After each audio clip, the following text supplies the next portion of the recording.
the 4 firms that will testify at today's hearing. Since then, we've received millions of pages of evidence from these firms, as well as documents and submissions from more than 100 market participants. We also conducted hundreds of hours of interviews. As part of this investigation, we have held 5 hearings to examine the effects of online market power on innovation and entrepreneurship, data privacy, a free and diverse press, and independent businesses in the online marketplace. We've held 17 briefings and roundtables with over 35 experts and stakeholders in support of our work. This investigation has been bipartisan from the start. It's been an honor to work alongside my colleague, Congressman Jim Sensenbrenner, the subcommittee's ranking member, as well as the former ranking member of the full committee, Congressman Doug Collins. We work closely with all members of the subcommittee on both sides of the aisle who have taken this work seriously and studied these issues carefully. As my colleague, Congressman Ken Buck, recently commented, and I quote, "This is the most bipartisan effort that I've been involved with in 5.5 years of Congress," end quote. The purpose of today's hearing is to examine the dominance of Amazon, Apple, Facebook, and Google. Amazon runs the largest online marketplace in America, capturing 70% of all online marketplace sales. It operates across a vast array of businesses, from cloud computing and movie production to transportation logistics and small business lending. Amazon's market valuation recently hit $1.5 trillion, more than that of Walmart, Target, Salesforce, IBM, eBay, and Etsy combined. Apple is a dominant provider of smartphones with more than 100 million iPhone users in the United States alone. In addition to hardware, Apple sells services and apps including financial services, media, and games. Facebook is the world's largest provider of social networking services with a business model that sells digital ads. Despite a litany of privacy scandals and record-breaking fines, Facebook continues to enjoy booming profits, $18 billion last year alone. Lastly, Google is the world's largest online search engine, capturing more than 90% of searches online. It controls key technologies and digital ad markets and enjoys more than 1 billion users across 6 products, including browsers, smartphones, and digital maps. Prior to the COVID-19 pandemic, these corporations already stood out as titans in our economy. In the wake of COVID-19, however, they're likely to emerge stronger and more powerful than ever before. As American families shift more of their work, shopping, and communication online, these giants stand to profit. Locally owned businesses, meanwhile, mom and pop stores on Main Street, face an economic crisis unlike any in recent history. As hard it is to believe, it's possible that our economy will emerge from this crisis even more concentrated and consolidated than before. These companies serve as critical arteries of commerce and communications. Because these companies are so central to our modern life, their business practices and decisions have an outsized effect on our economy and our democracy. Any single action by one of these companies can affect hundreds of millions of us in profound and lasting ways. Although these 4 corporations differ in important and meaningful ways, we've observed common patterns and competition problems over the course of this investigation. First, each platform is a bottleneck for a key channel of distribution. Whether they control access to information or to a marketplace, these platforms have the incentive and ability to exploit this power. They can charge exorbitant fees, impose oppressive contracts, and extract valuable data from the people and businesses that rely on them.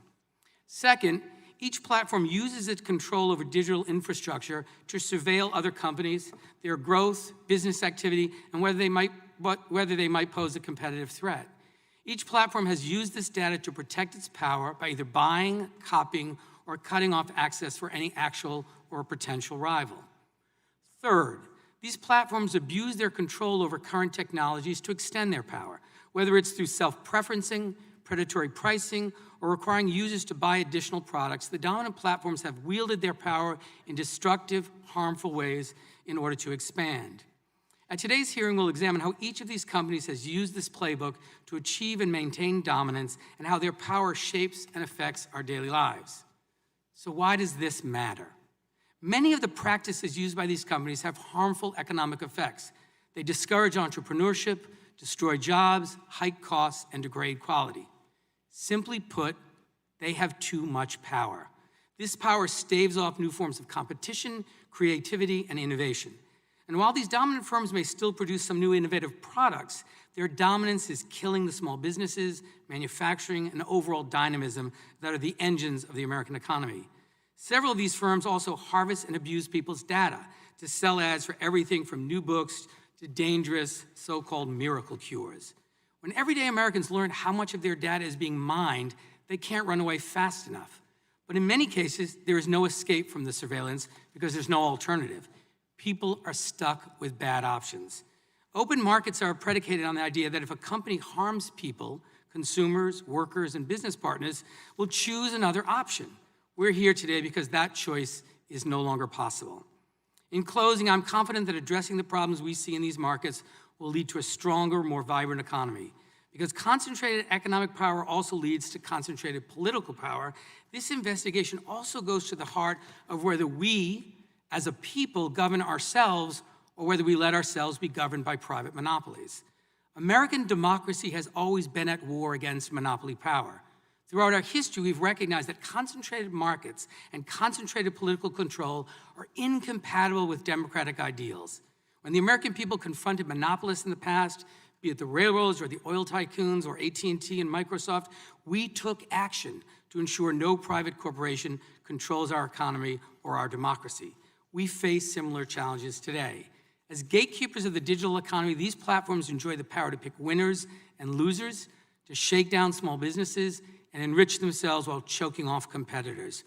Their ability to dictate terms, call the shots, upend entire sectors, and inspire fear represent the powers of a private government. Our founders would not bow before a king, nor should we bow before the emperors of the online economy. And with that, I now recognize the ranking member of the subcommittee, Mr. Sensenbrenner, for his opening statement. Thank you, Mr. Chairman.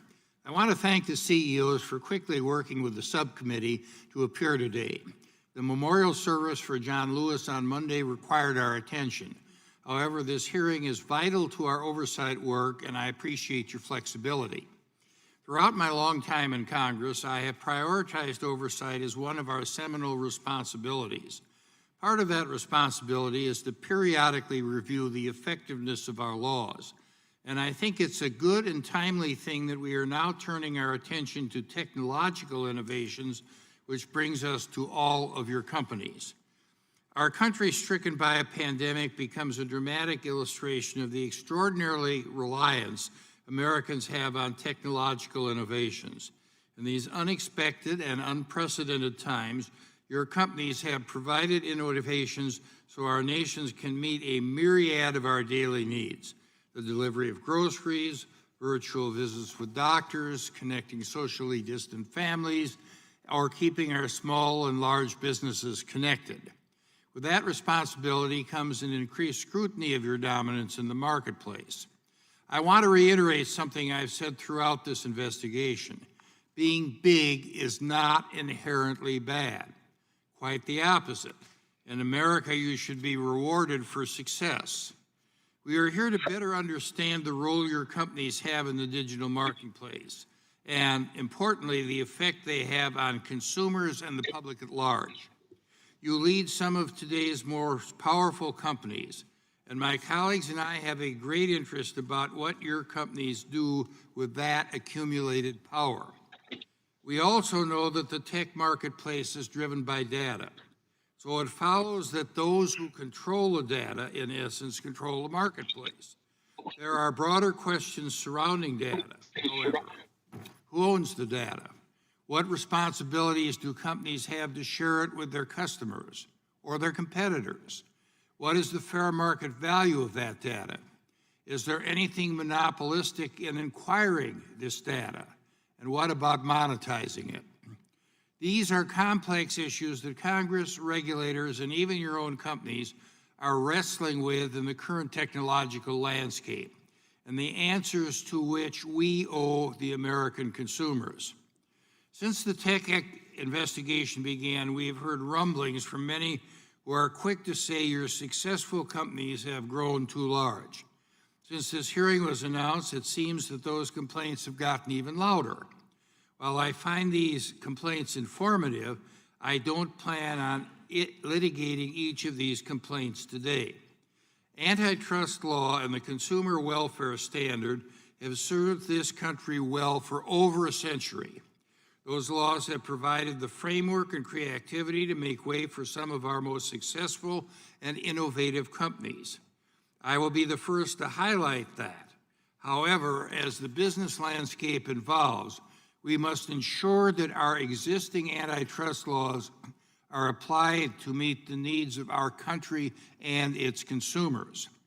I share the concern that market dominance in the digital space is ripe for abuse, particularly when it comes to free speech. As we know, companies like Facebook, Google's YouTube, and Twitter have become the public square of today where political debate unfolds in real time. But reports that dissenting views, often conservative views, are targeted or censored is seriously troubling. Conservatives are consumers too, and they need the protection of the antitrust laws. The power to influence debate carries with it remarkable responsibilities. So let the facts be our guide here. Your companies are large. That's not a problem. Your companies are successful. That's not a problem either. But I want to leave here today with a more complete picture of how your individual companies use your size, success, and power, and what it means to the American consumer. And I yield back the balance of my time. I thank the gentleman. Now the chair now recognizes the distinguished chairman of the full committee, the gentleman from New York, Mr. Nadler, for his opening statement. Thank you, Mr. Chairman. I want to thank you, Ranking Member Sensenbrenner, and the subcommittee members for the tremendous effort that you have all put into the subcommittee's investigation. I appreciate your calling this hearing today so that we can hear directly from the leaders of Amazon, Apple, Facebook, and Google, and I look forward to an important dialogue.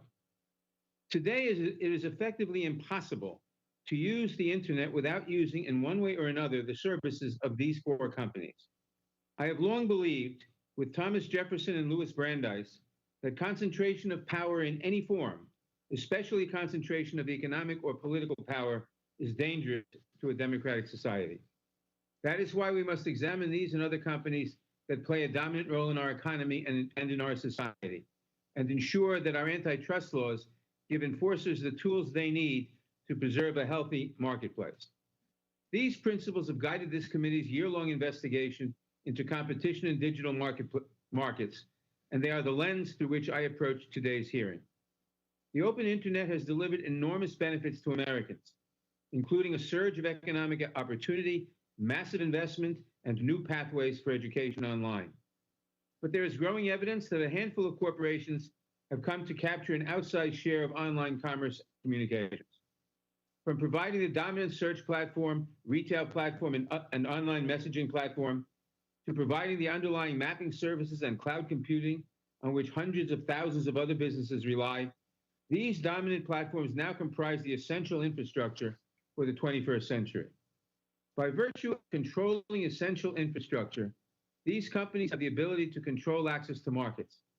In some basic ways, the problem is not unlike what we faced 130 years ago, when railroads transformed American life, both enabling farmers and producers to access new markets, but also creating a key chokehold that the railroad monopolies could exploit. Railroads notoriously abuse this gatekeeper power in a variety of ways. They charge tolls, extorting the producers reliant on their rails. They discriminated among farmers, picking winners and losers across the economy.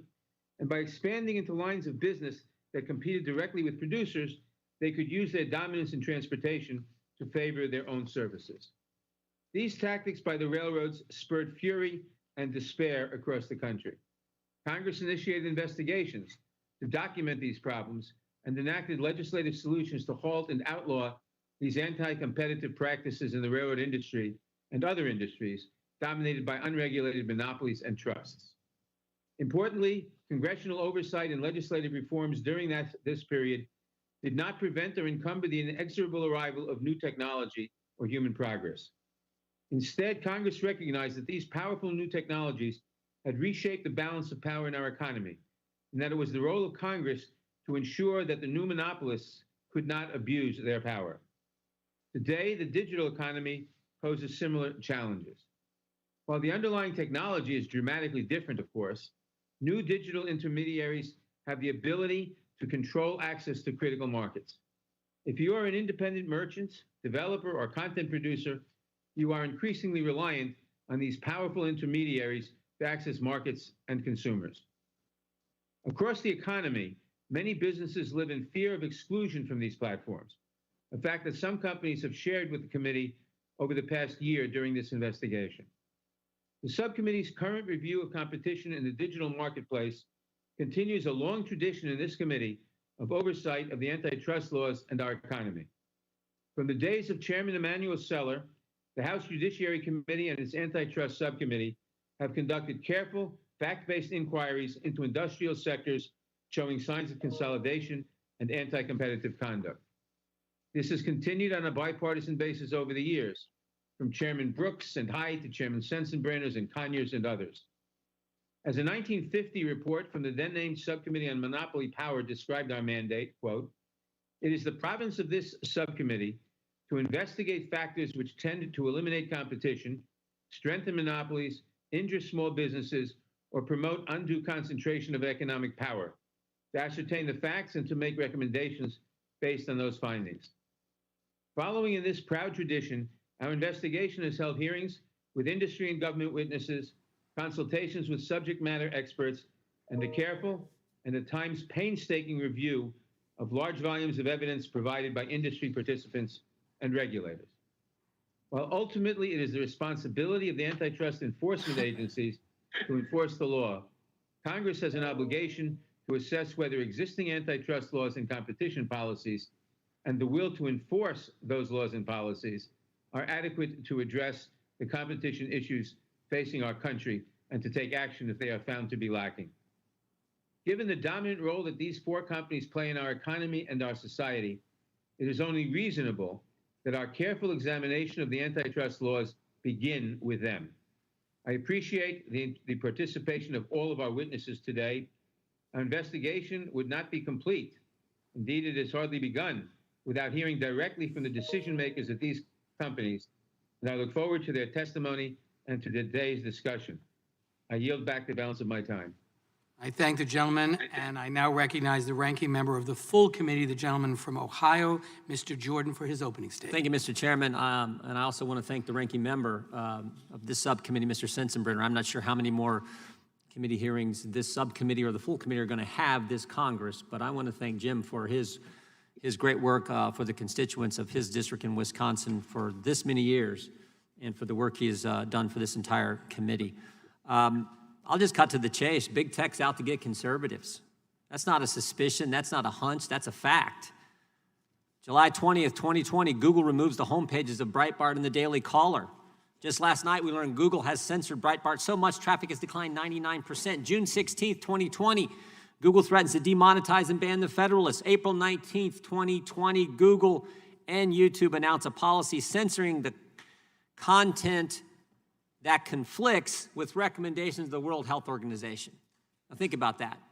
The World Health Organization, the organization that lied to us, the organization that shilled for China, and if you contradict something they say, they can say whatever they want. They can lie for China. They can shill for China.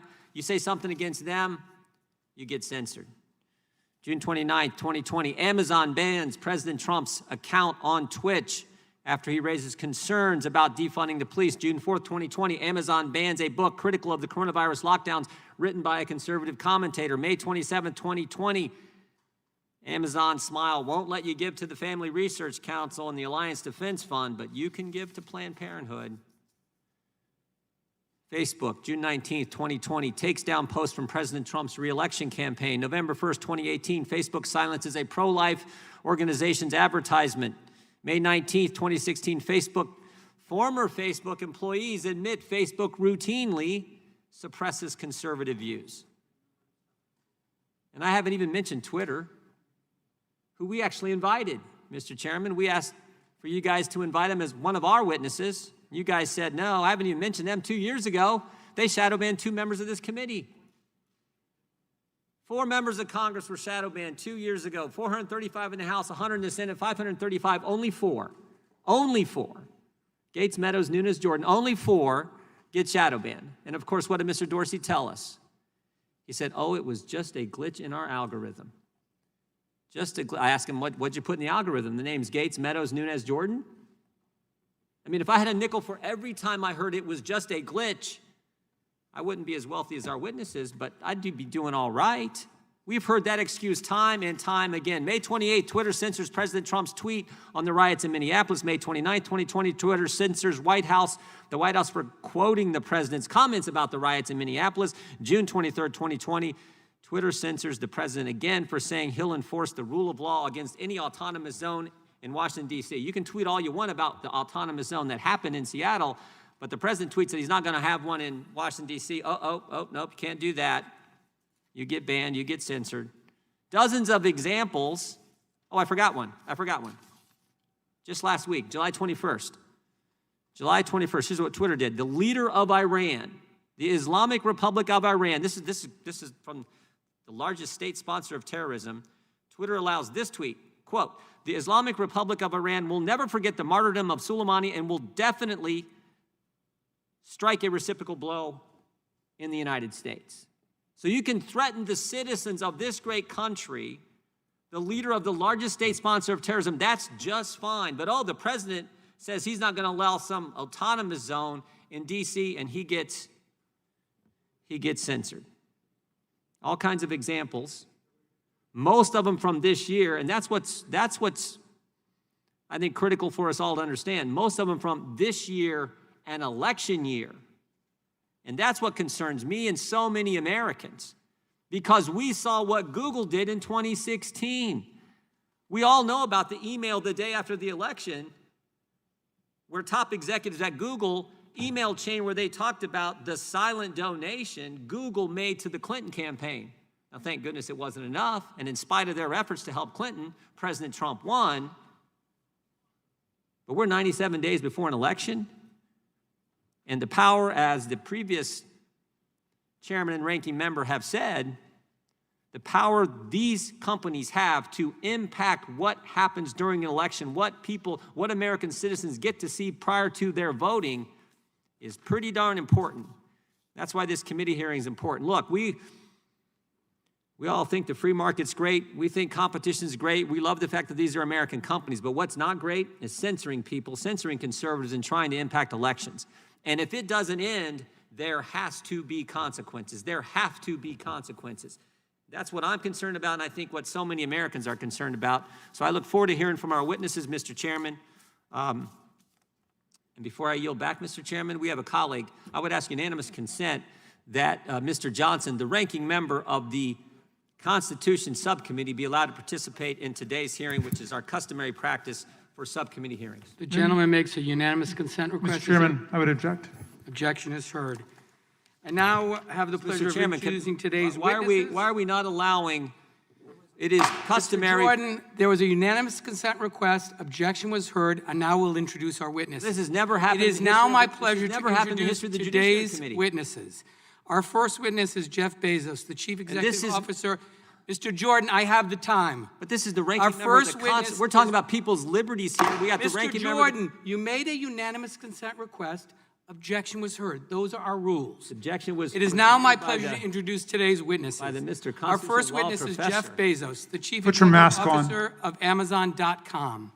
Mr. Bezos founded Amazon in Excuse me, I'm going to remind members of this committee, unless you are speaking, our rules require you to wear a mask according to the attending physician. No, I'm speaking about another member of this committee. I'll begin again. It is now my pleasure to introduce today's witnesses. Our first witness is Jeff Bezos, the Chief Executive Officer of Amazon.com. Mr. Bezos founded Amazon in 1994 as an online bookstore. Since then, Amazon has grown to be the largest online retailer on the internet. Mr. Bezos has also oversees his company's expansion into areas including cloud computing, digital streaming, and artificial intelligence. Mr. Bezos received his Bachelor's of Science from Princeton University. Our second witness, Sundar Pichai, is the Chief Executive Officer of both Alphabet and its subsidiary Google. Mr. Pichai joined Google in 2004 and has helped manage a number of successful products, including Google Chrome, Gmail, and the Android operating system. Mr. Pichai also oversaw the company's popular search products. Prior to his time at Google, Mr. Pichai worked in management consulting at McKinsey. Mr. Pichai received a degree in metallurgical engineering from the Indian Institute of Technology, a master's degree from Stanford University, and an MBA from the Wharton School of the University of Pennsylvania. Our third witness is Tim Cook, the Chief Executive Officer of Apple. Mr. Cook joined Apple in 1998 and served as its Chief Operational Officer until under Steve Jobs. In 2011, Mr. Cook was named CEO. While at Apple, he has overseen their expansion into new markets through the launch and developments of products and services like Apple Pay, Apple Watch, iCloud, Apple Card, and HomePod. Prior to joining Apple, Mr. Cook served as the Director of North American Fulfillment for IBM. Mr. Cook received a Bachelor of Science from Auburn University and an MBA from Duke University's Fuqua School of Business. The last witness at today's hearing is Mark Zuckerberg, founder, chairman, and CEO of Facebook. Mr. Zuckerberg initially launched Facebook in order to help connect college students at his school more easily. Since then, the company has grown into the world's largest social media platform with 1.7 billion global daily active users. Mr. Zuckerberg attended Harvard University before leaving to focus full-time on developing Facebook. We welcome all of our distinguished witnesses and thank them for participating in today's hearing. And now we'll begin by swearing you in. And before I do that, I want to also remind you that you are the only ones from your respective companies invited to testify today, and that in accordance with normal House practice and Section G of the House Remote Committee Proceeding Regulations, your sworn testimony must be your own. Please let me know if at any point in the hearing you wish to mute yourself so you can confer with your counsel. So will you please unmute your microphones and raise your right hands.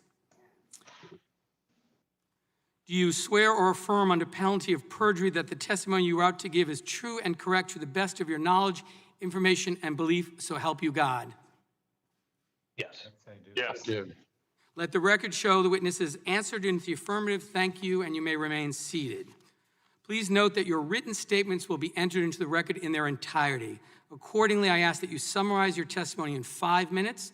To help you stay within that time, there is a timing light in WebEx.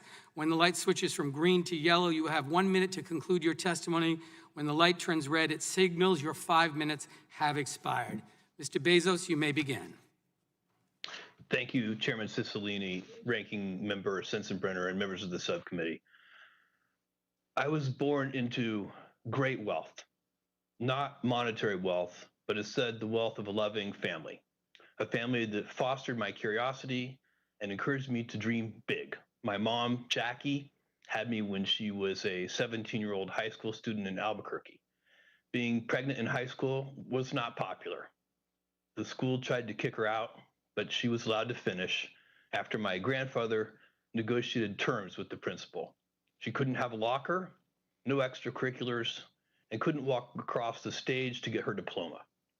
She graduated and was determined to continue her education, so she enrolled in night school, bringing me, her infant son, to class with her throughout.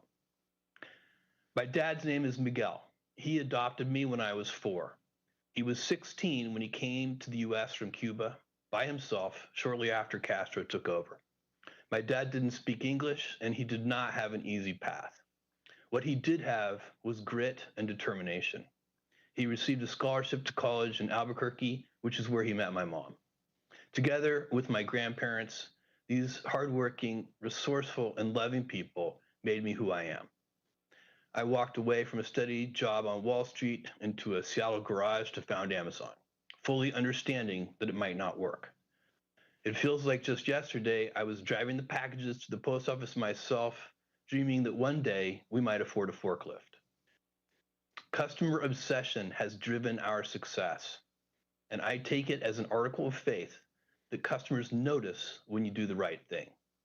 You earn trust slowly over time by doing hard things well, delivering on time, offering everyday low prices, making promises and keeping them, and making principled decisions, even when they are unpopular. And our approach is working.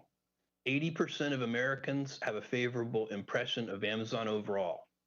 Who do Americans trust more than Amazon to do the right thing? Only their doctors and the military. The retail market we participate in is extraordinarily large and competitive. Amazon accounts for less than 1% of the $25 trillion global retail market and less than 4% of US retail. There's room in retail for multiple winners. We compete against large established players like Target, Costco, Kroger, and of course, Walmart, a company more than twice Amazon's size. 20 years ago, we made the decision to invite other sellers to sell in our store to share the same valuable real estate we spent billions to build, market, and maintain. We believe that combining the strengths of Amazon Store with the vast selection of products offered by third parties would be a better experience for customers, and that the growing pie of revenue and profits would be big enough for all. We were betting that it was not a zero-sum game. Fortunately, we were right. There are now 1.7 million small and medium-sized businesses selling on Amazon. The trust customers put in us every day has allowed Amazon to create more jobs in the United States over the past decade than any other company. Hundreds of thousands of jobs across 42 states. Amazon employees make a minimum of $15 an hour, more than double the federal minimum wage. And we offer the best benefits that include comprehensive health insurance, 401k retirement, and parental leave, which includes 20 weeks of paid maternity leave. More than any place on earth, entrepreneurial companies start, grow, and thrive here in the US. We nurture entrepreneurs and startups with stable rule of law, the finest university system in the world, the freedom of democracy, and a deeply accepted culture of risk-taking. Of course, this great nation of ours is far from perfect. Even as we remember Congressman John Lewis and honor his legacy, we're in the middle of a much-needed race reckoning. We also face the challenges of climate change and income inequality, and we're stumbling through the crisis of a global pandemic. Still, with all of our faults and problems, the rest of the world would love even the tiniest sip of the elixir we have here in the US. Immigrants like my dad see what a treasure this country is. They have perspective and often can see it even more clearly than those of us who were lucky enough to be born here. It is still day one for this country, and even in the face of today's humbling challenges, I have never been more optimistic about our future. I appreciate the opportunity to appear before you today, and I'm very happy to take your questions. Thank you, Mr. Bezos. Mr. Bachai, you are now recognized for 5 minutes. Thank you, Mr. Chairman, Ranking Member Sensenbrenner, and members of the subcommittee. Before I start, I know this hearing was delayed because of the ceremonies to honor the life of your colleague, Representative John Lewis. Because of his courage, this world is a better place. He'll be deeply missed. At its heart, a discussion about competition is a discussion about opportunity. This has never been more important as the global pandemic poses dual challenges to our health and our economy. Expanding access to opportunity through technology is personal to me. I didn't have much access to a computer growing up in India, so you can imagine my amazement when I arrived in the US for graduate school and saw an entire lab of computers to use whenever I wanted. Accessing the internet for the first time set me on a path to bring technology to as many people as possible. It inspired me to build Google's first browser, Chrome. I'm proud that 11 years later, so many people experience the web through Chrome for free. Google takes pride in the number of people who choose our products. We are even prouder of what they do with them.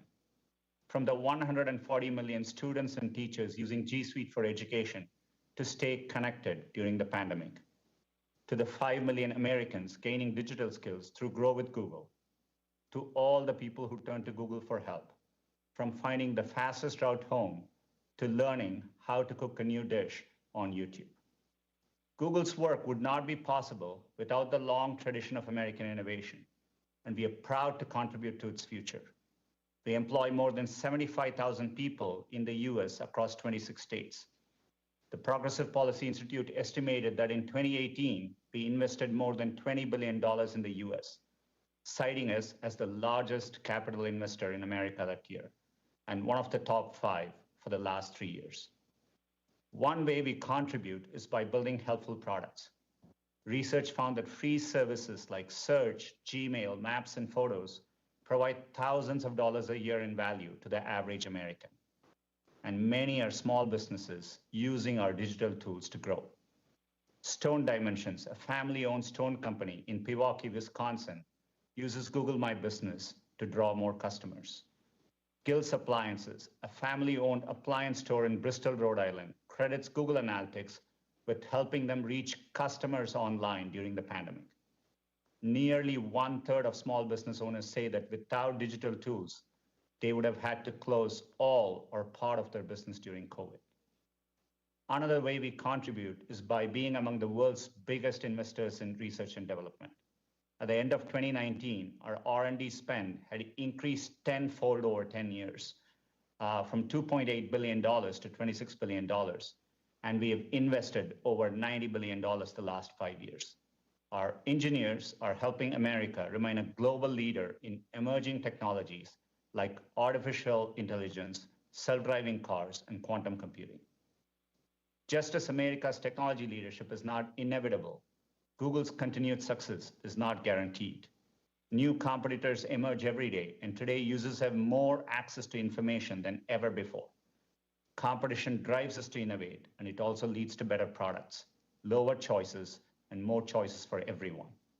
For example, competition helped lower online advertising costs by 40% over the last decade, with savings passed down to consumers.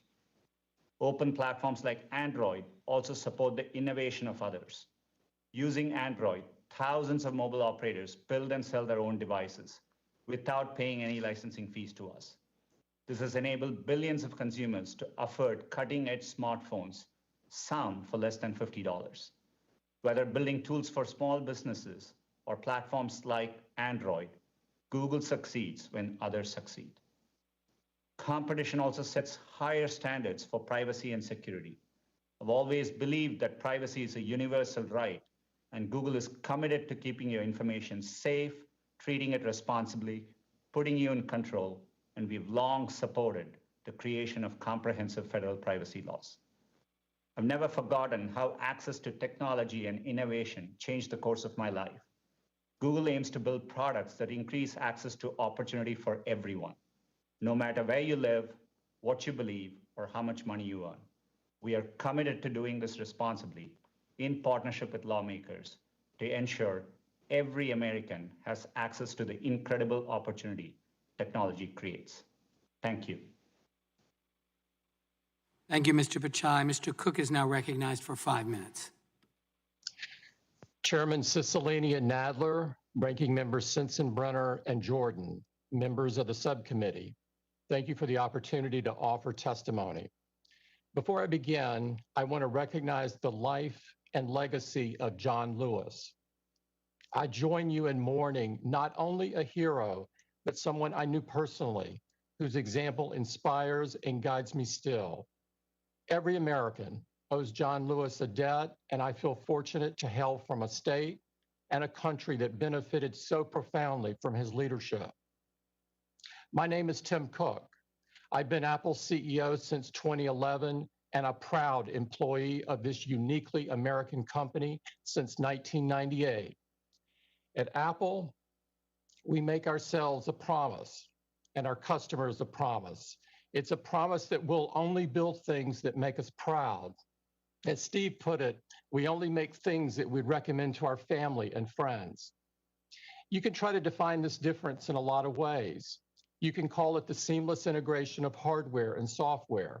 You can call it simplicity of design or a great ecosystem. All of those things are true. But if you want to put it simply, products like iPhone just work. When customers consistently give iPhone a 99% satisfaction rating, that's the message they're sending about the user experience.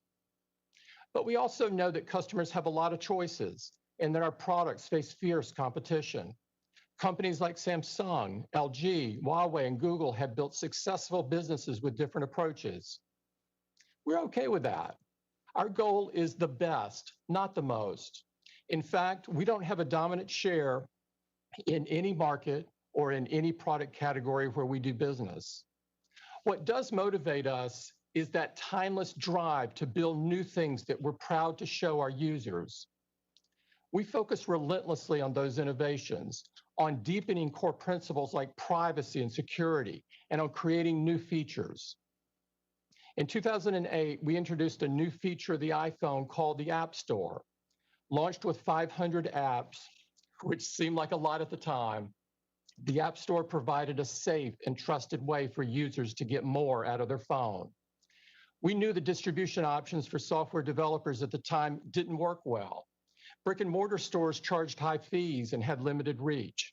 Physical media like CDs had to be shipped and were hard to update. From the beginning, the App Store was a revolutionary alternative. App Store developers set prices for their apps and never pay for shelf space. We provide every developer with cutting-edge tools like compilers, programming languages, and more than 150,000 essential software building blocks called APIs. The App Store guidelines ensure a high-quality, reliable, and secure user experience. They are transparent and applied equally to every developer. For the vast majority of apps, developers keep 100% of the money they make. The only apps that are subject to a commission are those where the developer acquires a customer on an Apple device and where the features or services would be experienced and consumed on an Apple device. In the App Store's more than 10-year history, we have never raised the commission or added a single fee. In fact, we've reduced it for subscriptions and exempted additional categories of apps. I'm here today because scrutiny is reasonable and appropriate. We approach this process with respect and humility, but we make no concession on the facts. What began as 500 apps is now more than 1.7 million, only 60 of which are Apple software. If Apple is a gatekeeper, what we've done is open the gate wider. We want to get every app we can on the store, not keep them off. The App Store's economic contributions are significant. The ecosystem is responsible for 1.9 million jobs in all 50 states, and it facilitated $138 billion in commerce in the US in 2019 alone. I share the committee's belief that competition promotes innovation, that it makes space for the next great idea, and that it gives consumers more choices. Since Apple was founded, these things have defined us. The first Mac brought opportunity and possibility into the home. The iPod helped musicians and artists to share their creations and be paid fairly for it. This legacy does much more than make us proud. It inspires us to work tirelessly to make sure tomorrow will be even better than today. Thank you very much. I look forward to responding to your questions. Thank you, Mr. Cook. Mr. Zuckerberg is now recognized for 5 minutes. Thank you. Before I begin, I want to add my voice to those honoring Congressman John Lewis and his service to our country. America has lost a real hero who never stopped fighting for the rights of every person. Chairman Cicilline, Ranking Member Sensenbrenner, and members of the subcommittee, thank you for the opportunity to testify. The tech industry is an American success story. The products we build have changed the world and improved people's lives. Our industry is one of the ways that America shares its values with the world and one of our greatest economic and cultural exports. Facebook is part of this story. We started with an idea to give people the power to share and connect, and we've built services that billions of people find useful. I'm proud that we've given people who've never had a voice before the opportunity to be heard, and given small businesses access to tools that only the largest players used to have. Since COVID emerged, I'm proud that people have used our services to stay in touch with friends and family who they can't be with in person, and to keep their small businesses running online when physical stores are closed. I believe that Facebook and the US tech industry are a force for innovation and empowering people, but I recognize that there are concerns about the size and power of tech companies. Our services are about connection, and our business model is advertising, and we face intense competition in both. Many of our competitors have hundreds of millions or billions of users. Some are upstarts, but others are gatekeepers with the power to decide if we can even release our apps in their app stores to compete with them. In many areas, we're behind our competitors. The most popular messaging service in the US is iMessage. The fastest growing app is TikTok. The most popular app for video is YouTube. The fastest growing ads platform is Amazon. The largest ads platform is Google.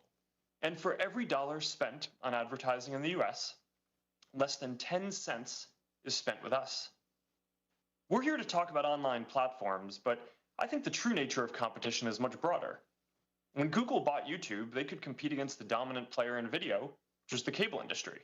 When Amazon bought Whole Foods, they could compete against Kroger's and Walmart.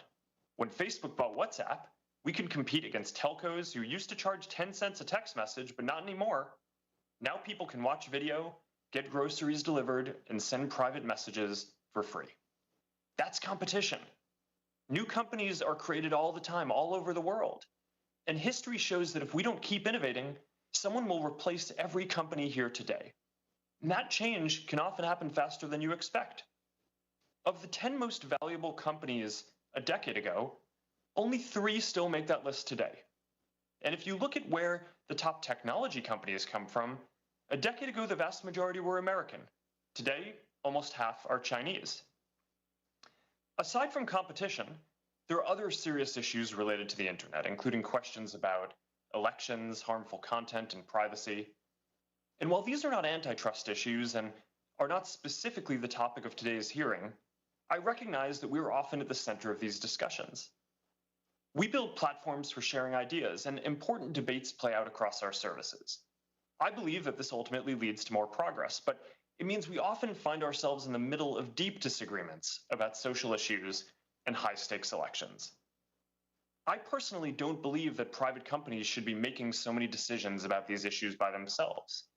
And that's why last year, I made the case that there needs to be new regulation for the internet. Facebook stands for a set of basic principles: giving people voice and economic opportunity, keeping people safe, upholding democratic traditions like freedom of expression and voting, and enabling an open and competitive marketplace. These are fundamental values for most of us, but not for everyone in the world. Not for every company we compete with or the countries they represent. And as global competition increases, there is no guarantee that our values will win out. I'm proud of the services we build and how they improve people's lives. We compete hard. We compete fairly. We try to be the best. That's what I was taught matters in this country. And when we succeed, it's because we deliver great experiences that people love. Thank you, and I look forward to answering your questions. Thank you, and I thank the witnesses for your opening statements. Before I begin recognizing members for questioning under the 5-minute rule, without objection, I'm going to enter into the hearing record the documents and exhibits majority members will be referencing in their questioning today. These materials have been distributed to the witnesses. I will now recognize myself for 5 minutes. Mr. Bachai, over 85% of all online searches go through Google. Every online company in the United States depends on Google to reach users. A business may sink or swim based on Google's decisions alone. Numerous online businesses told us that Google steals their content and privileges its own sites in ways that profit Google but crush everyone else. Most businesses asked to stay anonymous due to fears that Google would retaliate against them. One entrepreneur, Brian Warner, told us his website was thriving until Google stole his content. After Google's decision, traffic to his website dropped by 80%. He had to downsize his business and lay off half his staff. He told us, and I quote, "If someone came to me with an idea for a website or a web service today, I'd tell them to run as far away from the web as possible. Launch a lawn care business or dog grooming business, something Google can't take away as soon as he or she is thriving." So my first question, Mr. Bachai, is why does Google steal content from honest businesses? Mr. Chairman, with respect, I disagree with that characterization. Just last week, I met with many small businesses. In fact, today we support 1.4 million small businesses, supporting over $385 billion in economic activity. We see many businesses thrive, particularly even during the pandemic. Businesses, an example, Kettle Kings in Texas, which sells kettlebells. They've really Mr. Bachai, expanded. I have a limited amount of time, so I don't want to interrupt you, but my question is very specific. We heard throughout this investigation that Google has stolen content to build your own business. These are consistent reports, and so your testimony that doesn't happen is really inconsistent with what we've learned during the course of the investigation, but I'll move on to a new question. Mr. Bachai, most Americans believe that when they enter a search query that what Google shows are the most relevant results. But increasingly, Google just shows whatever is most profitable for Google, be it Google Ads or Google's own sites. And so my question, Mr. Pichai, isn't there a fundamental conflict of interest between serving users who want to access the best and most relevant information and Google's business model, which incentivizes Google to sell ads and keep users on Google's own sites? We've always focused on providing users the most relevant information, and we rely on the trust for users to come back to Google every day. In fact, a vast majority of queries in Google, we don't show ads at all, and we show ads only for a small subset of queries where the intent from users is highly commercial. For example, they may be looking for something like TV sets or so on. But Mr. Pichai, So- what is the value of the part that you do use the Google ads for? I mean, it's a substantial part of your business. What's the actual value? 200 billion, 300 billion? In terms of revenue, it's around $100 plus billion. But That's a we lot of have money, Mr. Pichai. Let me move on. Really, Mr. Pichai, it's Google's business model that is the problem. Our documents show that Google evolved from a turnstile to the rest of the web to a walled garden that increasingly keeps users within its sites. Emails show that over a decade ago, Google started to fear competition from certain websites, web pages that could divert search traffic and revenue from Google. These documents show that Google staff discussed the proliferating threat, is how it was described, that these web pages pose to Google. Any traffic lost to other sites was a loss in revenue. One of Google's memos observed that certain websites were getting, and I quote, too much traffic. So Google decided to put an end to that. Mr. Pichai, you've been at Google since 2004. Were you involved in these discussions about the threat from vertical search? Congressman, without knowing the specifics, it's, I'm not fully clear of the context, but definitely when we look at vertical searches, it validates the competition we see. For example, when users come looking to shop online, independent studies show that over 55% of product searches originate with Amazon and over 70% originate with the major e-commerce companies. In the few categories which are commercial in nature, we see vigorous competition, be it travel, be it real estate, and we are working hard, focused Let me on ask very users specifically, to Mr. innovate Pichai. there. The evidence that we collected shows that Google pursued a multi-pronged attack. First, Google began to steal other web pages' content. For example, in 2010, Google stole restaurant reviews from Yelp to bootstrap its own rival local search business. Mr. Pichai, do you know how Google responded when Yelp asked you to stop stealing their reviews? Well, I'll tell you, our investigation shows that Google's response was to threaten to delist Yelp entirely. In other words, the choice Google gave Yelp was, let us steal your content or effectively disappear from the web. Mr. Pichai, isn't that anti-competitive? Congressman, when I run the company, I'm really focused on giving users what they want. We conduct ourselves to the highest standard. Happy to engage, understand the specifics, and answer your questions further. Thank you. And just one final series of questions, Mr. Pichai. Did Google ever use its surveillance over web traffic to identify competitive threats? Congressman, just like other businesses, we try to understand trends from data which we can see, and we use it to improve our products for our users. But we are really focused on improving our products, and that's how search I appreciate works. that, Mr. Pichai. Google's own documents and numerous interviews with companies affected by this conduct show that Google did just that, which is very disturbing and very anti-competitive. In addition to stealing content, Google also began to privilege its own sites. An investigative report published just yesterday found that 63% of web searches that start on Google also end somewhere on Google's own websites. And to me, that's evidence that Google is increasingly a walled garden, which keeps users on Google sites, even if Google doesn't have the most relevant information, and it's economically catastrophic for other companies online. And so my time is running out, but Mr. Pichai, I'll just end by saying the evidence seems very clear to me. As Google became the gateway to the internet, it began to abuse its power. It used its surveillance over web traffic to identify competitive threats and crush them. It has dampened innovation and new business growth, and it's dramatically increased the price of accessing users on the internet, virtually ensuring that any business that wants to be found on the web must pay Google a tax. And with that, I recognize the ranking member of the subcommittee, Mr. Sensenbrenner, for his first round of questions. Thank you very much, Mr. Chairman. I've been in Congress 42 years. That's coming to an end at the end of this year. I'm breathing a sigh of relief. But during that period of time, during the decade of the 90s and the zeros, I was involved as chairman of the Science Committee and chairman of this committee, and trying to make the net universal, and open it up to everybody. And one of the theses that we use is the net should end up becoming basically the debate on issues, not only in our country, but throughout the world. And in exchange for that, this committee and the Congress gave internet service providers immunity, so if somebody said something defamatory in what they posted, the ISPs could not be a part of a lawsuit for defamation. Now, after hearing Mr. Jordan give a long line of censorship of conservative viewpoints, I'm concerned that the people who manage the net, and the four of you manage a big part of the net, are ending up using this as a political screen. Conservatives are consumers too. And the way the net was put together in the eyes of Congress is that everybody should be able to speak their mind. Now, Mr. Zuckerberg, Mr. Jordan's litany of censorship zeroes in on Facebook.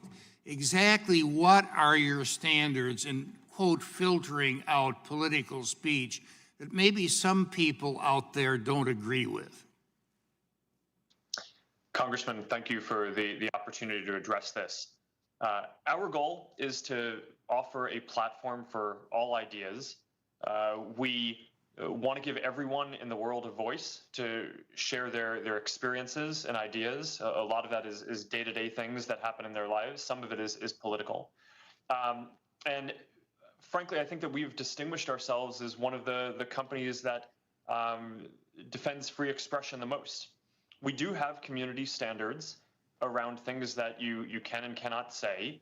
I think you would likely agree with most of them. They ban categories of harm such as promoting terrorist propaganda, child exploitation, incitement of violence, some more legalistic things like intellectual property violations, and they also ban things like hate speech that could lead to dehumanizing people and encouraging violence down the road. If I may ask a specific of you, it was reported that Donald Trump Jr. got taken down for a period of time because he put something up on the efficacy of hydroxychloroquine.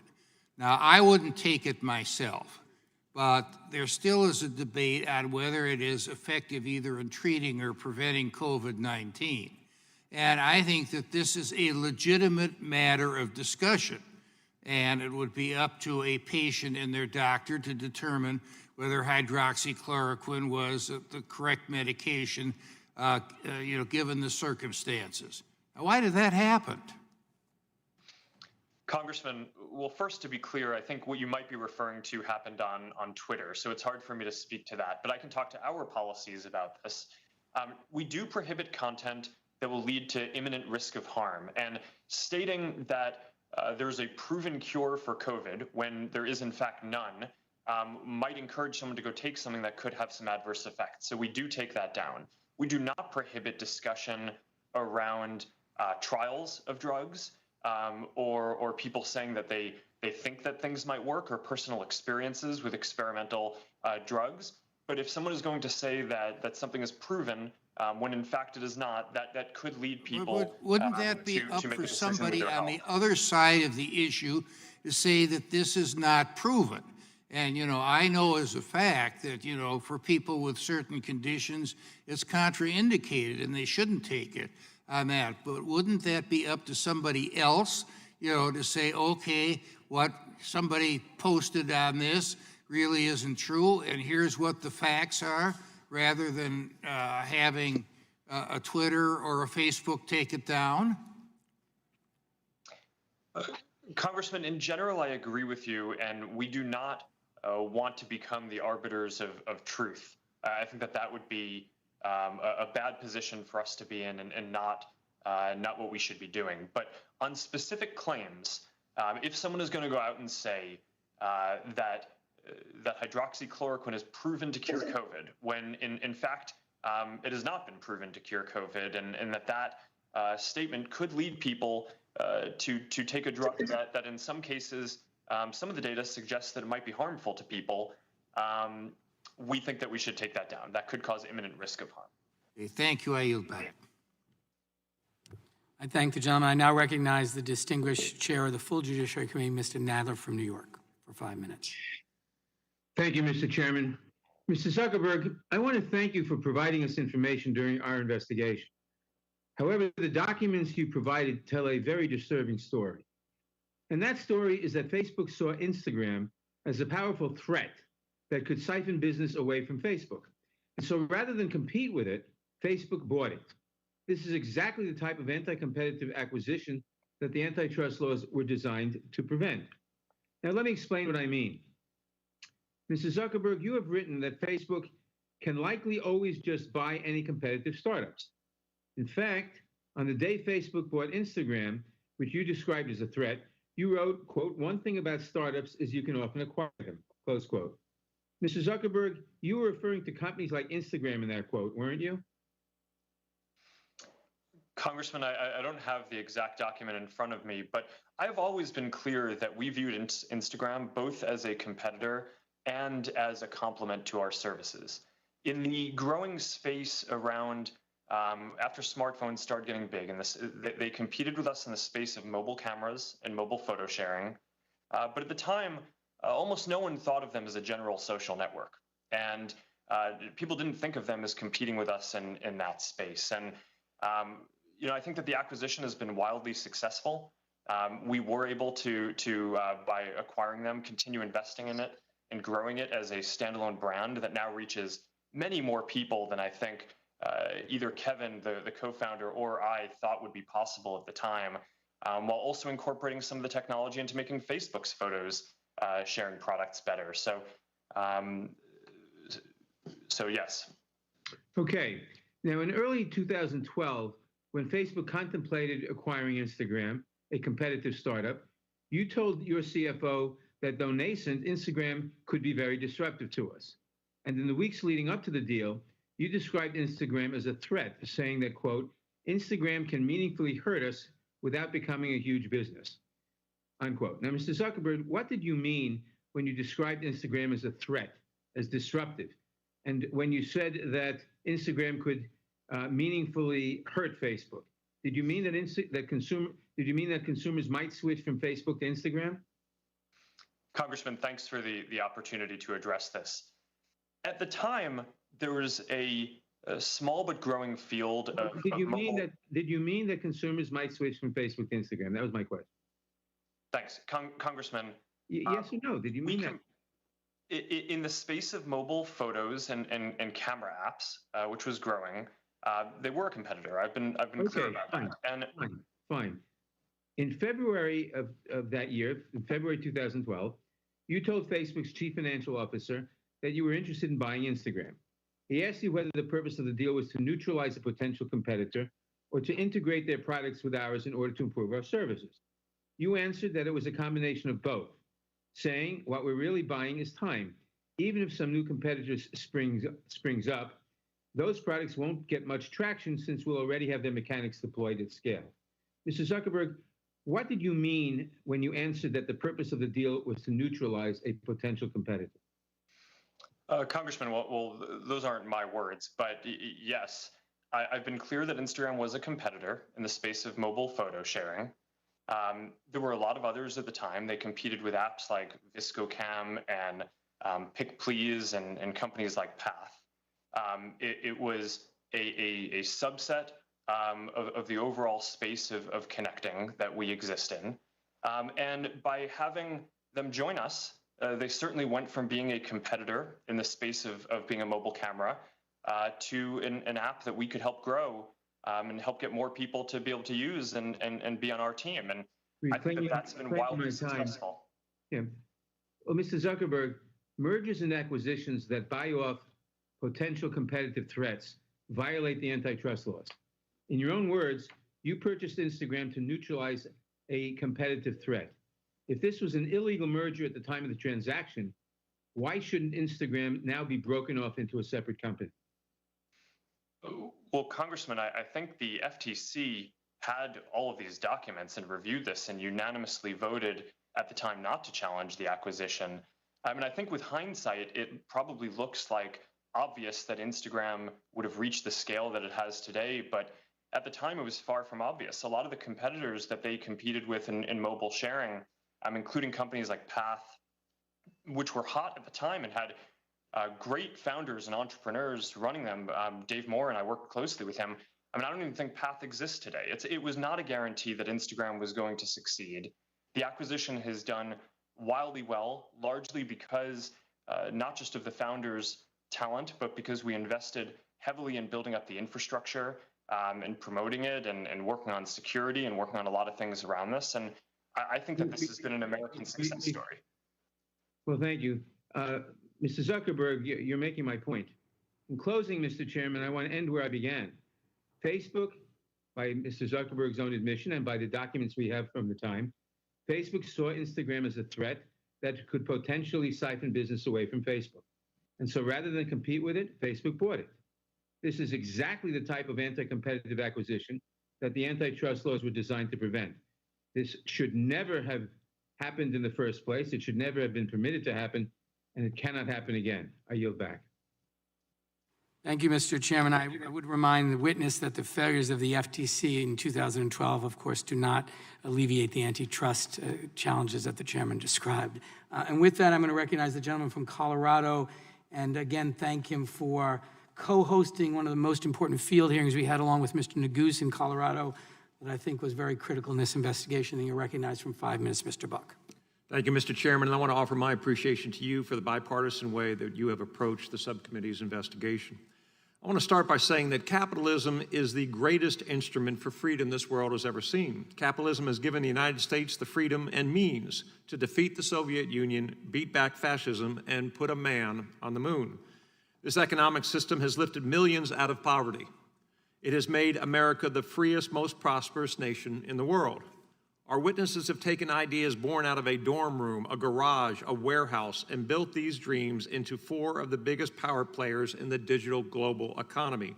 You have all enjoyed the freedom to succeed. Now, let me be clear. I do not believe big is necessarily bad. In fact, big is often a force for good. However, I want to address one particularly disturbing issue. Mr. Pichai, in October 2018, Google dropped out of the running for a Pentagon contract to complete the Joint Enterprise Defense Infrastructure, or JEDI contract, which was valued at more than $10 billion. Google's stated reason for removing itself from the bidding process is that the U.S. military's project did not align with Google's corporate values and principles. This is the same U.S. military that fights for our freedoms and stands as a force for good across the globe. These are the same soldiers, sailors, and airmen that sacrifice their lives to ensure you have the freedom to build your company and set your corporate policies without fear of government interference, unlike in communist China. I also find it very interesting that only months after making this decision to withdraw from the JEDI contract, Marine General Joseph Dunford, the chairman of the U.S. Joint Chiefs of Staff, warned the Senate Armed Forces Committee that the Chinese military was directly benefiting from Google's work. It made me wonder what values Google and communist Red China had in common. I asked myself, is it that the Chinese Communist Party imprisons Uyghur Muslims in concentration camps, like it is shown on the chart behind me? Could it be that China forces slaves to work in sweatshops? Maybe they align on the design to suppress free speech in Hong Kong. Did Google agree with CCP's decision to lie to the world about the COVID-19 pandemic? Then I thought about Google's Dragonfly experiment. I wondered if perhaps you agreed with the Chinese government's use of technology platforms to spy on its own people and enforce draconian security laws. Maybe it's that your company is aligned with the Chinese Communist Party's corporate espionage policies, where the strategy is to steal whatever can't be produced domestically. These values that allow Google to work with the Chinese military but not the US military help explain why Google wouldn't think twice about blatantly stealing a competitor's product, right down to the watermark, without any hint of attribution. Mr. Pichai, during our field hearing in my home state of Colorado, I heard a story that sounded so brazen and contrary to free market principles that I thought it must have been straight from the Chinese Communist Party's corporate espionage playbook. Google took advantage of a company that relied on your search engine to build its brand and compete. Google misappropriated lyrics from Genius Media Group's website and published those lyrics on Google's own platform. However, Genius caught Google in the act, quite literally red-handed. When Genius suspected this corporate theft was occurring, the company incorporated a digital watermark in its lyrics that spelled out red-handed. In Morse code, Google's lyric boxes contained the watermark, showing that your company stole what you couldn't or didn't want to produce yourself. After Google executives stated that they were investigating this problematic behavior, Genius created another experiment to determine the scope of the misappropriation. It turns out that out of 271 songs where the watermark was applied, 43% showed clear evidence of matching. Your company, which advertises itself as a doorway to freedom, took advantage of this small company, all but extinguishing Genius's freedom to compete. Google is supposed to connect people to information. Your corporate values once stood for freedom, a platform that let capitalism flourish and helped bring countless people across the globe out of poverty. My question to you, Mr. Pichai, do you think that Google could get away with following China's corporate espionage playbook if you didn't have a monopolistic advantage in the market? Congressman, I want to be able to address the important concerns you raised. First of all, we are proud to support the U.S. government. We recently signed a big project with the Department of Defense where we are bringing our world-class zero trust-based cybersecurity approach to help protect Pentagon networks from cybersecurity attacks.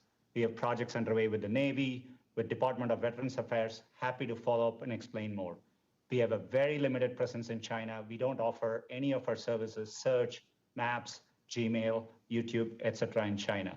And with respect to music, we license content there. In fact, we license content from other companies. And so this is a dispute between Genius and the other companies in terms of where the source of the content is. But again, happy to engage and explain what we do here further. Thank you. I yield back, Mr. Chairman. Thank the gentleman. I now recognize the gentleman from Georgia, Mr. Johnson, for 5 minutes.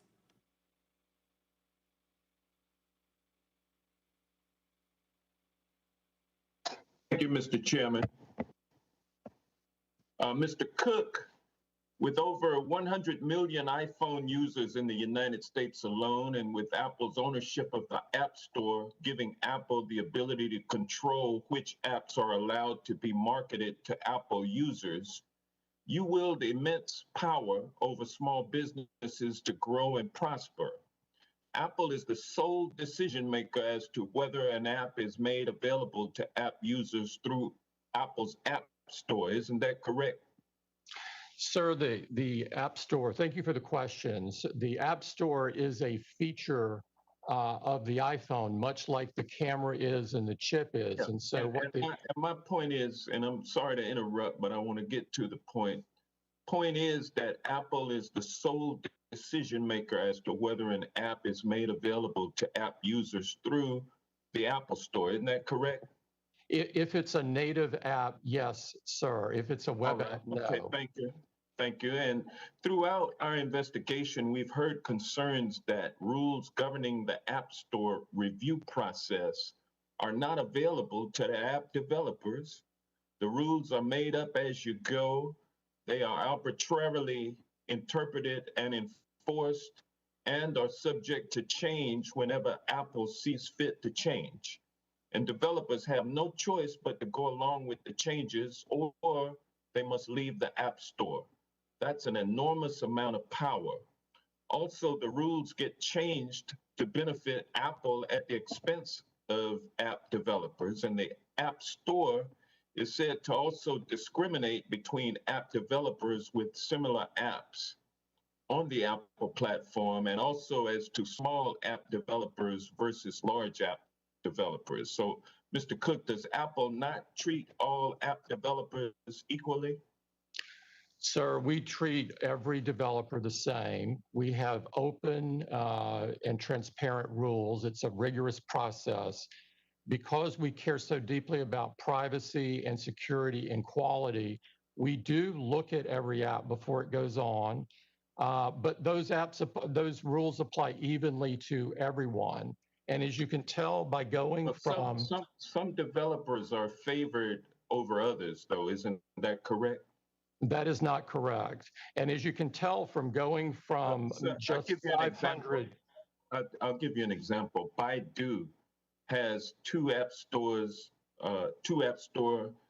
employees assigned to help it navigate the app store bureaucracy. Is that true? I don't know about that, sir. Well, you don't have other app developers who have that same access to Apple personnel, do you?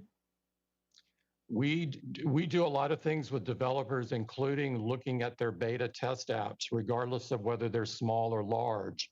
Okay, well, let me ask you this question. Apple has negotiated exceptions to its typical 30% commission for some apps like Amazon Prime.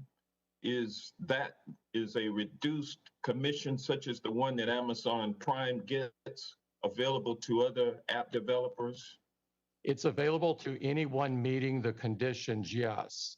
Okay, well, let me ask you this. Apple requires all app developers to use Apple's payment processing system if those developers want to sell their goods or services to Apple users through Apple's App Store. Isn't that correct?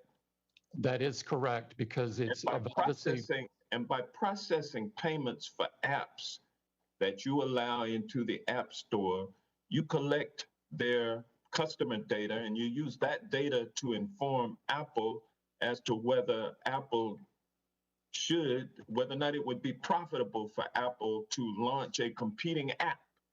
Isn't that correct? Sir, 84% of the apps are charged nothing. The remaining 16% either pay 15 or 30, depending upon the specifics. If it's in the second year of a subscription, as an example, it only pays 15%. If you look back at history... What's to stop Apple from increasing its commission to 50%?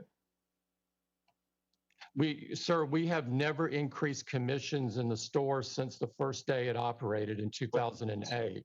There's nothing to stop you from doing so, is it? No, sir, I disagree strongly with that. There is a competition for developers just like there's a competition for customers.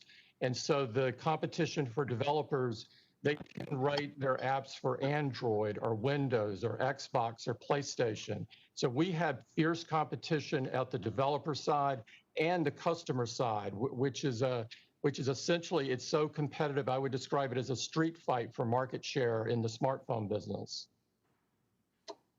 Has Apple ever retaliated against or disadvantaged a developer who went public about their frustrations with the App Store? Sir, we do not retaliate or bully people. It's strongly against our company culture. The time of the gentleman has expired. The chair now recognizes the gentleman from Florida, Mr. Gates. Mr. Zuckerberg, in his written testimony, made the claim that Facebook is an American company with American values. Do any of the rest of you take a different view? That is to say that your companies don't embrace American values. It's great to see that none of you do.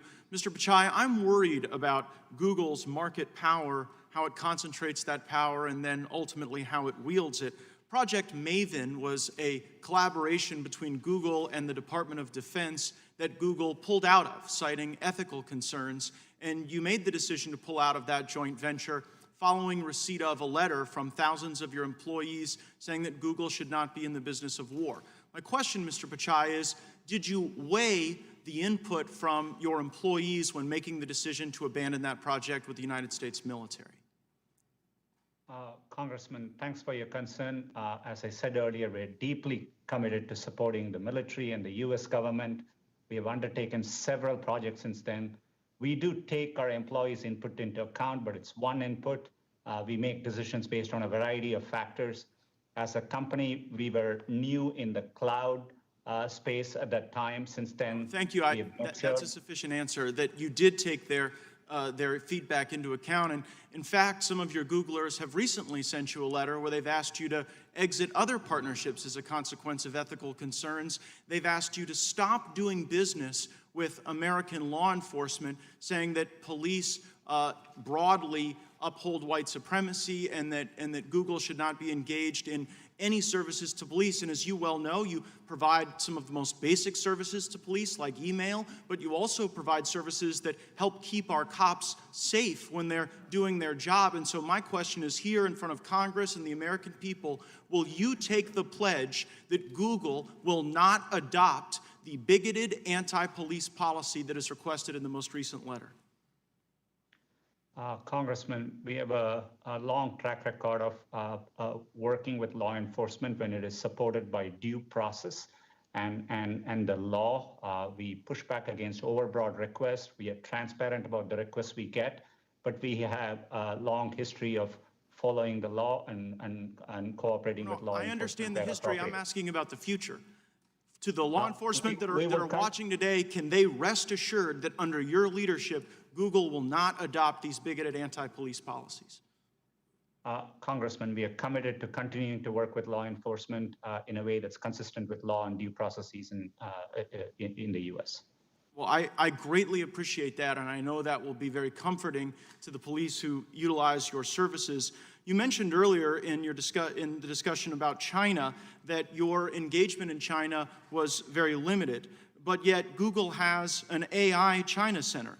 The Chinese Academy of Sciences has published a paper saying that enhanced the targeting capabilities of China's J-20 fighter aircraft. You collaborate with Chinese universities that take millions upon millions of dollars from the Chinese military. Matter of fact, one of your Googlers, Fifi Li, while under your employ, was cited in Chinese state media saying, "China is like a sleeping giant. When she wakes, she will tremble the world." The former Secretary of Defense, Mr. Shanahan, said that the lines have been blurred in China between commercial and military application. And as Mr. Buck cited, General Dunford says that your company is directly aiding the Chinese military. And Peter Thiel, who actually serves on Mr. Zuckerberg's board at Facebook, said that Google's activities with China are treasonous. He accused you of treason. So why would an American company with American values so directly aid the Chinese military, but have ethical concerns about working alongside the U.S. military on Project Maven? And I understand your point about cybersecurity and those things, but Project Maven was a specific way to ensure that our troops are safe on the battlefield. And if you have no problem making the J-20 Chinese fighter more effective in its targeting, why wouldn't you want to make America as effective? Congressman, with respect, we are not working with the Chinese military. It's absolutely false. I had a chance to meet with General Dunford personally. We have clarified what we do in China compared to our peers. It's very, very limited in nature. Our AI work in China is limited to a handful of people working on open source projects, and happy to share and engage with the office to explain our work in China further. Gosh, I mean, when the chairman of the Joint Chiefs of Staff says that an American company is directly aiding China, when you have an AI center, when you're working with universities, and when your employees are talking about China trembling the world, it seems to really call into question your commitment to our country and our values. I see my time's expired. I hope we have an additional round, Mr. Chairman. I thank the gentleman. I now recognize the gentleman from Maryland, Mr. Raskin, for 5 minutes. Thank you, Mr. Chairman. Mr. Zuckerberg, as you know, the proliferation of fake Facebook accounts was a key tool in the strategy of Russian interference in the American election in 2016. American law enforcement, the Senate, the House, have all found that Vladimir Putin engaged in a sweeping and systematic campaign to undermine American democracy in 2016 and to work for a victory for Donald Trump. In his remarkable book, Mind Blank, and I'm being polite here, Cambridge Analytica and the Plot to Break America, whistleblower Christopher Wiley, who worked for several years at Cambridge Analytica, recounts how the Russian assault on America in Cambridge Analytica's research depended on Facebook. Quote, when Cambridge Analytica launched in the summer of 2014, Steve Bannon's goal was to change politics by changing culture. Facebook data, algorithms, and narratives were his key weapons. The Cambridge Analytica team used these tools to identify people who exhibited the three traits in what they called the dark triad: narcissism, Machiavellianism, and psychopathy. They then proceeded to bombard and activate these people, a small percentage of the American public, but still millions of people, with increasingly dark and manipulative messages from fake Facebook pages, both to get them to vote for Trump, but more importantly, to activate them as racists and white nationalists. And they go on to describe he goes on to describe the remarkable success of this campaign, both electorally, but also politically in the country in terms of sowing the terrible racial and ethnic divisions that you see in America today. So they waged a mass campaign of psychological warfare to polarize America around race and religion and to activate racists and anti-Semites. And it worked splendidly for them, but it didn't work so well for America. So Mr. Zuckerberg, which parts of this narrative have you addressed, or are you planning to address, or do you just see that essentially as the cost of being a forum and a marketplace for ideas? Is there nothing that can be done about the use of Facebook to engender social division in America? Congressman, thank you. Since 2016, there have been a lot of steps that we've taken to protect the integrity of elections. We've hired, I think it's more than 30,000 people to work on safety and security. We've built up AI systems to be able to find harmful content, including being able to find more than 50 different networks of coordinated and authentic behavior, basically nation states trying to interfere in elections. Can I pause you? Let me just pause you there for a second, because I'm interested in that. The Stop Hate for Profit campaign is a coalition that includes the Color of Change, the Anti-Defamation League, and other civil rights groups, and they're targeting Facebook right now for a boycott because of the rapid spread of hate messages online, the presence of Boogaloo and other right-wing extremist groups trying to infiltrate and disrupt Black Lives Matter protests, and the fact that alt-right, racist, and anti-Semitic content flourishes on Facebook. So they're asking you to remove these pages and essentially to join the movement for civil rights by not allowing that kind of content. Their boycotters include a lot of big companies, including Patagonia, Levi's, McDonald's, VW, Heineken, and so on. But you seem not to be that moved by their campaign, and I just wonder what you think about what they're asking you to do. Congressman, thanks. We're very focused on fighting against election interference, and we're also very focused on fighting against hate speech. And our commitments to those issues and fighting them go back years before this recent movement. Since 2016, the defenses that the company has built up to help secure elections, not just in the US, but around the world, I think are some of the most advanced that any company or government has in the world now. We routinely now collaborate with law enforcement and intelligence agencies and are able to sometimes identify threats coming from other countries before governments are even able to. In terms of fighting hate, we've built really sophisticated systems. Our goal is to identify it before anyone even sees it on the platform. And we've built AI systems and, as I mentioned, have tens of thousands of people working on safety and security with the goal of getting this stuff down so that way before people even see it. And right now, we're able to proactively identify 89% of the hate speech that we take down before I think it's even seen by other people. So, I want to do better than 89%. I'd like to get that to 99%. But we have a massive investment here. We invest billions of dollars. Just my time's almost out. Can you just address the proliferation of fake accounts? I understand annually you get 6.5 billion fake accounts produced there, but in some sense you have a profit motive that's linked to that because that's what's reported to your investors, the number of accounts. Are you working zealously to try to ferret out these fake accounts that are used to spread hate and disinformation? The gentleman's time has Absolutely, expired, but Congressman. the witness may answer the question. Congressman, absolutely. We work hard on this. We take down billions of fake accounts a year. A lot of that is just people trying to set up accounts to spam people for commercial reasons. A very small percent of that are nation states trying to interfere in elections, but we're very focused on trying to find those. Having fake and harmful content on our platform does not help our business. It hurts our business. People do not want to see that stuff, and they use our services less when they do. So we are aligned with people in order to take that down, and we invest billions of dollars a year in doing so. Yield back, thank you. The committee will stand in recess for 10 minutes while we fix a technical feed with one of our witnesses.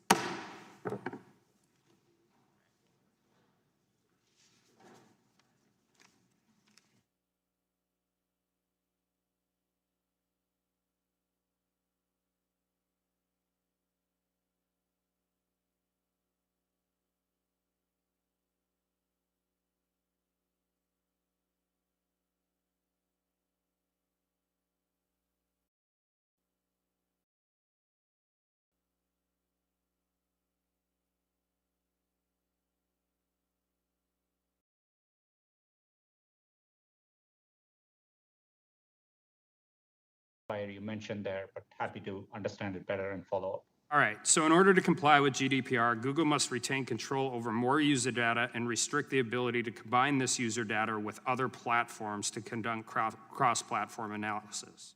It seems as if that ultimately limits the ability of advertisers to make comparisons between Google-based campaigns and non-Google-based campaigns. Would you agree with that? In all these ecosystems, we are balancing between users, advertisers, and publishers. We deeply care about the privacy and security of our users.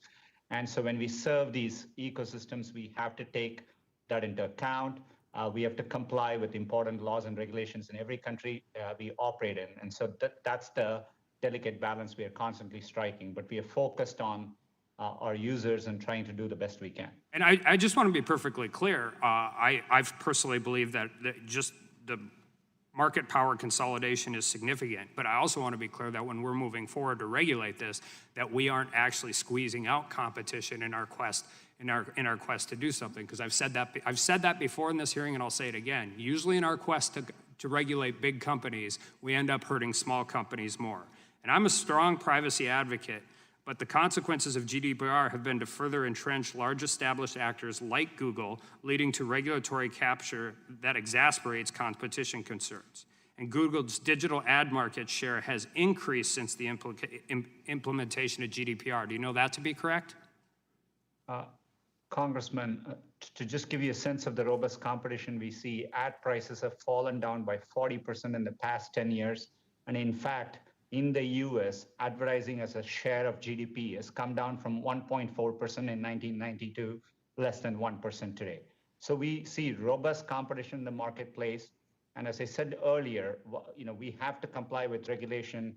We have to interpret it strictly, and we have to balance the ecosystem. But our utmost care is ensuring privacy and security of our users as we serve these markets. And I'm glad you mentioned privacy, because I would be remiss if I didn't deal with this issue, because it is so relevant. And I think generally speaking, outside of the political issues and the biases with all of this, and this is for essentially all four of our witnesses, I think one of our bigger concerns when we talk about data and value, and that data having value and privacy, which is where people really get concerned with how the digital age is moving forward.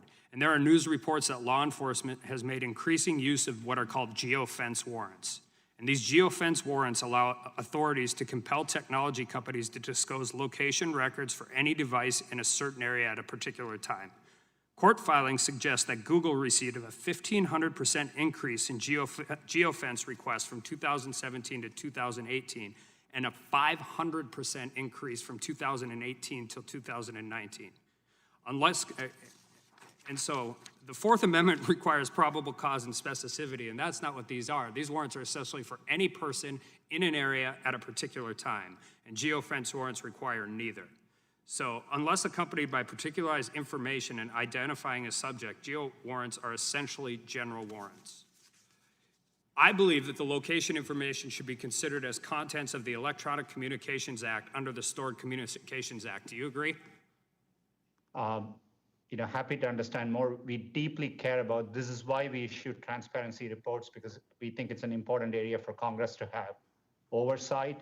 And we recently made a change by which we automatically delete location activity after a certain period of time by default for our users. So we are happy to engage with your office, Congressman, and I'm using you because these are going on in Virginia and New York, I think, right now. But I mean, this equates for everything. I think people would be terrified to know that law enforcement could grab general warrants and get everybody's information anywhere. So it requires Congress to act, and it requires everybody that is a witness in this hearing to be willing to work too, because it is the single most important issue I think we're going to. Time of the gentleman has expired, but I believe he has a unanimous consent request. I do. I have unanimous consent request for a Wall Street Journal article, police request for Google users' location histories face new scrutiny. Without objection. And then I have two letters. The letters are from Congressman Walden, Congresswoman McMorris Rogers. The first letter is to Mr. Cook of Apple. The second letter is to Mr. Pichai. Without objection, both may be entered into the record. I now recognize the gentlelady from Washington, Ms. Jayapal. Thank you, Mr. Chairman, and thank you all for being with us. Mr. Bezos, in July 2019, your employee, Nate Sutton, told me under oath in this committee that Amazon does not, quote, use any specific seller data when creating its own private brand product. So let me ask you, Mr. Bezos, does Amazon ever access and use third-party seller data when making business decisions? And just a yes or no will suffice, sir. I thank you for the question. I know it's an important topic, and I also want to thank you for representing us. I can't answer that question yes or no. What I can tell you is we have a policy against using seller-specific data to aid our private label business, but I can't guarantee you that that policy has never been violated. Mr. Bezos, you're probably aware that an April 2020 report in the Wall Street Journal revealed that your company does access data on third-party sellers, both by reviewing data on popular individual sellers and products and by creating tiny product categories that allowed your company to categorically access detailed seller information in a supposedly aggregate category. Do you deny that report? I'm familiar with the Wall Street Journal article that you're talking about. And we continue to look into that very carefully. I'm not yet satisfied that we've gotten to the bottom of it, and we're going to keep looking at it. Okay. It's not as easy to do as you would think, because some of the sources in the article are anonymous, but we continue to look into it. I'll take that as a you're not denying that, you're looking into it. I will tell you a former Amazon employee in third-party sales and recruitment told this committee, quote, there's a rule, but there's nobody enforcing or spot checking. They just say, don't help yourself to the data. It's a candy shop. Everyone can have access to anything they want. Do category managers have access to non-public data about third-party products and businesses? Here's what I can tell you. We do have certain safeguards in place. We train people on the policy. We expect people to follow that policy the same way we would any other.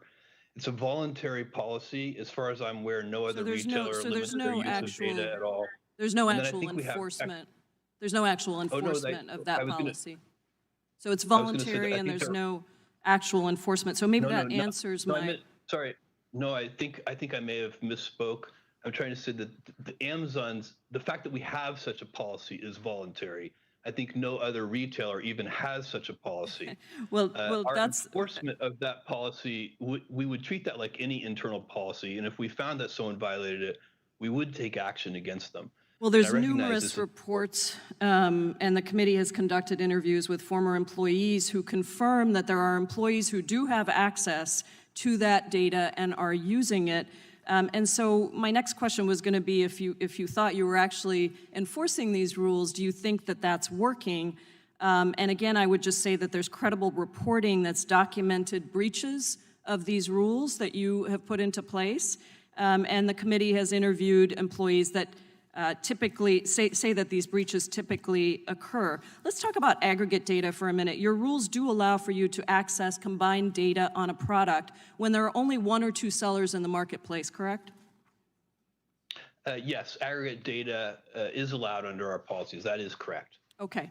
And interviews with former employees have made it clear that that aggregate data essentially allows access to highly detailed data in those product categories. There's the example of Fortem, a small business that had no direct competitors except for Amazon Warehouse Deals, a resale clearance account that only sold 17 units. An Amazon employee accessed a detailed sales report on Fortem's product with information on how much the company spent on advertising per unit and the cost to ship each trunk. And then Amazon launched its own competing products in October 2019. That's a major loophole, and I go back to the General Counsel's statement to this committee very clearly that there was no access to this data, that Amazon does not use that data for its own benefit, and I'm now hearing you say, well, you're not so sure that that's going on. And the issue that we're concerned with here is very simple. You have access to data that far exceeds the sellers on your platforms with whom you compete. You can track consumer habits, interests, even what consumers clicked on but then didn't buy. You have access to the entirety of sellers' pricing and inventory information, past, present, and future, and you dictate the participation of third-party sellers on your platform. So you can set the rules of the game for your competitors, but not actually follow those same rules for yourself. Do you think that's fair to the mom-and-pop third-party businesses who are trying to sell on your platform? I appreciate that question, and I like it a lot because I really want a chance to address that. I'm very proud of what we've done for third-party sellers on this platform. We started our third-party platform 20 years ago, and we had 0 sellers on it. The question I'm asking, I'm so sorry, my time is expiring, and the question I wanted to ask you is that you have access to data that your competitors do not have. So you might allow third-party sellers onto your platform, but if you're continuously monitoring the data to make sure that they're never going to get big enough that they can compete with you, that is actually the concern that the committee has. And, you know, I think your company started in my district. I want to thank you for that. I want to thank you for the work that you've done and say that the whole goal of this committee's work is to make sure that there are more Amazons, that there are more Apples, that there are more companies that get to innovate and small businesses get to thrive. And that is what we're trying to get at. That is why we need to regulate these marketplaces so that no company has a platform so dominant that it is essentially a monopoly. Thank you, Mr. Chairman. I yield back. Time of the gentlelady has expired. I just want to remind the witnesses we appreciate the gratitude for the questions and your description of them as good questions, but we'll just assume that they're good questions and you're happy to answer them so we can make sure we're making good use of your time. And with that, I recognize the gentleman from Florida, Mr. Stubbe. Thank you, Mr. Chairman. Mr. Pichai, I'd like to start with you, and I'm just going to illustrate my question with a factual incident that actually occurred to me.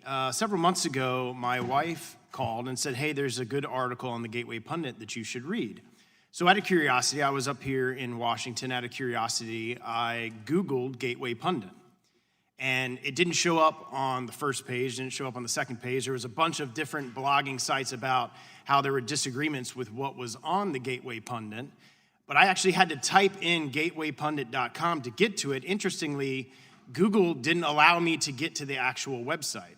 That was a couple of months ago, before this hearing was set to be heard, before this hearing was noticed, before you knew that you would be appearing before us today, and that this is an issue that obviously conservatives and Republicans have had. Last week, after this was noticed, this hearing was noticed, I did the exact same thing here in the Capitol. And wouldn't you know it, I Googled Gateway Pundit, and that was the very first website that came up. Now, this isn't from a constituent in my district. This isn't from somebody telling me. This isn't a news report. I actually physically did this on my laptop here in the Capitol several months ago and then today. So clearly, something had happened between not being notified that you were going to be appearing before our committee and then last week knowing that you would be appearing before our committee, and suddenly conservative websites are now at the top of the bar when you search for them. So was there anything done at Google between a couple of months ago and last week or the week before you appearing today that has changed your approach to silencing conservative websites? Congressman, we approach our work with a deep sense of responsibility without in a nonpartisan way. We want to serve all our users, no matter where they are. In fact, it's in our long-term business incentive to do so. And I believe on our platforms, including YouTube, there are more conservative voices than ever before, and we believe in freedom of expression. On the specific issue, I will have to look into it. I obviously wasn't aware of it. We do. It could be a number of reasons. We constantly get reports. So if you're going to look into it for me, can I expect a response from you, say, in the next 2 weeks as to why that occurred? Congressman, we'll do our best to follow up, and I'll engage with your office to okay, respond on we'll that. follow up on that. I've got a similar question. So I've been in elected politics for almost 10 years. And when I was in the Florida Senate and the state Senate, I never had a problem with my campaign emails being marked as spam or going to junk folders or anything along those lines. And we had 30, 40, 50,000 people on our email list. And suddenly I get elected to Congress, and I'm now up here in Washington, D.C., and my parents who have a Gmail account aren't getting my campaign emails. My supporters, just last week, one of my supporters called me and said, hey, I just want you to know this, that my Gmail account suddenly is taking your campaign emails that I've received for almost 10 years, and suddenly they're going to spam and junk folders. This appears to only be happening to conservative Republicans. I don't see anything in the news or anything in the press or other members on the other side of the aisle talking about their campaign emails getting thrown into junk folders in Gmail. So my question is why is this only happening to Republicans? And it's a fact, it's happening because I can have my supporters testify that they've received my emails for 9 years, and suddenly this last year, all of their Gmail, my campaign emails in their Gmail are going to their spam folder. So if you could give me some clarification on that, I would appreciate it. In Gmail, we are focused on what users want, and users have indicated they want us to organize their personal emails they receive from friends and family separately. And so all we have done is we have a tabbed organization, and the primary tab has emails from friends and family, and the secondary tab has other notifications and so on. These things are applied. It was my father who was not receiving now my campaign emails. So clearly that familial thing that you're talking about didn't apply to my emails. Our systems probably are not able to understand that that it's your father. Obviously, we don't have that context there. We just apply it neutrally across all organizations Well, what assurances can you give me that there's my time's short. One last question. What assurances can you give me that any bias amongst your employees isn't influencing your spam folder algorithms?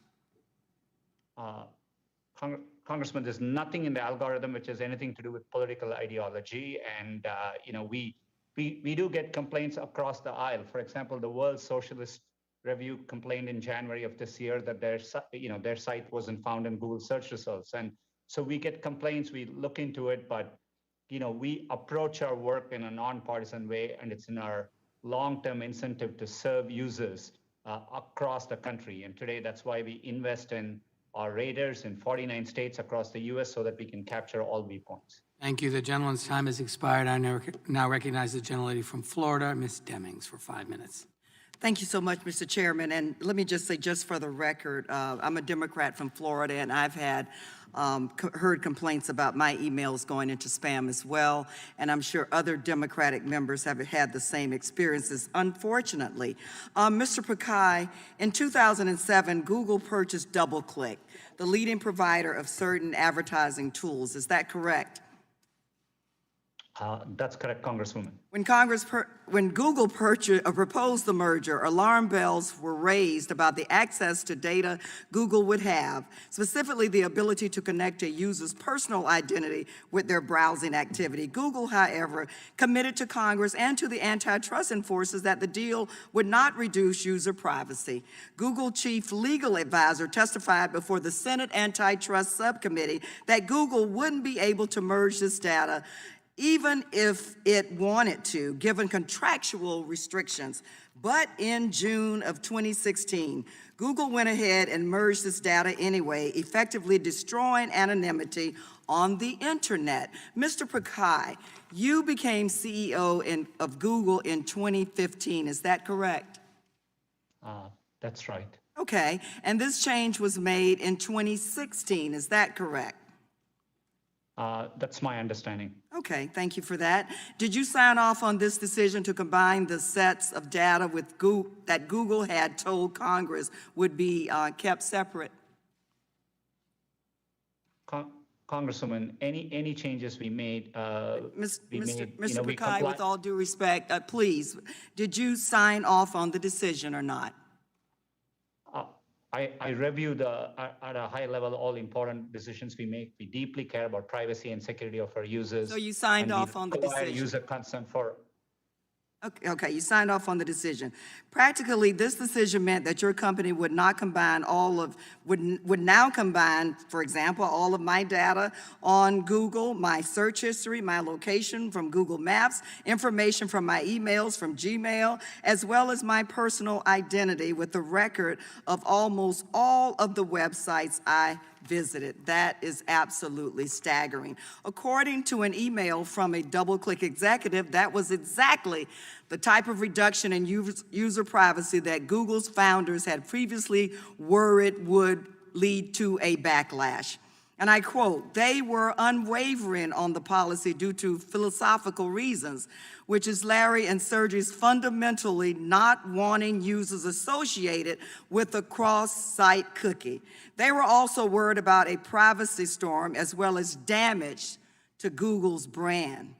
So in 2007, Google's founders feared making this change because they knew it would upset their users. But in 2016, Google didn't seem to care. Mr. Pakai, isn't it true that what changed between 2007 and 2016 is that Google gained enormous market power? So while Google had to care about user privacy in 2007, it no longer had to in 2016. Would you agree that what changed was Google gained enormous market power? Congresswoman, this is an important issue. If I could explain. Well, we today make it very easy for users to be in control of their data. We have simplified their settings. They can turn ads personalization on or off. We have combined most of activity settings into 3 groupings. We remind users to go do a privacy checkup. 1 billion users have done so. Mr. Pakai, thank you so much for that. I am concerned that Google's bait and switch with DoubleClick is part of a broader pattern where Google buys up companies for the purposes of surveilling Americans, and because of Google's dominance, users have no choice but to surrender. In 2019, Google made over 80% of its total revenue through selling of ad placement. Is that correct, Mr. Pakai? About majority 80%? of the business. Yeah, okay. And because Google sells behavioral ads targeted to each of us as individuals, the more user data that Google collects, the more money Google can make. More user data means more money. Is that correct? In general, that's not true. For example, when More you come user in search, data, when you type, not the more most of the money data Google we need is built into the collects? que- I'm sorry, please. So you're saying that the more user data does not mean the more money that Google can collect?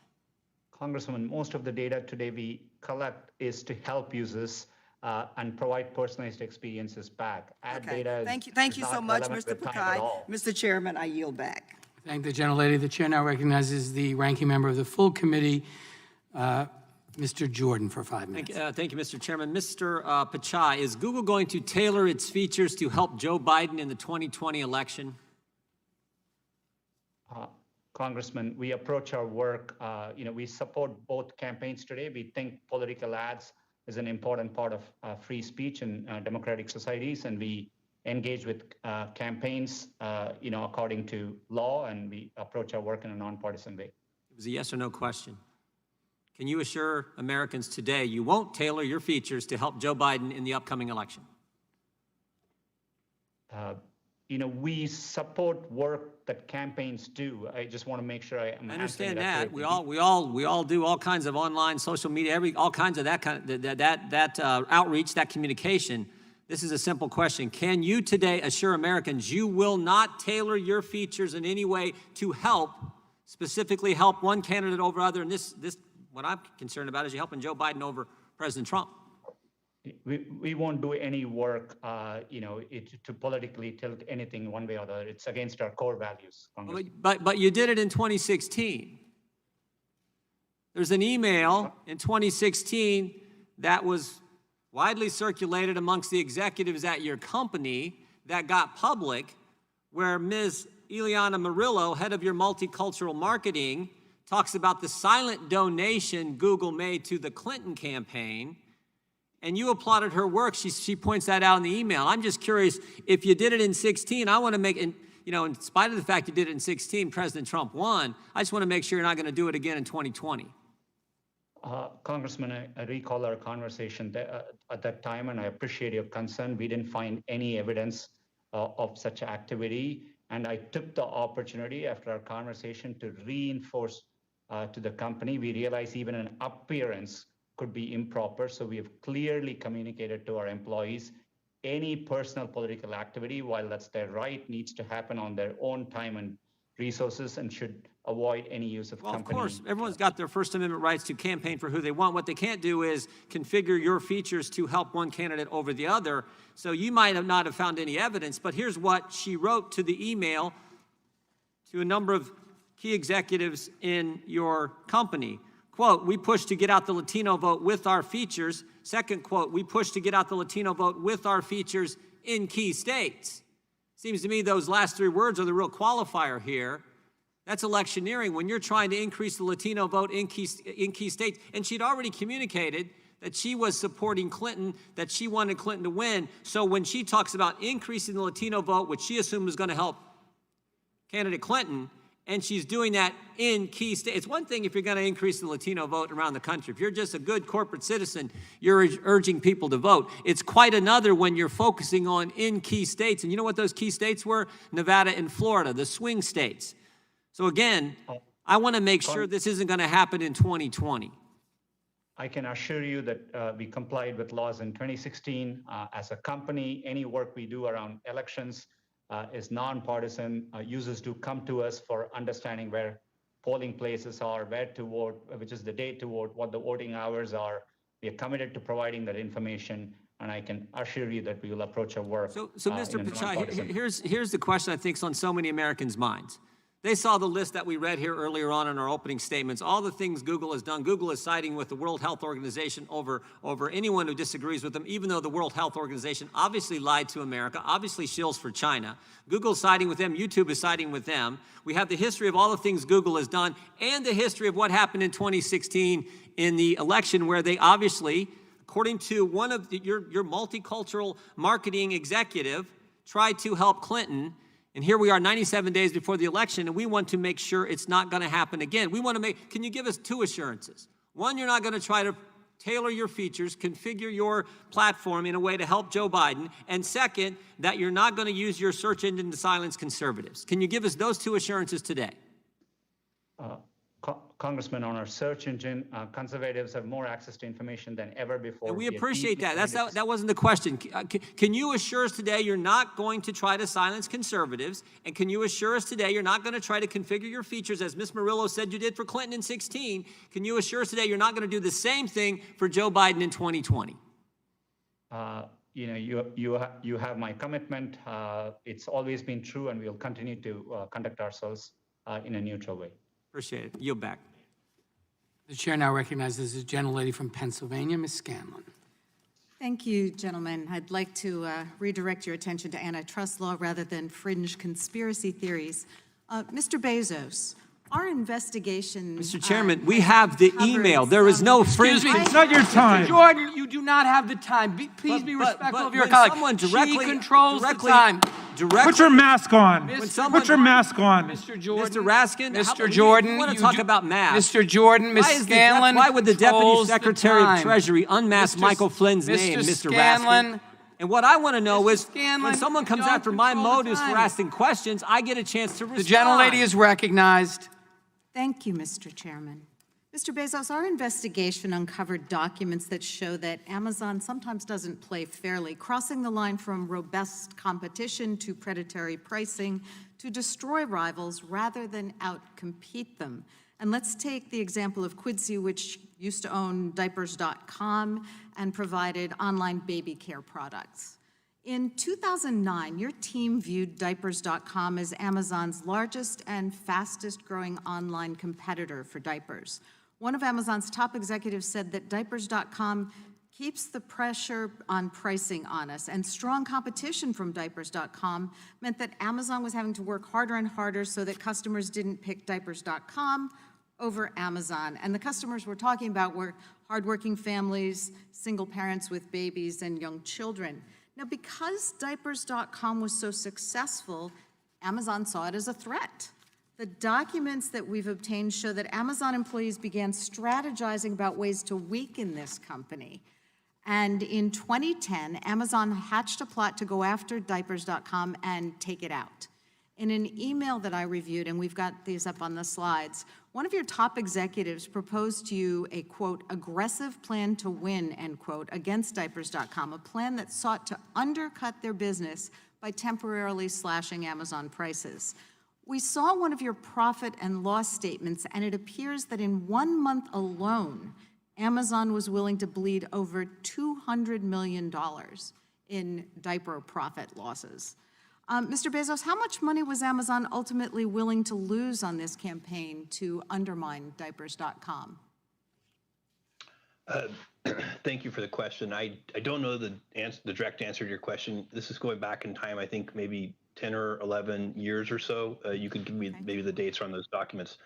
But what I can tell you is that the idea of using diapers and products like that to attract new customers who have new families is a very traditional idea. Sure, well, we let's didn't delve invent that into idea, this neither a did little further. diapers.com. I'm sorry, you know I only have a few minutes here, so I just want to press on.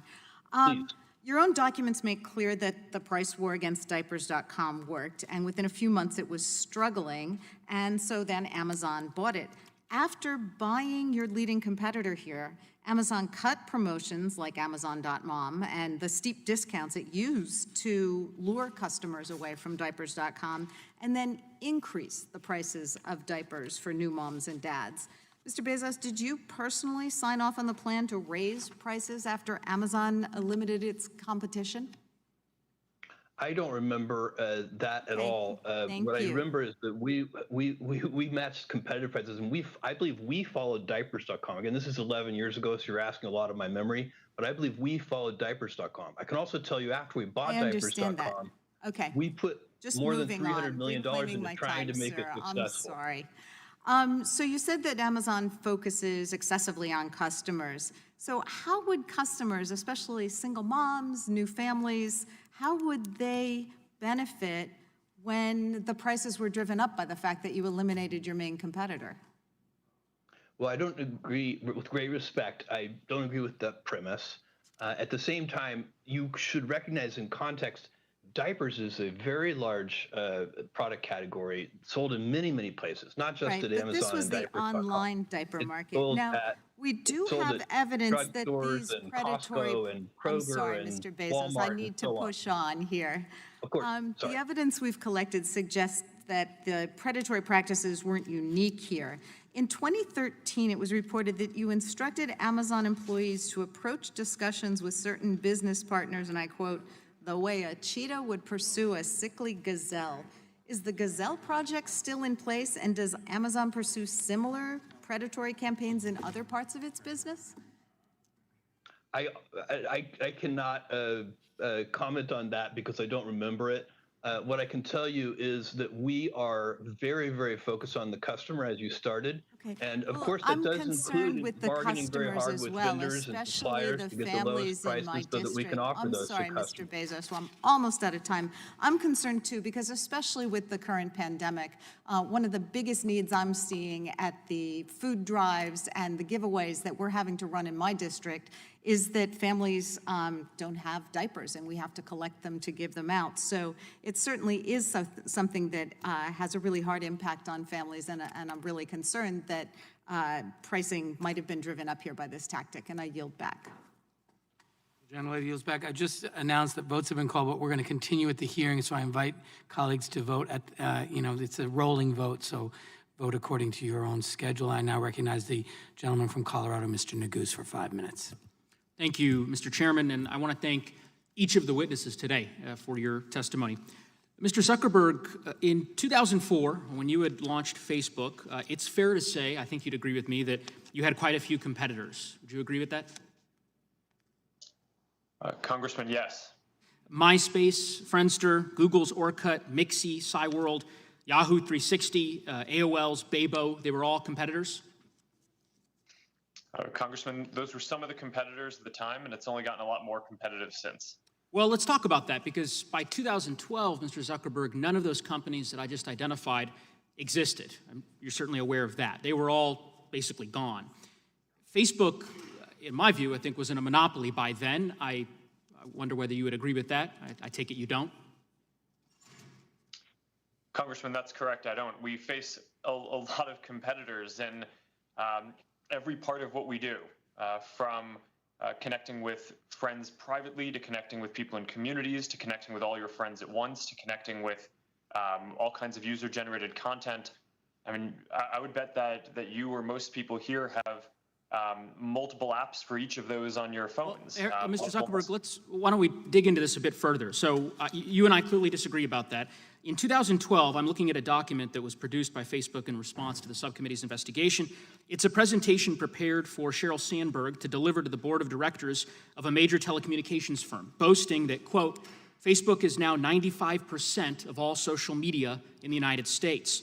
The title of the slide is even, quote, the industry consolidates as it matures. So as I look at that graph, I certainly think most folks would concede that Facebook was a monopoly as early as 2012. But nonetheless, I understand that we disagree on that point. Would you agree with me that Facebook, its strategy since that time, to essentially protect what I describe as a monopoly, but obviously what you would describe as market power, that Facebook has been engaged in purchasing competition, in some cases replicating competition, and in some cases eliminating a competition? Would that be a fair statement? Congressman, the space of people connecting with other people is a very large space, and I would agree that there were different approaches that we took to addressing different parts of that space, but it's all in service of building the best services. And I appreciate that, Mr. Zuckerberg. I appreciate the latter point. It sounds like you are conceding that at least some of those strategies were what I identified, and so I want to talk a little bit about that. In 2014, here's an email.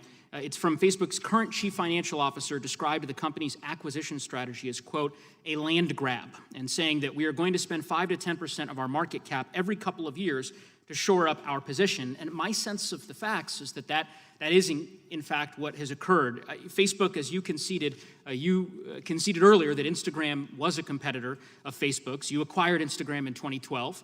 Instagram is now the 6th largest social media platform in the world. Is that right? Congressman, I'm not sure what rank it is, but it's certainly grown beyond our wildest I can represent to you that the statistics demonstrate that empirical data shows it's the 6th largest. In 2014, Facebook bought its competitor WhatsApp. Is that correct? Congressman, yes, WhatsApp was also both a competitor and complementary. They competed with us in the space of mobile messaging, which is a growing and important space, and is, again, one part of the global space of how people connect more broadly. Understood. And at that time, WhatsApp had over 400 million monthly users, a clear path towards 1 billion monthly active users. And WhatsApp is now the 2nd largest social media platform in the world, with 2 billion users worldwide, more than Facebook Messenger. And of course, your company owns WhatsApp. Facebook also tried to buy other competitive startups. In fact, as Chairman Nadler noted, you did tell one of Facebook's senior engineers in 2012 that you can, quote, likely just buy any competitive startup, but it'll be a while before we can buy Google. Do you recall writing that email? Congressman, I don't specifically, but it sounds like a joke.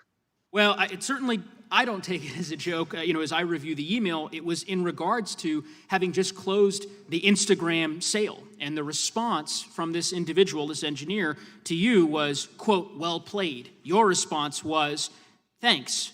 One reason people underestimate the importance of watching Google is that we can likely always just buy any competitive startups, but it'll be a while before we can buy Google. And given the purchases that Facebook had made previous to this and the attempted purchases, my understanding is that Facebook made several overtures to Snapchat, for example, which rebuffed those efforts, clearly demonstrates, in my view, that email was not made in jest. But here's why I ask these questions, Mr. Zuckerberg. It strikes me that over the course of the last several years, Facebook has used its market power to either purchase or replicate the competition. And Facebook Messenger, WhatsApp, Instagram are the most now downloaded apps of the last decade. Your company, sir, owns them all. And we have a word for that. That word is monopoly. With that, I would yield back, Mr. Chairman. Thank the gentleman. I now recognize the gentlelady from Georgia, Ms. McBath, for 5 minutes. Thank you, Mr. Chairman. Mr. Bezos, you referred to third-party sellers today as Amazon's partners and that your success depends on their success. But over the past year, we've heard a completely different story. As part of this investigation, we've interviewed many small businesses, and they use the words like bullying, fear, and panic to describe their relationship with Amazon. I'm going to share the story of a small business owner who is also a wife and a mother, so you can understand how this is actually affecting the lives of everyday people and why this truly matters. We were a top bookseller on Amazon.com, and we worked day and night very hard towards growing our business and maintaining a 5-star feedback rating. Most importantly, this business feeds a total of 14 people, which includes 3 children and one 90-year-old granny. And as we grew, we were shrinking Amazon's market share in the textbooks category. So now in retaliation, Amazon started restricting us from selling. They started with a few titles in early 2019, and within 6 months, Amazon systematically blocked us from selling the full textbook category. We haven't sold a single book from the past 10 months or probably more. We were never given a reason. Amazon didn't even provide us with a notice as to why we were being restricted. There was no warning. There was no plan. So, Mr. Bezos, after Amazon delisted the small business without any apparent reason or notice, she told us that they sent more than 500 separate communications to Amazon, including to you, Mr. Bezos, over the past year. There was not a single meaningful response. Do you think this is an acceptable way to treat someone that you described as both a partner and a customer? No, Congresswoman, and I appreciate you showing me that anecdote, and I would like to talk to her. It does not at all to me seem like the right way to treat her, and I'm surprised by that. And it's not the systematic approach that we take, I can assure you. I don't even understand what's going on in that anecdote because we would love for third-party sellers to sell books on the website. Sir. So I don't understand it, but I would like to understand it better. And with your permission, I would like to get in touch with your office. I think, though, that you're missing the point. This is not just about one business. I'm concerned that this is a pattern of behavior, and basically this pattern of behavior has to change. Mr. Bezos, my question is simply, are you willing to make sure going forward that, the numerous sellers that we've talked to, they have problems just like this? And there are more sellers who have told us that they've exhausted all of their options before finally reaching out to you directly as a last resort, but they're still waiting for your response. So what do you have to say to the small businesses who are talking to Congress because you simply won't listen to them? Well, I say that's not acceptable. If we aren't listening to you, I'm not happy about that at all. But I would, if you allow me to disagree a little bit with a piece of this, I do not think that's systematically what's going on. And the evidence that I would suggest would be useful for you to consider in that regard is that third-party sellers in aggregate are doing extremely well on Amazon. They grew from, 20 years ago it was 0. And today, it's 60% of Okay. sales. Third-party Thank you very sellers are much. growing even Thank you faster so than much. first-party retail. Mr. Bezos, So, thank you. thank you so much. You said that sellers have many other attractive options to reach customers, but that's not at all what we found in our investigation. According to eMarketer, a source Amazon cited in submissions to this committee, Amazon has nearly 7 times the market share of its closest e-commerce competitor. One seller told us that, and I quote, Amazon continues to be the only show in town. No matter how angry sellers get, they have nowhere else to go. So are you saying that these people aren't being truthful when they say that Amazon is the only game in town?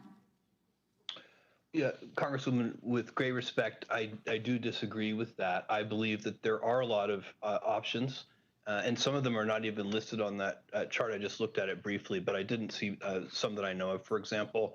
So I think there are a lot of things, and thank it's you. dynamic. All right, thank you for They're that. More and more Mr. every Bezos, day. my time is short. If Amazon didn't have monopoly power over these sellers, do you think they would choose to stay in a relationship that is characterized by bullying, fear, and panic?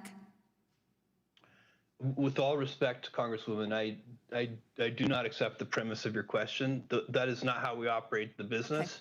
All right. And in fact, we work very hard to Thank provide you for that. fantastic Thank you for tools that. for sellers, and that's why they've been successful. Thank you for that. Mr. Bezos, I'm going to close with giving the bookseller the opportunity to finally be heard by you. Mr. Bezos, we increased our sales on Amazon by 5 times in the past 3 years.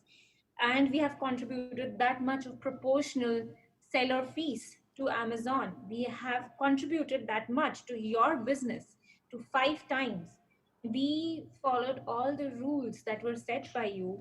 We please, just help us in earning a livelihood. We beg you. There are 14 lives at stake. Please, please, please help us get back on track. With that, I yield back the balance of my time. I thank the gentlelady. We've now concluded our first round. I now recognize myself for 5 minutes. Mr. Bezos, according to your testimony, the marketplace is competitive, but Amazon controls as much as 75% of all online marketplace sales. And eMarketer, a source you cited to us in submissions to this committee, reports that Amazon has nearly 7 times the market share of its closest competitor.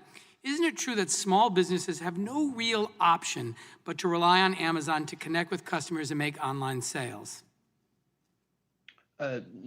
No, sir. With great respect, I do have a different opinion on that. I believe there are a lot of options for small sellers. I believe Amazon is a great one, and we've worked very hard. I think we are the best one. Well, we Mr. have Bezos, a lot of different programs that help sellers, but we thank are you. not the only option. There are 2.2 million active sellers as of yesterday. About 37% of those sellers rely on Amazon as their sole source of income. That is over 800,000 people relying on Amazon to feed their families, put their kids through school, and keep a roof over their heads. Mr. Bezos, you have referred to third-party sellers as both your partners and customers. But isn't it true that Amazon refers to third-party sellers as internal competitors? I think I wouldn't surprise me. In some ways, we are competing, and they're also competing with each other. Well, that's right. Your The own marketplace documents, does allow that. Mr. Bezos, Amazon's own documents that you produce refer to the very same sellers that you've described as Amazon partners as internal competitors. In fact, we've heard from third-party sellers again and again during the course of the investigation that Amazon is the only game in town. One small business owner we interviewed described it this way, and I quote, "We're stuck. We don't have a choice but to sell through Amazon." Another said, and I quote, "They've never been a great partner, but you have to work with them." During this investigation, we have heard so many heartbreaking stories of small businesses who sunk significant time and resources into building a business and selling on Amazon, only to have Amazon poach their best-selling items and drive them out of business. So I want to talk to you about one company that really stood out from the rest. I want you to pay close attention to how they described your partnership, Mr. Bezos. We heard from a small apparel company that makes and sells what they call useful apparel for people who work on their feet and with their hands, like construction workers and firefighters. This particular business discovered and started selling a unique item that had never been a top seller for the brand. They were making about $60,000 a year on just this one item. One day, they woke up and found that Amazon had started listing the exact same product, causing their sales to go to zero overnight. Amazon had undercut their price, setting it below what the manufacturer would generally allow it to be sold, so that even if they wanted to, they couldn't match the price. Here's how the apparel company described working with Amazon, and I quote, "Amazon strings you along for a while because it feels so good to get that paycheck every week. And in the past, for lack of a better term, we called it Amazon heroin because you just kept going and you had to get your next fix, your next check. But at the end of the day, you find out that this person who was seemingly benefiting you, making you feel good, was just ultimately going to be your downfall," end quote. So, Mr. Bezos, this is one of your partners. Why on earth would they compare your company to a drug dealer? Sir, I have great respect for you in this committee, but I completely disagree with that characterization. What we have done is create in the store a place. If you go back in time, we sold only our own inventory. It was a very controversial decision inside the company to invite third-party sellers to come into what is really our most valuable retail real estate, our product detail pages. We did that because we were convinced that it would be better for the consumer. It would be better for the Mr. customer Bezos, to have all of that selection. And I think we were right, and I think it's worked out well. Reclaiming my time. Unfortunately, this is one of reclaiming my time, Mr. Bezos. This is one of many small companies that have told us during this year-long investigation that they were mistreated, abused, and tossed aside by Amazon. Now, Mr. Bezos, you say that Amazon is only focused on doing what's best for the customer. You just said it again, and that also third-party sellers. But how is that possible when you compete directly with third-party sellers with your own products that undercut the competition? Isn't it an inherent conflict of interest for Amazon to produce and sell products on its platform that compete directly with third-party sellers, particularly when you, Amazon, sets the rules of the game? Thank you. No, I don't believe it is. We have the consumer is the one ultimately making the decisions. They're making the decisions about what to buy, what price to buy it at, who to buy it from. And That's not the question, Mr. Bezos. The question is there an inherent conflict of interest because you are a data company? You know when customers put something in their cart, when they take it out. Traditional brick and mortar stores like a grocery store where competition occurs don't have that. And so I just want to follow up finally on an answer to the question that you gave to Congressman Jayapal. You said that you can't guarantee that the policy of not sharing third-party sellers' data with Amazon's own line hasn't been violated. You couldn't be certain. Can you please explain that to me? Can you list examples of where that policy has been violated? Because it's particularly concerning to me, Mr. Bezos, that shouldn't third parties know for sure that data isn't being shared with your own line, their competitors? Why should a third-party seller list their product on Amazon if they're just going to be undercut by Amazon's own product as a result of data you take from them? Sir, I think what I want you to understand, and I think it's important to understand, is that we have a policy against using individual seller data to compete with our private label products. You couldn't assure Ms. Jayapal that that policy isn't violated routinely. Well, we are investigating that, and I do not want to sit here, and I do not want to go beyond what I know right now. But we are, as a result of that Wall Street Journal article, we are looking at that very carefully, Thank you, and Mr. we want to Bezos. get this back. And I will surely share them with you. Thank you, and we look forward to that. The evidence we've collected shows that Amazon is only interested in exploiting its monopoly power over the e-commerce marketplace to further expand and protect this power. This investigation makes clear that Amazon's dual role as a platform operator and competing seller on that platform is fundamentally anti-competitive, and Congress must take action. And with that, I recognize the gentleman from Wisconsin, the ranking member of the subcommittee, Mr. Sensenbrenner, for 5 minutes. Mr. Chairman, I think that the history proves that Congress does a poor job in picking winners and losers. And I've looked over a lot of the material that has been assembled. I've been working with the chairman for over a year on this bipartisan investigation, and I have reached the conclusion that we do not need to change our antitrust laws. They have been working just fine. The question here is the question of enforcement of those antitrust laws.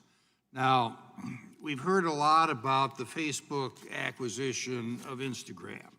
That happened in 2012. Obama's FTC signed off on that.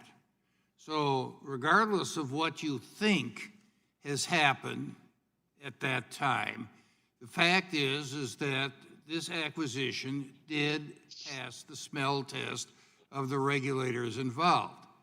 Now, maybe they made a mistake or maybe something else happened, I don't know. But the fact is that there is not a problem with the law.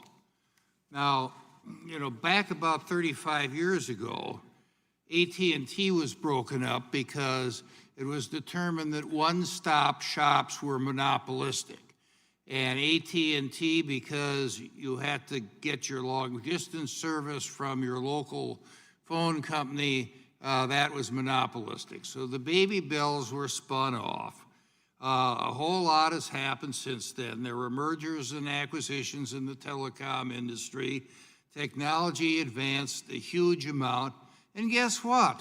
We're back to exactly where we were in 1984. So this goes to show that congressional pressure is not the best.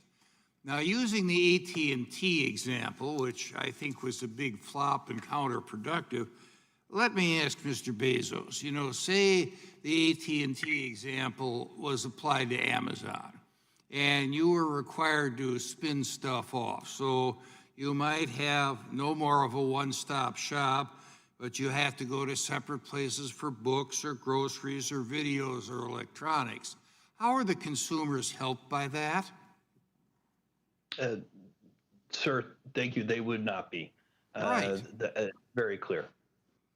Now, Mr. Pichai, let me ask about Google. If you were forced to split up your business lines, say spin off AdTech and YouTube, can you describe what happens to consumers there? Congressman, today, consumers in most of the areas we are dealing with, they see prices free or falling, and they get more choice than ever before. So I think it serves them well. And you're right there. So, I'm not going to be on this committee in the next Congress. I am going to put my feet up and become a senior, quote unquote, statesman. But, let me say that we have heard a whole lot of complaints about big tech. Some of them are political in nature, and I share the complaints and the concern of Mr. Jordan and others. And others talk about allegedly anti-competitive activity. It seems to me that it's not for Congress that legislates to toss all of our antitrust laws and the precedent that has been established through litigation over the last 100+ years. But it's something where we ought to go back to the regulators, to the enforcers, have them look at this stuff, and have them make a determination on whether or not the law's been violated. I think the law's good on that, and we don't need to throw it all in the wastebasket. But there are some matters of concern that we have heard from both sides of the aisle that I think need to be addressed. And if it requires an agency like the FTC to say that they've made mistakes in the past, so be it. We're all human, we all make mistakes, and even government agencies do that. I yield back. Gentleman yields back. I now recognize the gentlelady from Washington, Ms. Jayapal. Thank you, Mr. Chairman. Mr. Zuckerberg, in March of 2012, you suggested by email to your management team that moving faster and copying other apps could, quote, prevent our competitors from getting footholds. Sheryl Sandberg responded that, quote, it is better to do more and move faster, especially if that means you don't have competitors build products that take some of our users. Facebook's product management director added that, quote, I would love to be far more aggressive and nimble in copying competitors. Has Facebook ever taken steps to prevent competitors from getting footholds by copying competitors? Congresswoman, I view it as our job to understand what people are finding valuable in all of the services that they use. And certainly if someone— Do you copy your competitors? Congresswoman, we've certainly adapted features that others have led in, as have others copied and adapted features that— I'm not concerned about others. I'm just asking you, Mr. Zuckerberg, since March of 2012, after that email conversation, how many competitors did Facebook end up copying? Congresswoman, I can't give you a number of companies. Is it who less have- than 5? have gotten- Congresswoman, I don't know. Less than 50? Any estimates? Your team was making a plan. How did it play out? Congresswoman, I'm not sure I agree with the premise here. Our job is to make sure that we build the best services for people to connect with all the people they care about. And a lot of that is done by innovating and by building new things that are leading the way internally. Thank you, Mr. Zuckerberg. Let me go on. Has Facebook ever threatened to clone the products of another company while also attempting to acquire that company? Congresswoman, not that I recall. And I'd like to just remind you that you are under oath, and there are quotes from Facebook's own documents. Prior to acquiring Instagram, Facebook began developing a similar product called Facebook Camera, correct? Congresswoman, that's correct. I've said multiple times that we were competing in the space of building mobile cameras with Instagram. That's what they did at the time. Their competitive set was companies like what we were building with Facebook Camera and ViscoCam and PicPlease. Thank you, Mr. Zuckerberg. Did you ever use this very similar Facebook Camera product to threaten Instagram's founder, Kevin Systrom? Congresswoman, I'm not sure what you would mean by threaten. I think it was public that we were building a camera app at the time. That was a well-documented thing. Let me tell you that, in a chat, you told Mr. Systrom that Facebook was, quote, developing our own photo strategy, so how we engage now will also determine how much we're partners versus competitors down the line. Instagram's founder seemed to think that was a threat. He confided in an investor at the time that he feared you would go into, quote, destroy mode if he didn't sell Instagram to you. So let's just recap. Facebook cloned a popular product, approached the company you identified as a competitive threat, and told them that if they didn't let you buy them up, there would be consequences. Were there any other companies that you used the same tactic with while attempting to buy them? Congresswoman, I want to respectfully disagree with the characterization. I think it was clear that this was a space that we were going to compete in one way or another. I don't view those conversations as a threat in any way. I'm just using the documents and the testimony that the committee has collected from others. Did you warn Evan Spiegel, the founder of Snapchat, that Facebook was in the process of cloning the features of his company while also attempting to buy Snapchat? Congresswoman, I don't remember those specific conversations, but that was also an area where it was very clear that we were going to be building something. People want to be able to communicate privately. They want to be able to communicate with all their friends at once. And we're going to make sure that we build the best products in all of the spaces that we can around helping people stay connected with the people they care about. I appreciate that, Mr. Zuckerberg. I think the question again here is, when the dominant platform threatens its potential rivals, that should not be a normal business practice. Facebook is a case study, in my opinion, in monopoly power because your company harvests and monetizes our data, and then your company uses that data to spy on competitors and to copy, acquire, and kill rivals. You've used Facebook's power to threaten smaller competitors and to ensure that you always get your way. These tactics reinforce Facebook's dominance, which you then use in increasingly destructive ways. So Facebook's very model makes it impossible for new companies to flourish separately, and that harms our democracy, it harms mom and pop businesses, and it harms consumers. Mr. Chairman, I yield back. The gentlewoman yields back. The gentleman from Colorado, Mr. Buck, is recognized for 5 minutes. Thank you, Mr. Chairman. Mr. Bezos, thank you for being here today. I'm concerned that you've used Amazon's dominant market position to unfairly harm competition. We've heard from a number of companies that Amazon uses proprietary data from third-party companies to launch its own private label products, meets with startups to discuss investing in the product, and then uses the proprietary data from these meetings to create its own private label products, allows the sale of counterfeit items through its web platform. During this subcommittee's field hearing in Boulder this January, PopSocket's CEO and inventor David Barnett detailed how Amazon allowed counterfeit products to appear on Amazon's marketplace ahead of PopSocket's products, Mr. Barnett told CNBC that PopSockets found at least 1,000 counterfeit products for sale on Amazon's marketplace, which Amazon allegedly failed to remedy until PopSockets agreed to a nearly $2 million marketing deal with Amazon. We've also seen troubling reports in the Wall Street Journal detailing Amazon's use of third-party sellers' proprietary data to develop and market its own competitive private label products.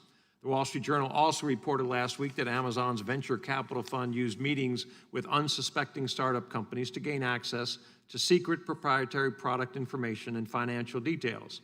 Amazon then reportedly used that information to launch competing products, often disastrous results for the original startup company.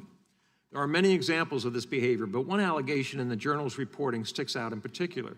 In 2011, Amazon contacted Vocalife, LLC's inventor, about the possibility of investing in the speech detection technology. Vocalife's founder accepted the meeting, thinking this was the company's big break. After displaying Vocalife's microphone technology and providing proprietary information, including engineering data, to Amazon employees, the relationship came to an abrupt halt. Amazon employees allegedly stopped responding to emails before the technology eventually found its way into the Amazon's Echo device. These allegations are serious, especially because the size and scope of these practices couldn't happen without Amazon's monopolistic control of the marketplace. I'm also concerned that given Amazon's allowance of counterfeit goods on its marketplace, especially counterfeit goods from China, that Amazon's marketplace may be knowingly or unknowingly furthering China's use of forced and slave labor conditions. This is especially important following recent reports that at least 80 global companies that sell on the Amazon marketplace, including Nike, Starbucks, and Samsung, have ties to Chinese factories that use enslaved Uyghur Muslims. Following these concerning reports, Senator Hawley introduced an important bill last week requiring American businesses to certify that their supply chain does not rely on forced labor. I will be introducing the House companion bill later this afternoon. While I do not expect you to have intimate knowledge of the legislation, I do want to ask all four of our witnesses a simple yes or no question. Will you certify here today that your company does not use and will never use slave labor to manufacture your products or allow products to be sold on your platform that are manufactured using slave labor? Mr. Cook, you were kind enough to visit with me on the phone. I think we briefly discussed this issue. If you can give a yes or no answer, and I understand you haven't read the details of the bill, but would you agree to this idea? I would love to engage on the legislation with you, Congressman, but let me be clear, forced labor is abhorrent. And we would not tolerate it in Apple. And so I would love to get with your office and engage on the legislation. Thank you. Mr. Pichai. Congressman, I share your concern in this area. I find it abhorrent as well. Happy to engage with your office and discuss this further.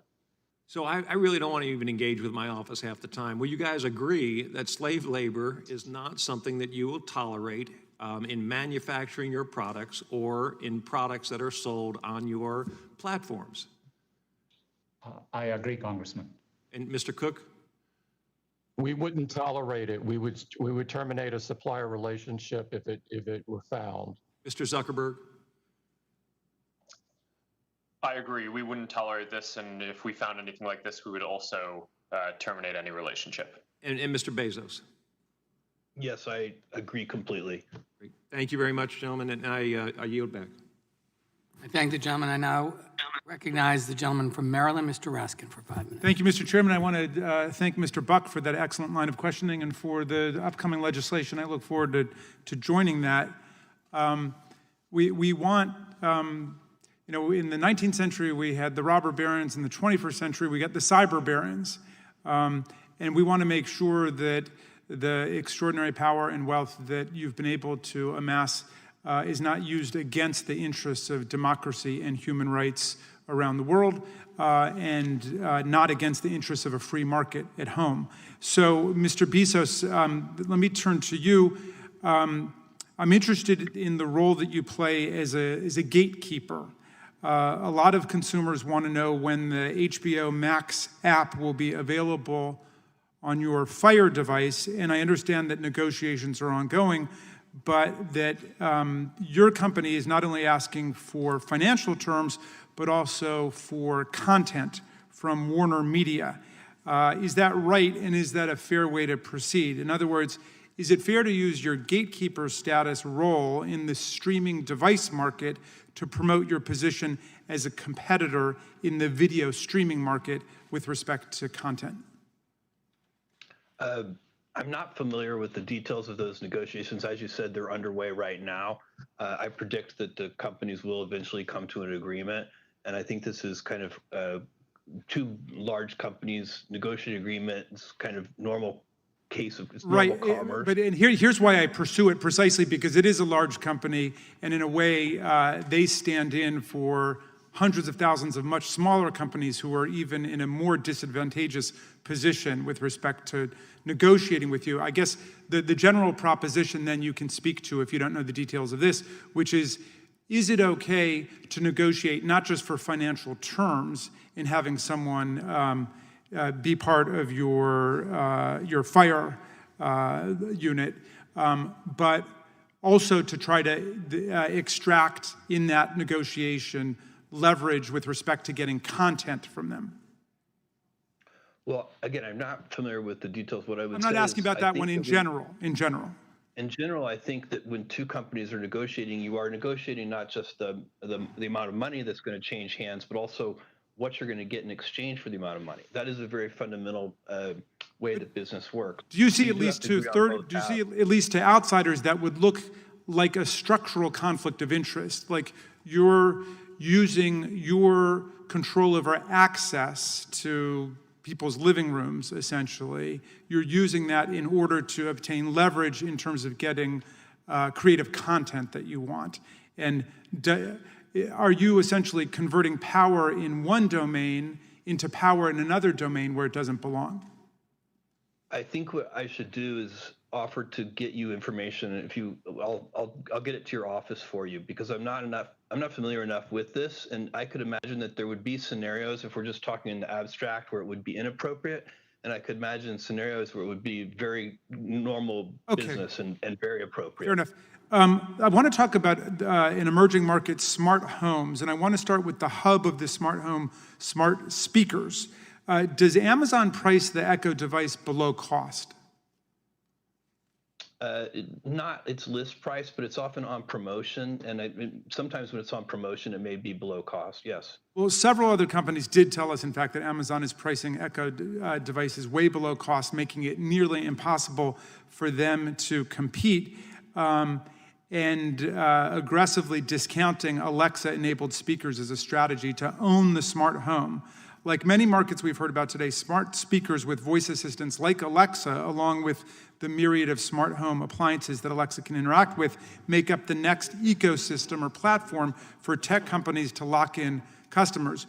Would you say the smart home market for which the Echo Ring security system and other smart devices operate is a winners-take-all market?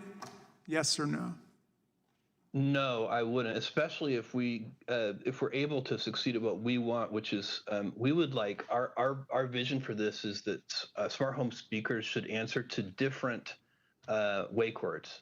Well, So when considering the acquisition of on a case by case basis, and I think in that just to Phoenix, I think it's important if we could achieve that.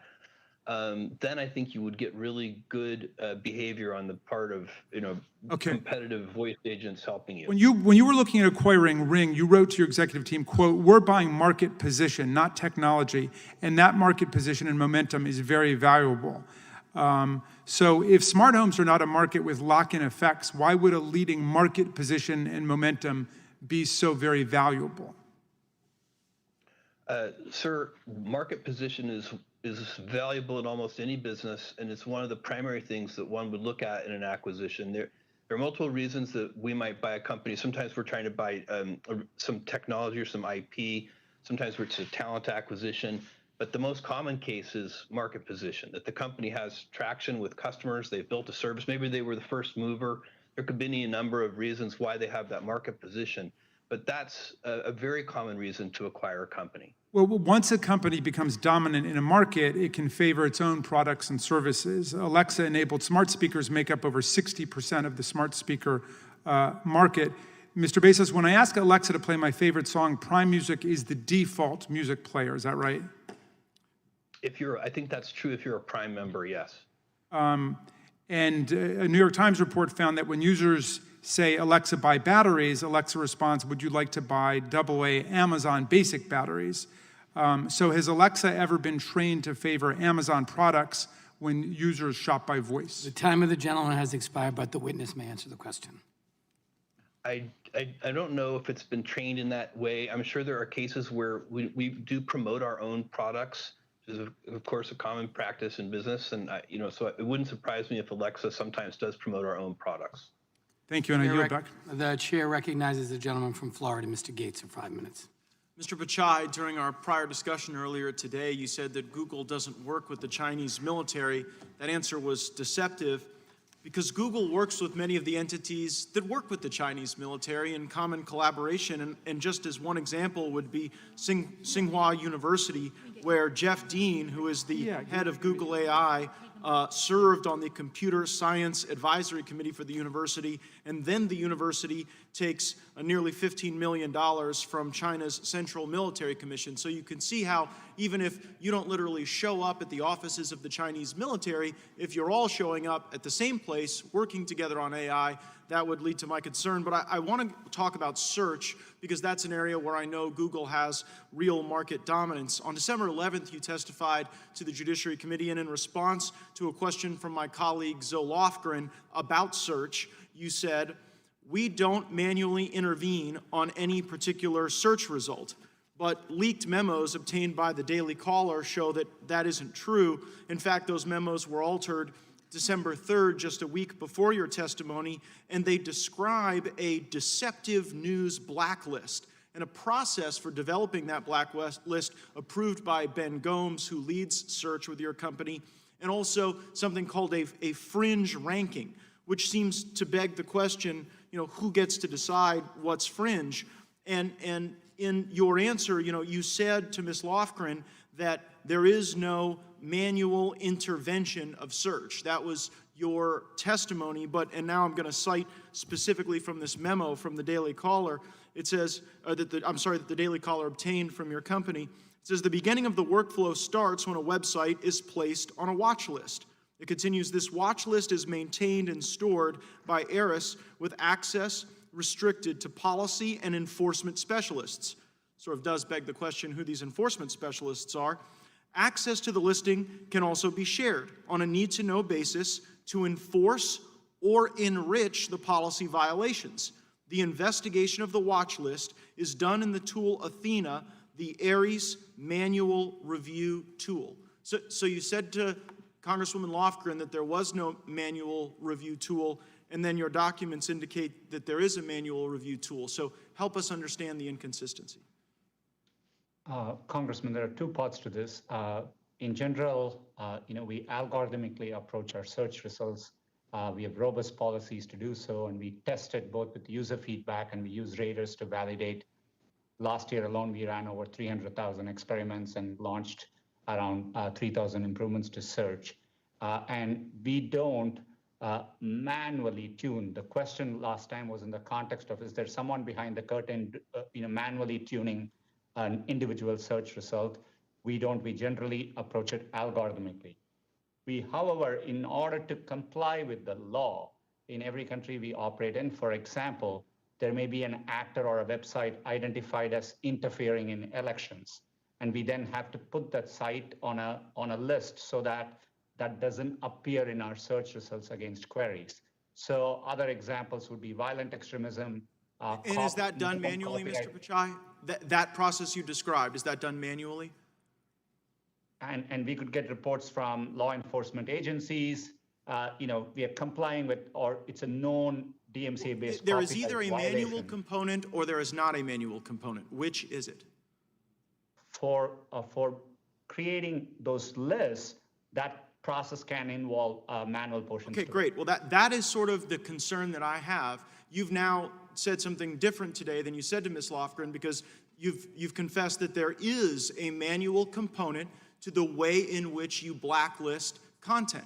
And it seems to be no coincidence that it's sites like Gateway Pundit, The Western Journal, American Spectator, Daily Caller, and Breitbart that receive the ire or the negative treatment as a consequence of your manual tooling. And it also seems noteworthy that whistleblowers at your own company have spoken out. You said that one of the reasons you maintain this manual tool is to stop election interference.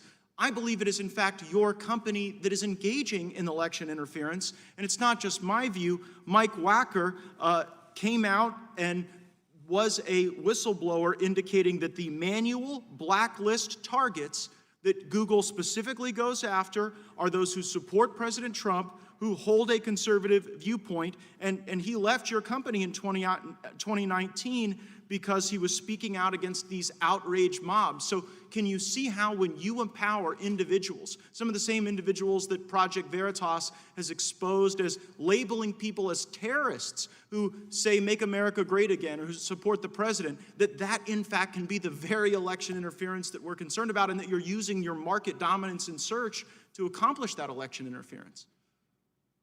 Congressman, with respect, I strongly disagree with that characterization. We don't approach this work with any political viewpoint. We do that to comply with law, known copyright violations, very in narrow circumstances, and we have to do that to comply with the law. And in many cases, those requests can come from law enforcement agencies. Your own employees are saying Time you're of the doing it for a gentleman different reason. Your has own employees are saying expired. it's political bias. I yield back. Thank you, Mr. And Barrett. I'm sorry, may I be recognized for unanimous consent request? Yes. Mr. Chairman, just given the productivity of our discussion, I'd request that we be permitted a third round of questioning. Without objection. I now recognize the chairman of the full committee, Mr. Nadler. Yeah. You know, the documents prove that the news and journalism industry in this country are an economic freefall. Over 200 counties in America no longer have a local newspaper, and tens of thousands of journalists have been laid off in recent years. The reason journalism is in freefall is that Google and Facebook now capture the vast majority of digital ad revenue. Although news publishers produce valuable content, it is Google and Facebook that increasingly profit off their content. Publishers have told us that Google and Facebook maintain their dominance in these markets in part through anti-competitive conduct, as well as conflict of interest. Mr. Zuckerberg, in 2015, Facebook reported high and quickly growing rates of video viewership on its platform. Based on these metrics, news publishers fired hundreds of journalists, choosing instead to boost their video divisions. In 2018, it was discovered that Facebook had inflated these metrics and had known about the inaccuracies several years before Facebook publicly disclosed this. Mr. Zuckerberg, did you know that these metrics were inflated before they were publicly released? Congressman, no, I did not. And we regret that mistake and have put in place a number of other measures since then to make sure that we... And do you realize the harm that this caused journalists across the country? Congressman, I certainly know how important it is that the metrics that we report are accurate, and we've put in place additional measures to make sure that we can audit those. And what do you have to say to the journalists who lost their jobs because of Facebook's deception? Well, Congressman, I disagree with that characterization and also your description of what... Reclaiming my time, Google, meanwhile, maintains its dominance in part through aggregating data from across its products and services. Mr. Pichai, I understand that Google collects user data on users' browsing activity through its Chrome browser. Does Google use that data for its own purposes, either in advertising or to develop and refine its algorithms? Mr. Chairman, we do use data to improve our products and services for our users. Anytime we do it, we believe in giving users choice, control, and transparency. We make it very clear, and we give them simplified settings to choose how they like their data. And so you do use the data that you get from these companies for your purposes. My understanding was whether we use data in general to improve our products and services. And we do use data to show ads, but we give users the choice. They can turn ads personalization on or off. Now, this obviously, the use of this data from all these companies gives you a tremendous advantage over them and over any competitor. Does the ability to make money in any way affect Google's algorithm in terms of what news appears in a typical user's search results? The way we rank our search results, we don't take into account commercial relationship that we have. Okay. But Facebook and Google have gravely threatened journalism in the United States. Reporters have been fired, local newspapers have been shut down, and now we hear that Google and Facebook are making money over what news they let the American people see. This is a very dangerous situation. And unfortunately, my time has expired and I have to yield back. Thank the gentleman for yielding. I now recognize the gentleman from Florida, Mr. Stubbe, for 5 minutes.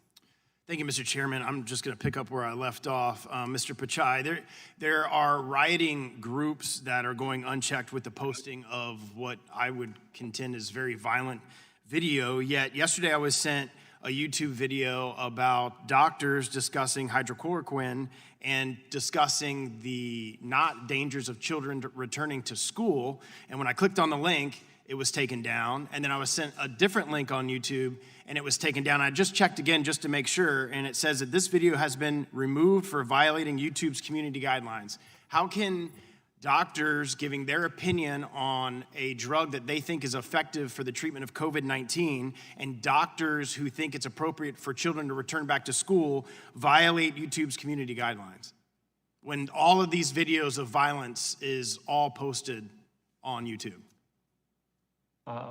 Congressman, we believe in freedom of expression, and there is a lot of debate on YouTube about effective ways to deal with COVID. We allow robust debate, but in the area during a pandemic, we look to local health authorities. So for example, in the US, it would be CDC for guidelines around medical misinformation in a narrow way, which could cause harm in the real world. And so for example, if there is aspects of a video, and if it explicitly states something could be a proven cure, and that doesn't meet CDC guidelines, we would. It's free expression of speech, and you have these doctors who are giving their opinion as doctors, and I don't understand why YouTube and therefore Google thinks it's appropriate to silence physicians and their opinion of what can help and cure people with COVID-19. I'm going to switch quickly to Mr. Zuckerberg. I think at this point it's fairly obvious that technology platforms have been stifling conservative news and opinions. You employ a panel of content moderators. Can you explain how Facebook chooses who these moderators are? Thanks, Congressman. We do hire a lot of people around the world to work on safety and security. Our team is more than 30 or 35,000 people working on that now. We certainly try to do this in a way that is neutral to all viewpoints. We want to be a platform for all ideas. I don't think you build a social product with the goal of giving people a voice if you don't believe that people being able to express a wide variety of things is ultimately valuable for the world. And we try to make sure that our policies and our operations ultimately reflect and carry that out. Is there an ideological diversity amongst the content moderators?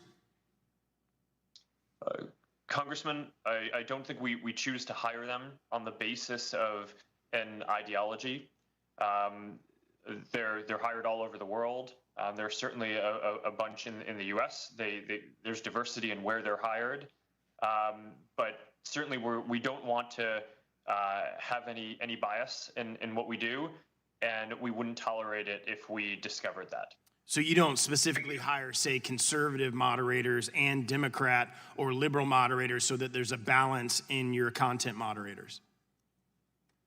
Congressman, in terms of the 30 to 35,000 people or more at this point who are doing safety and security review, that is correct. In terms of the people setting the policies, I think it is valuable to have people with a diversity of viewpoints involved so we can make sure that we have the different viewpoints represented in the policy development process. And we also consult with a number of outside groups whenever we develop new policies to make sure that we're taking into account all perspectives. What are some of those outside groups that would be conservative leaning? Congressman, I need to get back to you with a list of specific groups, but it would depend on what the topic is. Can you just think of one? I mean, you said you reach out to outside groups. Can you think of one conservative outside group that you reach out to and use as a content moderator?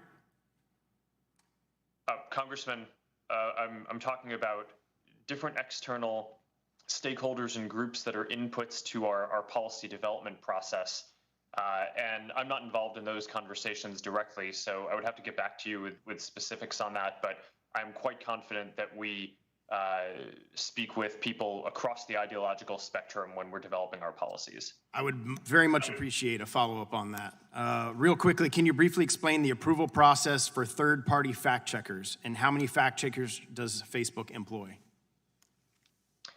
Yes, thanks. We work with about 70 fact-checking partners around the world, and the goal of the program is to limit the distribution of viral hoaxes, so things that are clearly false, from getting a lot of distribution, but we don't ourselves want to be in the business of determining what is true and what is false. That feels like an inappropriate role for us to play. We rely on an organization called the Poynter Institute, and I think it's called the Independent Fact-Checking Organization, that has a set of guidelines of what makes an independent fact-checker, and they certify those fact-checkers, and then any organization that gets certification from that group is qualified to be a fact-checking partner within Facebook. Thank you. The gentleman's time has expired. We're going to I'm going to recognize Mr. Johnson for 5 minutes, and then we're going to take a short break of the committee. Mr. Johnson, you're recognized. Thank you, Mr. Chairman. Mr. Bezos, Amazon has a significant problem with counterfeit products being sold on its platform. Counterfeit products not only rip off the owners of legitimate businesses, they also can be dangerous. Counterfeit medicine, baby food, automobile tires, and other products can kill. Amazon has said it's fixing its counterfeit problem, but counterfeiting seems to be getting worse, not better. Amazon is a $1 trillion company, but Amazon customers are not guaranteed that the products purchased on your platform are authentic. Amazon acts like it's not responsible for counterfeits being sold by third-party sellers on its platform, and we've heard that Amazon puts the burden and cost on brand owners to police Amazon's site, even though Amazon makes money when a counterfeit good is sold on its site. More than half of Amazon's sales come from third-party seller accounts. Why isn't Amazon more aggressive in ensuring that counterfeit goods are not sold on its platform? And why isn't Amazon responsible for keeping all counterfeit products off of its platform? Thank you. This is an incredibly important issue and one that we work very hard on. Counterfeits are a scourge. They are a problem that is not, it does not help us earn trust with customers. It's bad for customers. It's bad for honest third-party sellers.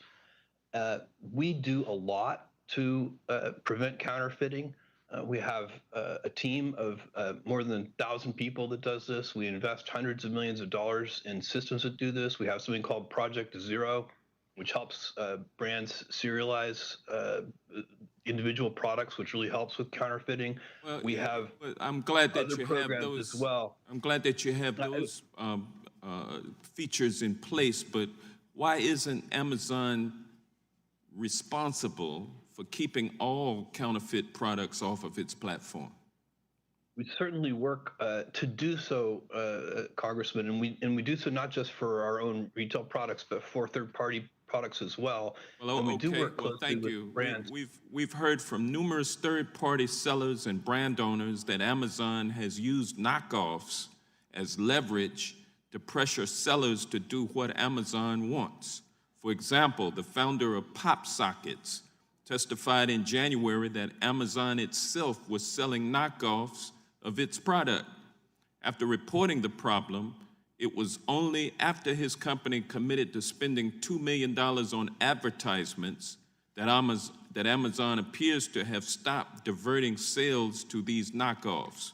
What is your explanation for that business practice?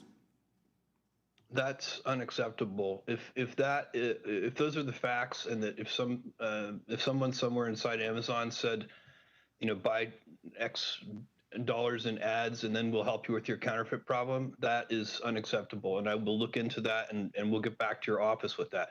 What I can tell you is that we have a counterfeit crimes unit. We attempt to prosecute counterfeiters. I would encourage this body to pass stricter penalties for counterfeiters and to increase law enforcement resources to go after counterfeiters. But your company bad does actors. make money off of counterfeit goods being sold on your platform. Isn't that correct? If it does, in my view, sir, it would only be in the short term. We don't make. I would much rather lose a sale than lose a customer. All right, we good make enough. money because customers come back. Fair enough, sir. Making companies pay extra to avoid having their products disappear in rankings seems to be so unfair, especially to small businesses. The American dream is threatened when that happens. Don't you think so? Sir, I'm not exactly sure what you're referring to. If you're talking about what we were just talking about a second ago, I agree completely. I'm talking about a totally different situation now, where a company that is selling on your platform but is not paying anything extra gets buried in the rankings, and but companies that pay extra are able to get their products pushed up, and they avoid getting pushed down. Is that an acceptable practice? Sir, I think what you're referring to is the fact that we offer an advertising service basically for third-party sellers to drive additional promotion to their products. That's a voluntary program. Some sellers use it, some don't. And it's been very effective at helping people promote their products. With that, I yield back. Thank you. The gentleman yields back. The committee will stand in a brief recess.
Committee will come to order. I recognize the gentlelady from Florida, Ms. Demings, for 5. I'm sorry? I recognize the gentleman from North Dakota, Mr. Armstrong, for 5 minutes. Thank you, Mr. Chairman. Mr. Bezos, earlier my colleague brought up what I think is an important issue, and they were discussing Amazon's stated policy against using third-party seller information to inform business decisions regarding Amazon's private label brands. Ms. Jayapal specifically noted that possible loophole that allows Amazon to review non-public aggregate data to inform private brands, even in instances where there are only a few third-party sellers. I just want to drill down on that just a little more. Where exactly does Amazon draw the line?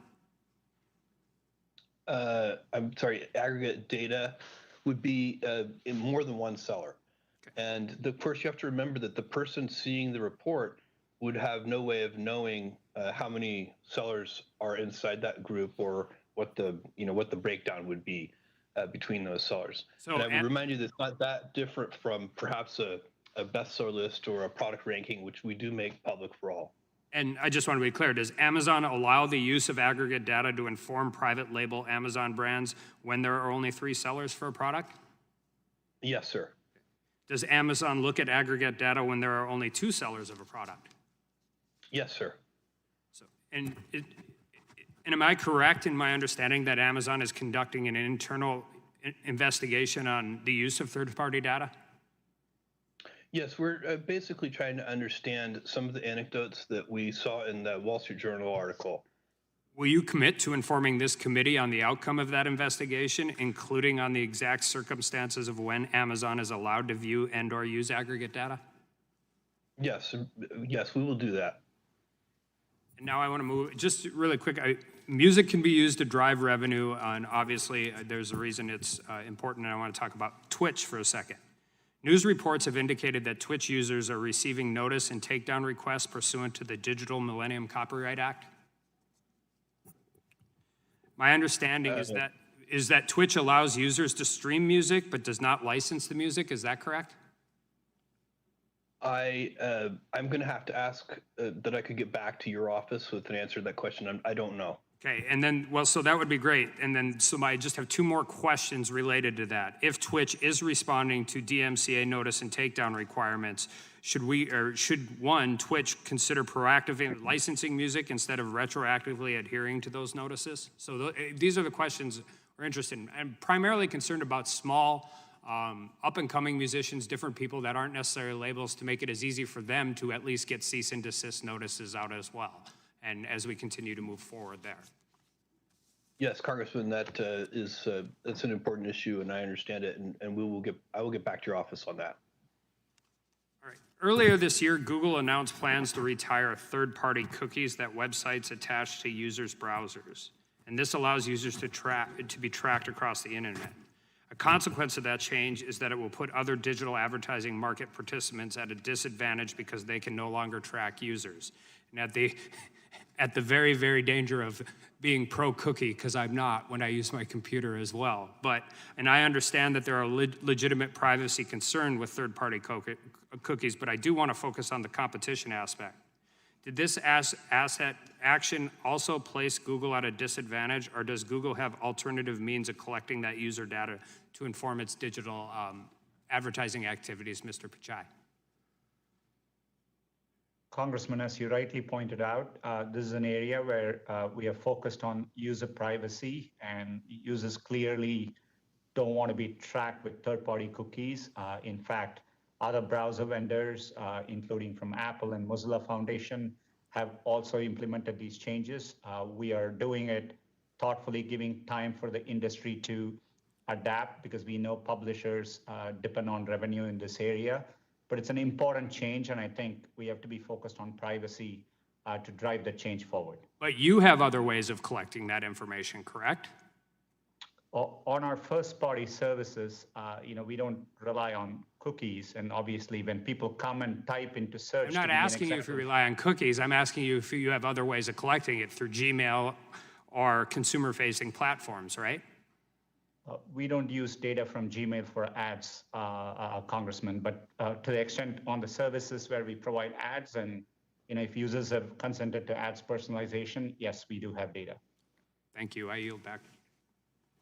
Gentleman yields back. I now recognize the gentlelady from Florida, Ms. Demings, for 5 minutes. Thank you so much, Mr. Chairman. Mr. Zuckerberg, during discussions of changing Facebook's platform policy in 2012, you said that, and I quote, "In any model, I'm assuming we enforce our policies against competitors much more strongly." It sounds like Facebook weaponizes its policies to target competitors. Why would Facebook enforce its policies against competitors more strongly? Congresswoman, when we were a much smaller company, we saw that. This is some of our 2012 larger- now. This was in 2012, so please go right ahead. Sure. We've had policies in the past that have prevented our competitors, which at the time we were primarily worried about larger competitors, from using our platforms to grow and compete with us. So we had some of those policies. We continually review them over time. And Okay, Mr. Zuckerberg, in since then, 2013, a we've senior actually- Facebook employee identified MessageMe as a fast-growing app on Facebook and said that we will restrict their access. Was this another example of enforcing Facebook's policies against competitors much more strongly? MessageMe. Congresswoman, I'm not familiar with that specific example, but we did have that policy. Okay, let's We move to another one and see evaluated if it you since then remember and this changed one. the In policy. 2014, other Facebook product managers openly discussed removing Pinterest's access to Facebook's platform tools. As one employee said, "I am 100% in favor of the idea of moving it from Pinterest, but I am not recommending removing it from Netflix going forward." Why would Facebook product managers want to restrict Pinterest's access to Facebook, but not Netflix? Congresswoman, I'm not familiar with that exchange. I don't think I was on that. Why do you think you wouldn't have to be on that, but why do you think they made that decision or would make a decision like that? Well, Congresswoman, as I said, we used to have a policy that restricted competitors from using our platform, and Pinterest is a social competitor with us. It's one of the many competitors that allow people to all share right. different types Okay, of Mr. content with their Zuckerberg, these communities. examples and supporting documents strongly suggest that Facebook does weaponize its platform policies, enforcing them selectively to undermine competitors. But let's move on. Mr. Cook, I am concerned that Apple's policies are also picking winners and losers in the app economy, and that Apple rules mean Apple apps always win. Mr. Cook, in 2019, Apple removed from the Apple Store certain apps that help parents control their children's devices. Do you remember what justification Apple cited? Yes, Congresswoman, I do. It was that the use of technology called MDM, mobile device management, placed kids' data at risk.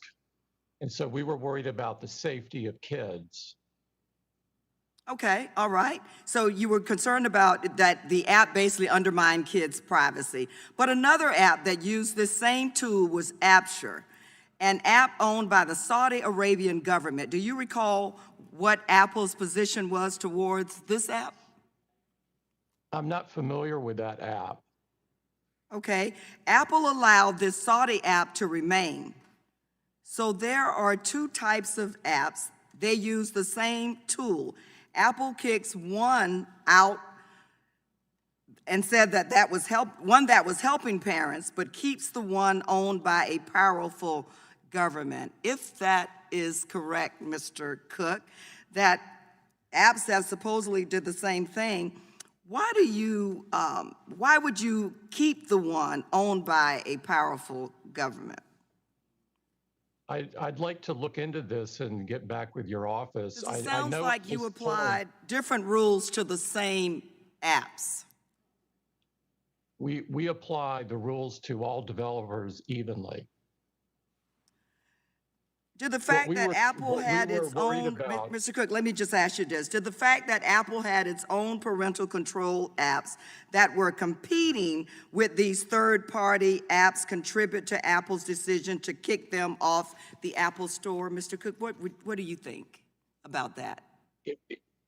It did not. There's over 30 parental controls on the App Store today, So there's plenty of competition in this area. And I would point out that this is not an area where Apple gets any revenue at all. We do this Mr. Cook, because I didn't ask parents anything were- about revenue. That was not my question, but I'm out of time. And thank you so much, Mr. Chair. I yield back. Thank the gentlelady for yielding back, and now recognize the ranking member of the full committee, Mr. Jordan, for 5 minutes. Thank you, Mr. Chairman. I would yield to the gentleman from Florida, Mr. Gates. I thank the gentleman for yielding. Mr. Zuckerberg, just as Mr. Pichai gave prior testimony to Congress saying there wasn't editorial manipulation on their platform, you have previously given testimony to the Congress saying that there is not editorial manipulation that disadvantages conservatives. And just like in the case of Google, there have been whistleblowers from Facebook that not only have offered evidence indicating your testimony was not truthful, but there's even video that suggests that content moderators that you employ are out there disadvantaging conservative content. I'm wondering if you are familiar with the experiences of Zach McElroy and Ryan Hartwig, two people who participated in Facebook content review, and what is your response to the very damning video evidence and the testimony from them that the culture that you lead within Facebook is one that disadvantages conservatives and leads to content manipulation? Congressman, I'm somewhat familiar with the concerns that they've raised, and as I've said, we aim to be a platform for all ideas. We got into this because we want to give everyone a voice. I certainly do not want our platforms to be run in a way that has any ideological bias, and I want people to be able to discuss a range of issues. When people raise concerns like that, we do look into them to make sure that that everyone in our operation is behaving and upholding the standards that we would like. And if the behavior that they cited is true, then that would be unacceptable in our operation. And following the release of those videos and that evidence from Project Veritas, will you then describe the investigation that Facebook undertook to root out these very corrosive effects on your platform?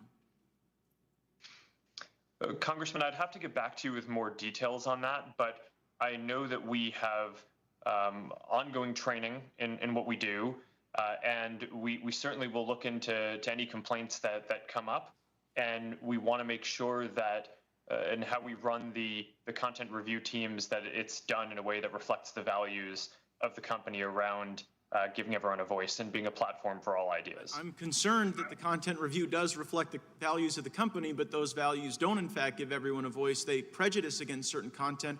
And while I appreciate training as a prophylactic endeavor to try to guide future content, it seems disingenuous for you to suggest that these videos come out that are very damning, that show the people that you trust with content moderation admitting on video that they disadvantage conservatives, that they label people who support the president as a way to push down their content and limit the reach of that content, for you to then come to us many months later after that was all over the news and the internet and say, well, you know, you'll get back to us and you do a little training. It seems to suggest that you don't take these allegations and this evidence very seriously. And so I'll ask the question perhaps in a different way. Would you revise your prior, in your prior testimony to Energy and Commerce, you said this does not happen, it cannot happen. Would you at least be willing to acknowledge, based on the irrefutable evidence before us that you don't seem to have investigated, that it is possible that at Facebook, your employees do have the power to disadvantage conservative viewpoints, and that they in fact have used that power in ways that we need to root out? Congressman, my testimony in the past and today is about what our principles are as a company and what we try to do. Of course, when you have tens of thousands of employees, people make mistakes, people have some of their own goals some of the time, and it's our job in running the company to make sure that we minimize errors and that we make sure that the company's operations reflect the principles that we intend to run it on. And when you fire people as a consequence of their politics, do you think that that impacts the culture and perhaps empowers some of the content moderators to also treat people worse as a consequence of their politics? Congressman, I'm not sure what you're referring to, but I'm not aware of any case where we have fired someone on behalf of their politics, and I would say that that would be an inappropriate thing for us to do. Why did you fire Palmer Luckey? Congressman, I'm not sure it's appropriate to get into a specific personnel issue publicly. I mean, I could just tell you that I can Palmer assure you that Luckey's it was NDA not. with you, I only have 10 seconds, but Palmer Luckey's NDA with you doesn't allow him to talk to anyone except government officials. I'm a government official. I've seen the messages where you have specifically directed Mr. Luckey to make statements regarding his politics for the benefit of your company. So I think both in the case of these content moderators and in the case of the testimony you just gave regarding Mr. Luckey and firing people over their politics, there is serious question as to whether or not you're giving truthful testimony here or whether it's lying before Congress. I see my time's expired and I'll yield back. Gentleman yields back. I now recognize the gentlelady from Pennsylvania, Ms. Scanlon. Thank you, Mr. Chairman. Mr. Pache, I wanted to focus a little bit on Google's acquisition of YouTube and some of the consequences of that move for consumer privacy and competition. Now, Google purchased YouTube in 2006 after identifying it as a potential rival that could eventually draw business away from Google. And it's my understanding Google paid $1.65 billion for that acquisition, nearly 30 times its original bid of $50 million. So could you tell us why Google was willing to pay so much more beyond the initial proposed bid? And was this as a result of any analysis on the harm Google would suffer if a competitor had purchased YouTube? Congresswoman, we acquired YouTube in 2006, and this was well before my time there as CEO, and I wasn't directly involved. But what I do recall at the time is that we saw it as a new emerging area, and our mission is to help users with information. We saw an opportunity, and it wasn't clear. YouTube only had 67 people. Okay, was Mr. acquired the Page company. in charge of that decision? Congresswoman, Well, I you wasn't don't directly know. involved, but Okay. I'm pretty sure our senior leadership team at that time Okay. definitely looked into it. Okay, I would encourage the subcommittee to take the steps necessary to have us hear from whoever was in charge of that. Moving on, Google is now by far the top online site where Americans watch videos, including children's videos. And as I'm sure you're aware, federal law prevents companies from collecting data on children under 13. However, just last year, the Federal Trade Commission found that Google had spent years knowingly collecting data on children under 13 on YouTube and offering advertisers the ability to target those children directly. Mr. Pache, did YouTube use the data it illegally acquired to improve its ability to target ads to children? This is an area, I take it very seriously. I'm a parent too. We are committed. We have invested tremendously. We have a dedicated product for kids in YouTube Kids. On the main YouTube platform, we make sure we have clear policies. We enforce them rigorously. Just in Q4 of 2019, we flagged and removed almost close to 1 million videos, potentially for concerns around child safety. So it's an area we are investing rigorously and will continue to do so.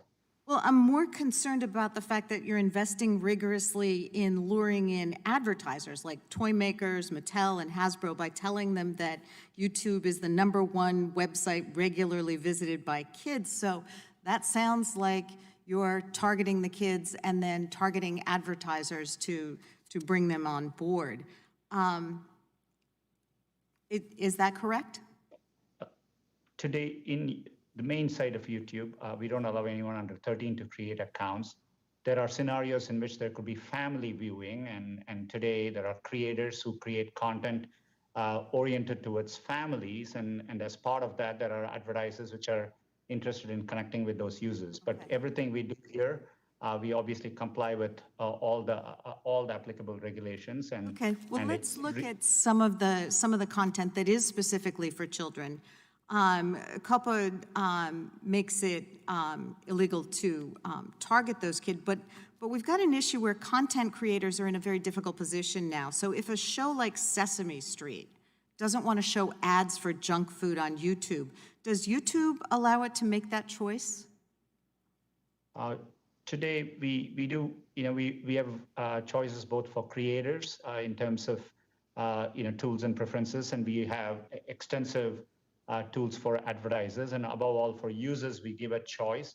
They can either use YouTube as a subscription service without seeing those types of ads, or they can use it for free with ads. So we give choice, and for us, it is of utmost importance that YouTube is a place where people come to learn, and we find increasingly small and medium businesses use YouTube to thrive, especially even during COVID.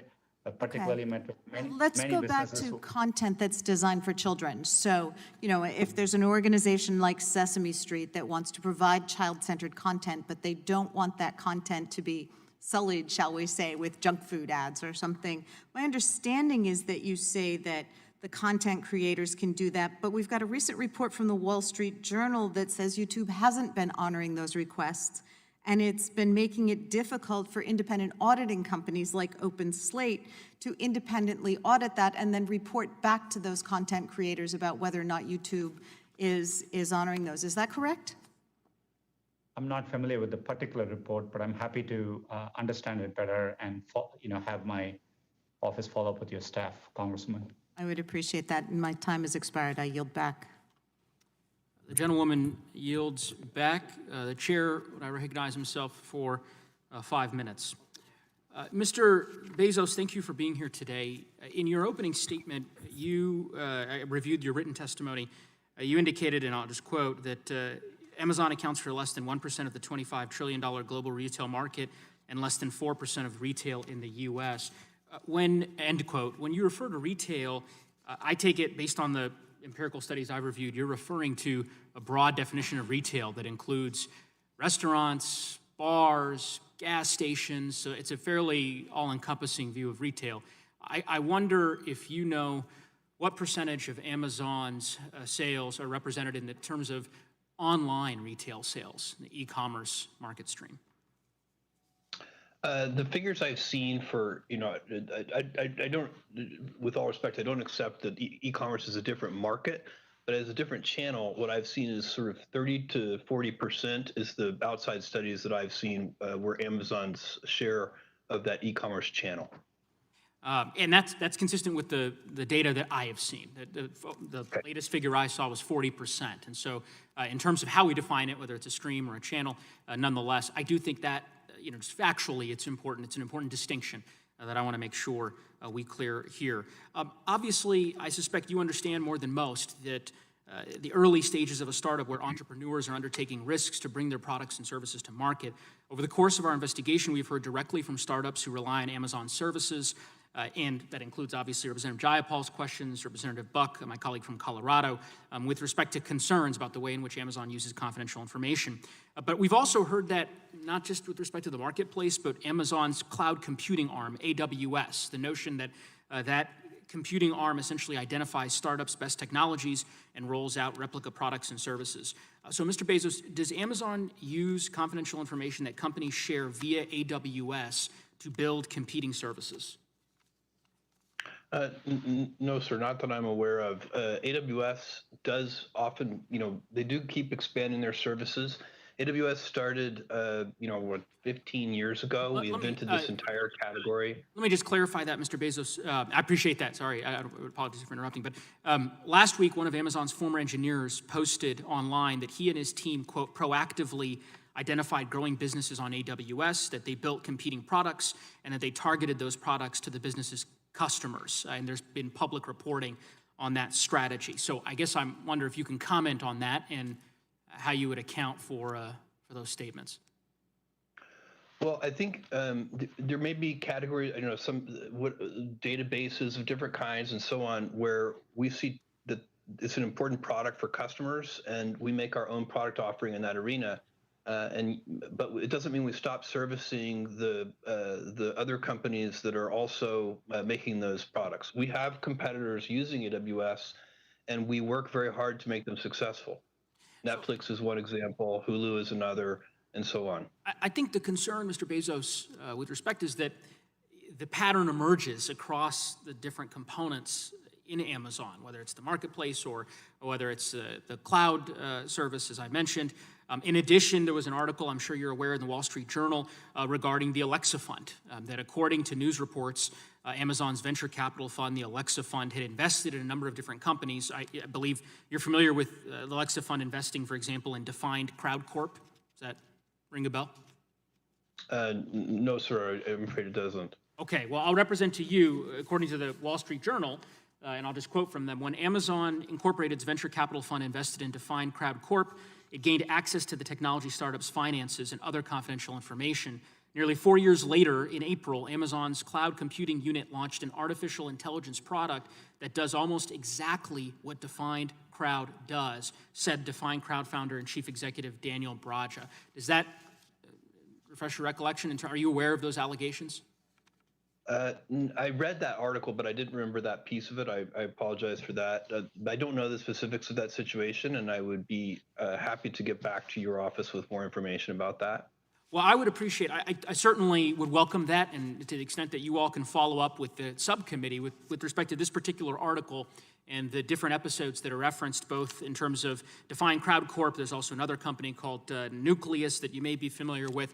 The reason why I ask these questions, the reason why it matters, Mr. Bezos, to me, is that we are very concerned about this innovation kill zone that seems to be emerging. I represent Boulder and Fort Collins, two of the fastest growing and most innovative tech hubs in the country, and entrepreneurs and founders shared their stories with this committee during one of our field hearings, actually a field hearing that we held at the University of Colorado Law School just earlier this year.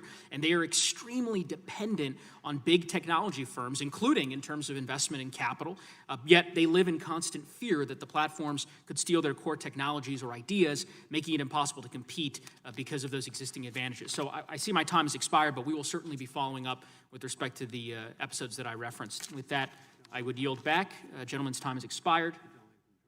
And the gentlewoman from Georgia, Ms. Macbeth, is recognized for 5 minutes. Thank you, Mr. Chair. Mr. Cook, Facebook acquired WhatsApp in 2014, and at that time, Sheryl Sandberg told the board that the deal was critical for countering the App Store power of Apple and Google, who choke off Facebook's access to mobile devices.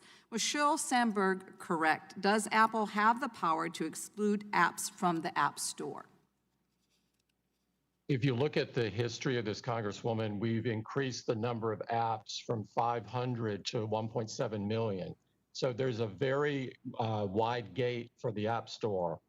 And there's fierce competition for developers, and we want every app we can on the platform. Okay, so, but Mr. Cook, then what you're saying is that Apple can exclude apps from the App Store. In fact, it has. In 2018, Apple introduced an app called Screen Time, which helps people limit the amount of time they or their kids spend on their iPhones. Is that correct? It sounds right. Okay, but before Screen Time existed, there were other apps in the App Store that gave parents control over their kids' phone usage, apps like Our Pact and Kids Locks, and parents depended on them.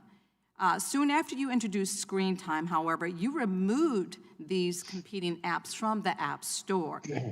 One mother wrote to Apple saying, and I quote her, "I am deeply disappointed that you have decided to remove this app and others like it, thereby reducing consumer access to much-needed services to keep children safe and protect their mental health and well-being." Mr. Cook, why did Apple remove competing apps right after you released Screen Time? We were concerned, Congresswoman, about the privacy and security of kids.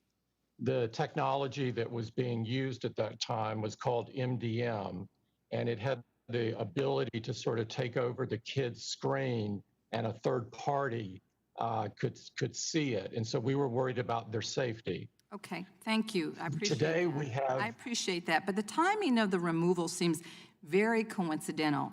If Apple wasn't attempting to harm competitors in order to help its own app, why did Phil Schiller, who runs the App Store, promote the Screen Time app to customers who complained about the removal of rival parental control apps? Congresswoman, I can't see this email. I'm sorry, my eyes are not good enough to read it. But I see Screen Time as just an alternative, that there are over 30 parental control apps that are in the App Store today. And so there's vibrant competition for parental controls out there. Okay. Well, Mr. Cook, the fact is that Apple sidelined Screen Time's competition by keeping them out of the App Store. And while Apple claims these competitors weren't meeting Apple's privacy standards, these apps creators say that you admitted them back in 6 months later without requiring significant privacy changes. And, of course, 6 months is truly an eternity for small businesses to be shut down. Even worse, if all the while a larger competitor is actually taking away customers. And, you know, this is not the first time something like this seems to have happened, Mr. Cook. Let me give you another example, of the harm that's been caused to your competitors. In 2010, Apple introduced an online bookstore called the iBookstore, where it offered ebooks.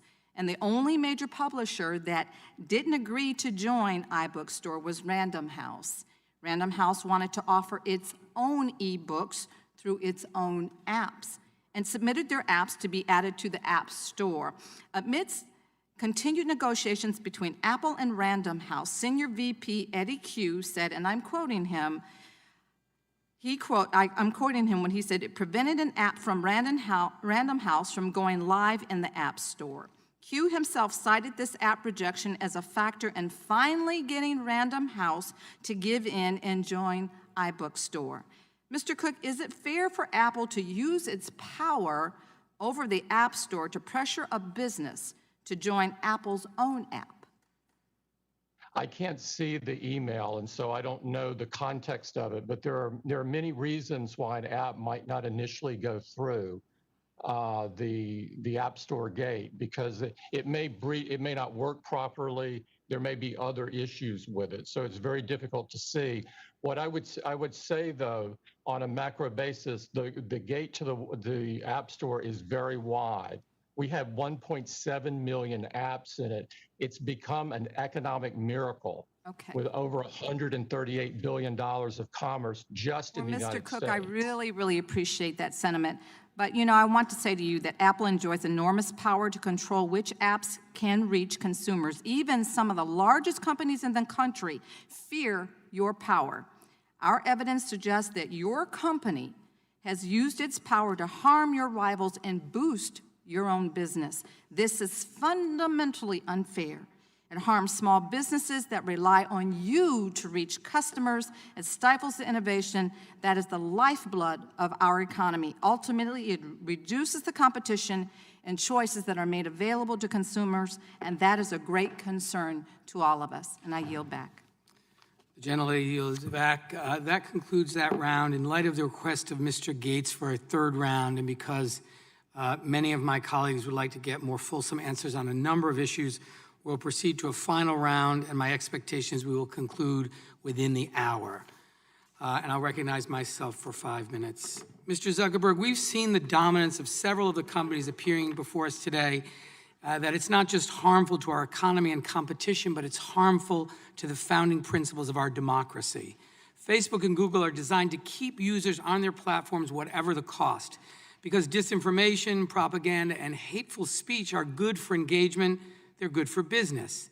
But over 100 years ago, the Supreme Court Justice Oliver Wendell Holmes Jr. wrote, "The most stringent protection of free speech would not protect a man in falsely shouting fire in a theater and causing panic."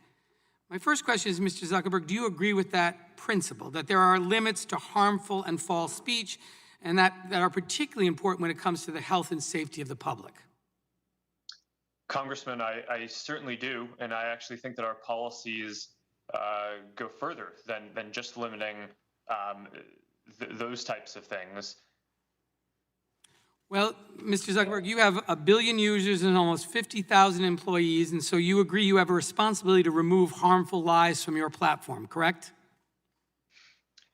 Congressman, I think we have a responsibility to limit the spread of content that's going to be harmful for people. And also, if you, I'd like to add that do not believe that we have any incentive to have this content on our service. People don't like it. Except that, Mr. Zuckerberg, this with all is- due respect, except that it is often the most engaging. It's the most, it brings the most likes, or it brings the most activity, which of course produces great profit. So you do have an incentive. The more engagement there is, the more money you make on advertising. So let me ask you a question. Let me give you some specific examples that will illustrate my concerns. These are some of the top 10 most shared articles on Facebook in 2020. Trump suggests injection of disinfectant to beat coronavirus and clean the lungs. Coronavirus hype, biggest political hoax in history. U.S. hospitals getting paid more to label cause of death as coronavirus. During the greatest public health crisis of our lifetime, don't you agree that these articles viewed by millions on your platform will cost lives? Congressman, with respect, we certainly have policies that prohibit false information about COVID that would lead to imminent harm. And we've been quite aggressive about taking that down, as some of the questioning from the other side of the aisle has shown so far. Well, Mr. Zuckerberg, I'm quite proud of our efforts here. Well, we've with all due respect, the problem is Facebook is profiting off and amplifying disinformation that harms others because it's profitable. This isn't a speech issue.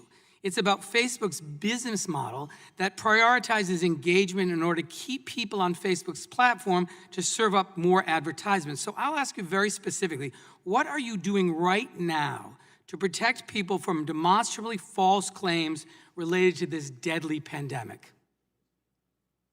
Congressman, I'll certainly answer that, but I have to disagree with the assertion that you're making that this content is somehow helpful for our business. It is not what people want to see, and we rank our what we show in feed based on what is going to be the most meaningful to people and is going to create long-term satisfaction, not what's just going to get engagement or clicks today. That's Sir, a common misperception about the company. If that's true, Mr. Zuckerberg, how do you explain that on Monday, the second most popular post on Facebook was a Breitbart video claiming that you don't need a mask and hydroxychloroquine is a cure for COVID. And in the first 5 hours after being posted on Facebook, it racked up 20 million views and over 100,000 comments before Facebook acted to remove it.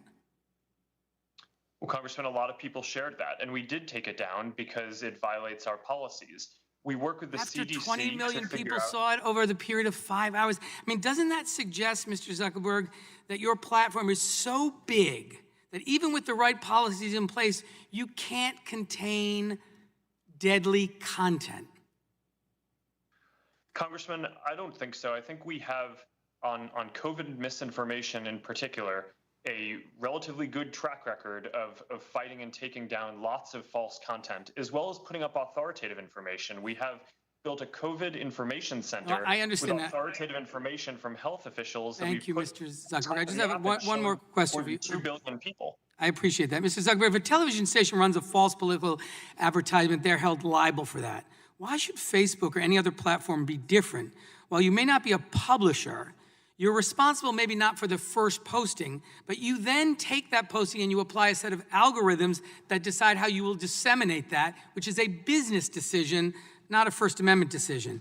And it's hard to understand why Facebook shouldn't be responsible for those business decisions.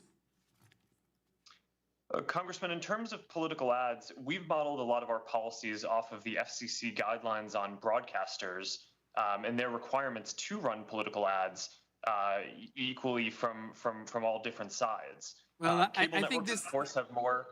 yeah, I think these examples, unfortunately, Mr. Zuckerberg, are just the tip of the iceberg. It's not just about COVID. Facebook hosts or enables countless pages and ads that are dedicated to conspiracy theories and calls to violence, including content that led to the white supremacist rally in Charlottesville in 2017. And Facebook gets away with it because you're the only game in town. There's no competition forcing you to police your own platform. Allowing this misinformation to spread can lead to violence. And frankly, I believe it strikes at the very heart of American democracy. And with that, I now recognize the gentleman from Florida, Mr. Gates, for 5 minutes. Thank you, Mr. Chairman. Mr. Pichai, in 2016, there was an internal Google meeting. You attended that meeting along with Sergey Brin. A video of that meeting was leaked to Breitbart, and at the meeting, top Google executives, including Kent Walker, lamented Trump's victory. They compared Trump voters to extremists, and it was discussed that there was an intent to make the Trump win a blip in the populist movement in American history. Now, I know you've testified today in response to my questions and Mr. Jordan's questions that you don't intend this time to engage in electioneering on behalf of the former vice president. But given the video evidence of senior members of your team in your presence saying that they had the intent to make the Trump victory a blip, why should we believe that testimony today? Congressman, we do not have a view on, we respect the democratic process. We are deeply committed to it. As a company, we take pride in the information we provide to help people participate in free elections.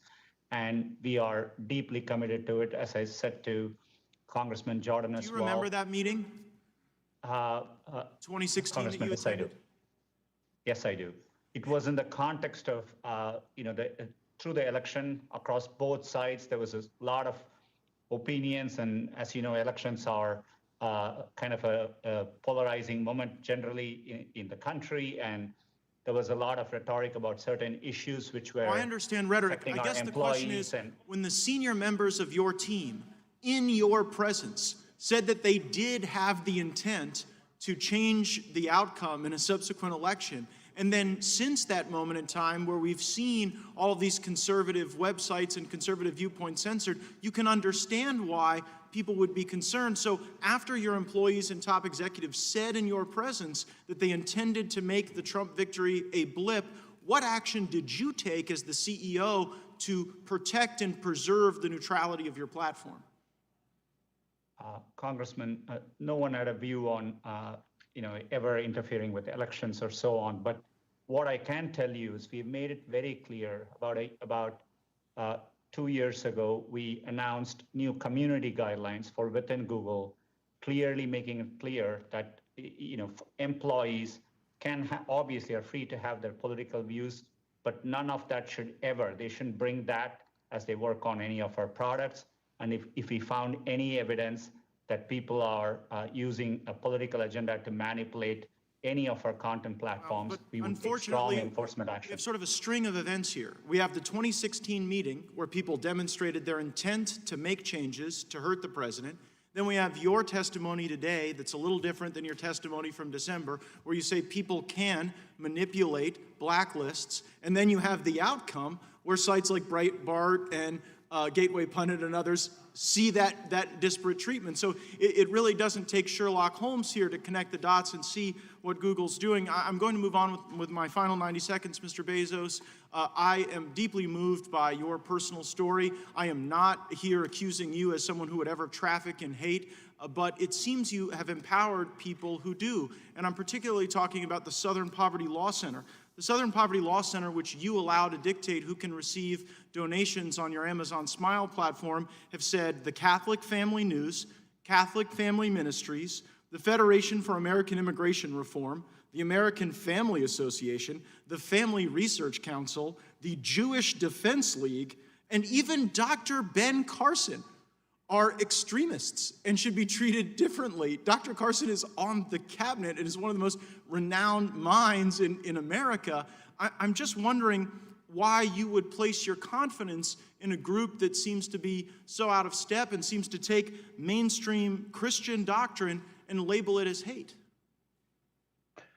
Sir, it's a good question. We have, for those of you who don't know what Amazon Smile is, it's a program that allows customers to designate a certain fraction of their purchases to go to charity that we then pay for. And they can select from any one of millions of charities. And we use the Southern Poverty Law Center data to say which charities are extremist organizations. We also use the U.S. Foreign Asset Office to do the same thing. But Those two why? together. Since they're calling the Catholics and these Jewish groups hateful groups, why would you trust them?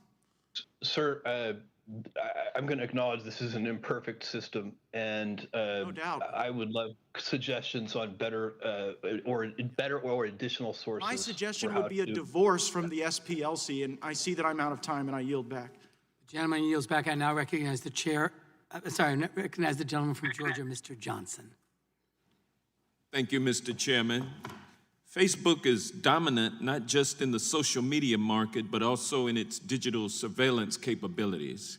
In 2012, Facebook had several tools that allowed it to conduct digital surveillance, including trackers, Facebook's like button, Facebook login, and a series of application programming interfaces, or APIs.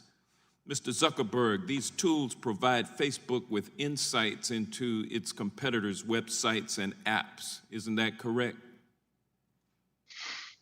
Yes or no? Congressman, I think broadly the answer to what you're saying is yes. We, like every other company here, do market research to understand what people are finding valuable. All right, okay, so you're going beyond the scope of my question. I appreciate that answer, though. Mr. Zuckerberg, a few days before Facebook... Analytics as to what people were using and what people were finding valuable. Sort of like the type of product you would get from Nielsen or ComScore, some of these other third-party companies that provide similar data. Well, Mr. Zuckerberg, that acquisition gave you non-public real-time data about engagement, usage, and how much time people spend on apps. And when it became public that Facebook was using Onevo to conduct digital surveillance, your company got kicked out of Apple's App Store. Isn't that true? Congressman, I'm not sure I'd characterize it in that way. I think this was part of a broader Onevo policy did around- get kicked out of the App Store. Isn't that true? Congressman, I believe we took the app out after Apple changed their policies. And it was about what because type of VPN apps. it was because of the use of the surveillance tools. Congressman, I'm not sure that the policy was worded that way, or that that's exactly the right characterization of it. But Okay, well, let me ask you but this Apple changed their question. policy. Let me ask you this question. After Onevo was booted out of the App Store, you turned to other surveillance tools, such as Facebook Research app, correct? Congressman, in general, yes, we do a broad variety of market research, as do other And also, companies. isn't it true, Mr. Zuckerberg, that Facebook paid teenagers to sell their privacy by installing Facebook Research app? Congressman, I'm not familiar with that, but I think it's a general practice to be able to, that companies use to have different surveys and understand data from how people are using different products and what their preferences are. Facebook Research app got thrown out of the App Store too, isn't that true? Congressman, I'm not familiar with that. Okay, well, over nearly a decade, Mr. Zuckerberg, you led a sustained effort to surveil smaller competitors to benefit Facebook. These were steps taken to abuse data, to harm competitors, and to shield Facebook from competition. You tried one thing, and then you got caught, made some apologies, then you did it all over again. Isn't that true? Congressman, I respectfully disagree with that characterization. I think every company engages in research to understand what their customers are enjoying so that they can learn and make their products better. And that's what we were trying to do. That's what our analytics team was doing. And I think in general, that allowed us to make our services better for people to be able to connect in a whole lot of different ways, which is our goal. Did you use that capability to purchase WhatsApp? Congressman, it was one of the signals that we had about WhatsApp's trajectory, but we didn't need it. Without that, it was pretty clear that WhatsApp was a great product. I already had a relationship with Jan Koum, the founder. And it was a competitor. The gentleman's time has expired. I now recognize the gentleman from Florida, Mr. Stubbe.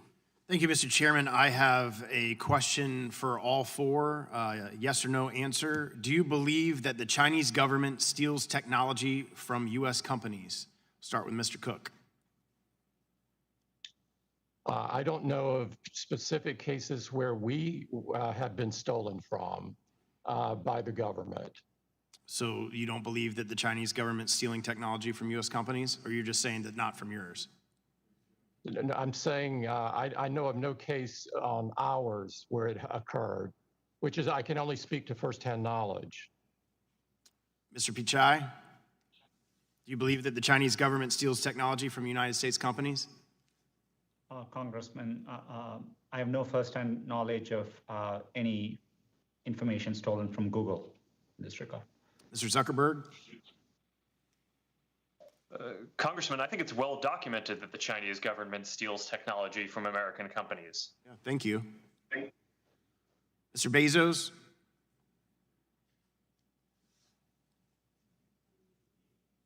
You're on mute. Mr. Bezos, I believe you're on mute. I'm sorry. I have heard many reports of that, and I haven't seen it personally, but I've heard many reports of it. So of all the different products that Amazon carries, you haven't seen that in any of the companies that sell products on Amazon or your company yourself? Oh, well, certainly there are knockoff products, if that's what you mean, and there are counterfeit products and all of that. But the Chinese, if the answer is the Chinese government stealing technology, that's the thing I've read reports of, but don't have personal experience with. It's no secret that Europe increasingly seems to have an agenda of attacking large, successful U.S. tech companies. Yet Europe's approach to regulation in general, and antitrust in particular, seems to have been much less successful than America's approach. America is a remarkable nursery for innovation and entrepreneurship in pursuit of the American dream. As you all know from direct experience, this is a country where it's possible to start a company from a garage or a dorm room and experience tremendous success. Do you have any recommendations on how Congress can better protect U.S. firms and U.S. companies from aggression and government intervention abroad, not just in Europe, but in China as well? Anybody that would like to chime in, I'll open it up to any of you.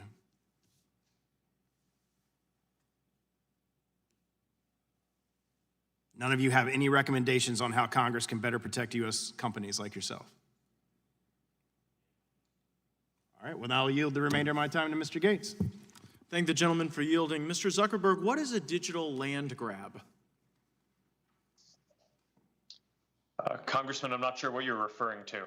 Well, in the emails that your company produced to the committee, there's one from David Wehner in 2014 where he's describing under the mergers and acquisitions advice within the company that you need to engage in a land grab. And he says, I hate the word land grab, but I think that's the best convincing argument, and we should own that. And it goes on to describe a strategy wherein Facebook would spend 5 to 10% of its market cap each year to shore up its market position. Does that refresh your recollection? Yes, Congressman, thanks for the opportunity to address this and frankly, to correct the record, because I believe that what he was referring to was a question that was incoming from investors about whether we would continue to acquire different companies. I don't think that wasn't referring to an internal strategy. It was referring to an external question that we were facing about how investors should expect us to act going forward. And I think he was discussing the fact that as mobile phones were growing in popularity, there were a lot of new ways that people could connect and communicate that were part of this overall broader space and market around human connection and helping people stay connected and share their experiences. Okay, well, Mr. Zuckerberg, it seems to be both internal and external, because then in an email from you in 2012, we see a similar sentiment expressed. You write, we can likely always just buy any competitive startups. So is your desire to limit competition by purchasing your competitors consistent with the message to your investors that the way you'll run your company is through digital land grabs? Congressman, I'm not sure I agree with the characterization of how we communicated with investors. But it's your words, Mr. Zuckerberg. But I think the broader point is that there were a lot of new ways that people can connect that were created by smartphones. But this is about your merger and acquisition strategy. You went on to say one thing about startups is you can often acquire them. So, I mean, I'm not interested in how people connect. I'm interested in how you acquire businesses to limit competition. The gentleman's time has expired, but the witness may answer the question. Congressman, in order to serve people better and help people connect in all the ways they would want, we innovated and built a lot of new use cases internally, and we acquired others. And that, I think, has been a very successful strategy at serving people well.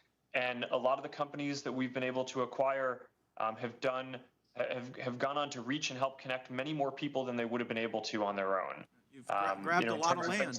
I would say I yield back, Mr. Chairman. Thank you. The gentleman yields back. I now recognize the chair of the full committee, Mr. Nadler, for 5 minutes. Thank you, Mr. Chairman. Mr. Cook, we've heard from businesses that Apple is canvassing the App Store to determine whether it can extract commissions from apps that have changed their business models in response to the pandemic. Businesses that relied on in-person interactions have moved online, and Apple is looking for its cut. Our staff has heard from some of the affected businesses. They say you're calling them up, demanding your 30%. Isn't this pandemic profiteering? We would never do that, Mr. Chairman. The pandemic is a tragedy, and it's hurting Americans and many people from all around the world, and we would never take advantage of that.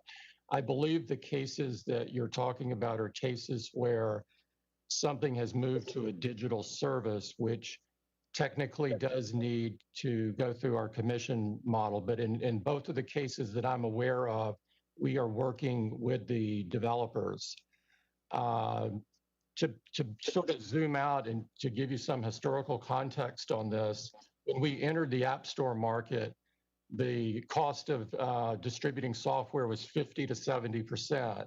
And so we took the rate in half and to 30%, and we've held it in that same level over time or lowered it. It's now responsible for 2 million jobs across America, and 84% of the apps on the store are distributed for free, where 100% of the proceeds go to the developer. Only that 16% is subject to a commission of either 15 or 30%. And school is about to start around the country, and millions of parents and students will attend school online. They will rely on apps to talk to teachers, tutors, and virtual learning tools. Are these online learning tools next on Apple's, are they on Apple's list to monetize? They're not, Mr. Chairman. We're very proud of what we've done in education.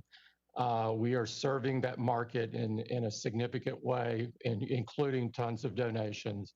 And we will work with the people that happen to move from a physical to a virtual world because of the pandemic. And we've done a lot. Fox News, Blue Lives Matter, and so on. So if Facebook is out there trying to repress conservative speech, they're doing a terrible job at it. And so I don't understand just the endless whining about how Facebook and Twitter are somehow discriminating against conservatives. The removal of Donald Trump and Donald Trump Jr. From Twitter, their tweets, was all about their spreading disinformation, false statements about COVID-19. That was an absolute public health measure, which I hope all of us would endorse. We don't want anybody, including the President of the United States, spreading false information about COVID-19. So I think they essentially destroy their own case when they pick that as their cause for going after all of you. And I don't understand for the life of me the line of questioning about electioneering taking place by some of your companies. If you're opposed to electioneering by corporations, as I am, and you're opposed to Citizens United, then you've got no problem. Citizens United is what gave corporations the power to go out and spend money. And if you don't like the way that some companies are spending money, then either start your own company or tell them what's wrong with it. But the idea that electioneering as something you're opposed to just strikes me as completely inconsistent with the history and the facts. So I want to go to Mr. Cook, if we could. But first, a quick question. Are any of your companies benefit corporations, and is that something you've considered doing? Is there any one of you that have thought about becoming a B Corp or a benefit corporation? Okay, I take it the answer is no there. Mr. Cook, I'm hung up on this whole 30% question that several members have talked to you about, and you said sometimes it's 15%, sometimes it's 30%. Can you explain when it's 15 and when it's 30 and why it's 15 sometimes and why it's 30? Sure. Thank you for the question, Congressman. In 84% of the time, it's 0. 16% of the time, it's 15 or 30. In the case of it's 15 if it's in the second year of a subscription. Okay, so you just graduate from your first year, you're taking no toll, essentially. The second year, it's 15, and then it's 30 after that. Is that right? No. If it's a subscription product, it's 30% in the first year, and then it drops to 15 in the second year and every year thereafter. I gotcha. Okay. What troubles me is just what one businesswoman told me when I was looking at this, which is she said, I pay around 25% of my income to Uncle Sam, to the government, and then I pay 30% of my income to Apple, and so I get half of it, and it's very hard to make ends meet. And I just wonder, look, all of you are in business and all of you are tremendously successful at what you do, and obviously this model has worked for you. But the question is, does this model actually squeeze out the next generation of entrepreneurs? And is it an unjust arrangement because you're, the 10,000-pound gorilla and they're just trying to get started? No, I don't think so. In fact, keep in mind, we've gone from 500 apps to 1.7 million. And so there's a lot of apps on the store, and a lot of people are making a very good living from it. And you've said that, forgive me for interrupting, but you've said that several times. But that, to me, might just underscore the monopoly nature of your business, that everybody's got to go through you. There's really no alternative. And so, I don't blame you for taking them all, but that doesn't mean that the terms that are being dictated are, in fact, fair terms. So how would you defend substantively that bargain? That whether you look at it from a customer point of view or a developer point of view, there are enormous choices out there. If you're a developer, you can write for Android, you can write for Windows, you can write for Xbox or PlayStation. If you're a customer and you don't like the setup, the curated experience of the App Store, you can buy a Samsung. Okay, I appreciate that. Forgive me for cutting you off. I've got one more final question for Mr. Zuckerberg. You spend a lot of your time speaking to our conservative colleagues who have this persecution complex that you're somehow going after them. Will you have time to meet with this broad coalition of civil rights groups that are engaged in a boycott because of what they think is the proliferation of hate speech and Holocaust revisionism and other affiliated topics on Facebook? Congressman, yes, I already have taken the time to meet with them. I think that the topics that they're pushing on are important. On a lot of the goals, we agree. These are issues around fighting hate that we have focused on for years, and we are committed to continuing to improve the way that our company works and just continually getting better on these issues. I appreciate that, and I will tell them of your answer. Thank you. Thank you, Mr. Zuckerberg. I now recognize the gentleman from Ohio, Mr. Jordan, for 5 minutes. Thank you, Mr. Chairman. Mr. Cook, is the cancel culture mob dangerous? It's something I'm not all the way up to speed on, but if you're talking about where somebody with a different point of view talks and they're canceled, I don't think that's good. I think it's good for people to hear different points of view and decide for themselves. Yeah, I agree with that. I want to just reference a letter. Barry Weiss, who resigned as an editor at the New York Times, she wrote a letter explaining why she resigned. And I'll just read 3 sentences for all of you, actually. She says, first of all, my own forays into wrongthink made me the subject of constant bullying by my colleagues who disagree with my views. She then says later in the letter, everyone lives in fear of the digital Thunderdome. The online venom is excused so long as it is directed at the proper targets. And those targets aren't just conservative. In fact, Ms. Weiss is actually center-left. She's not conservative. The targets are anyone who disagrees with the mob. Are the rest of you concerned about the cancel culture mob and what it's up to? Mr. Pichai? Congressman, I'm sorry, I had momentary difficulty hearing. But, you know, we've built platforms which allow for freedom of expression, and we take pride in the fact that across our platforms, including YouTube, there are more diverse voices than ever before. It is something we have committed to. I'm just saying, I'm concerned about it. And again, I'm concerned about it not just because conservatives get attacked. I'm concerned when anyone gets attacked for expressing a viewpoint. I thought we had a First Amendment, and yet they constantly get attacked. How about you, Mr. Zuckerberg? Yes, Congressman, I believe strongly in free expression. Giving people a voice is an important part of what our services do. And I'm very worried about some of the forces of illiberalism that I see in this country that are pushing against free expression. I think that this is one of the fundamental democratic traditions that we have in our country, and it's how we make progress over the long term on a number of issues. And our company is committed to doing what we can to protect people's voice. Thank you, Mr. Zuckerberg. Mr.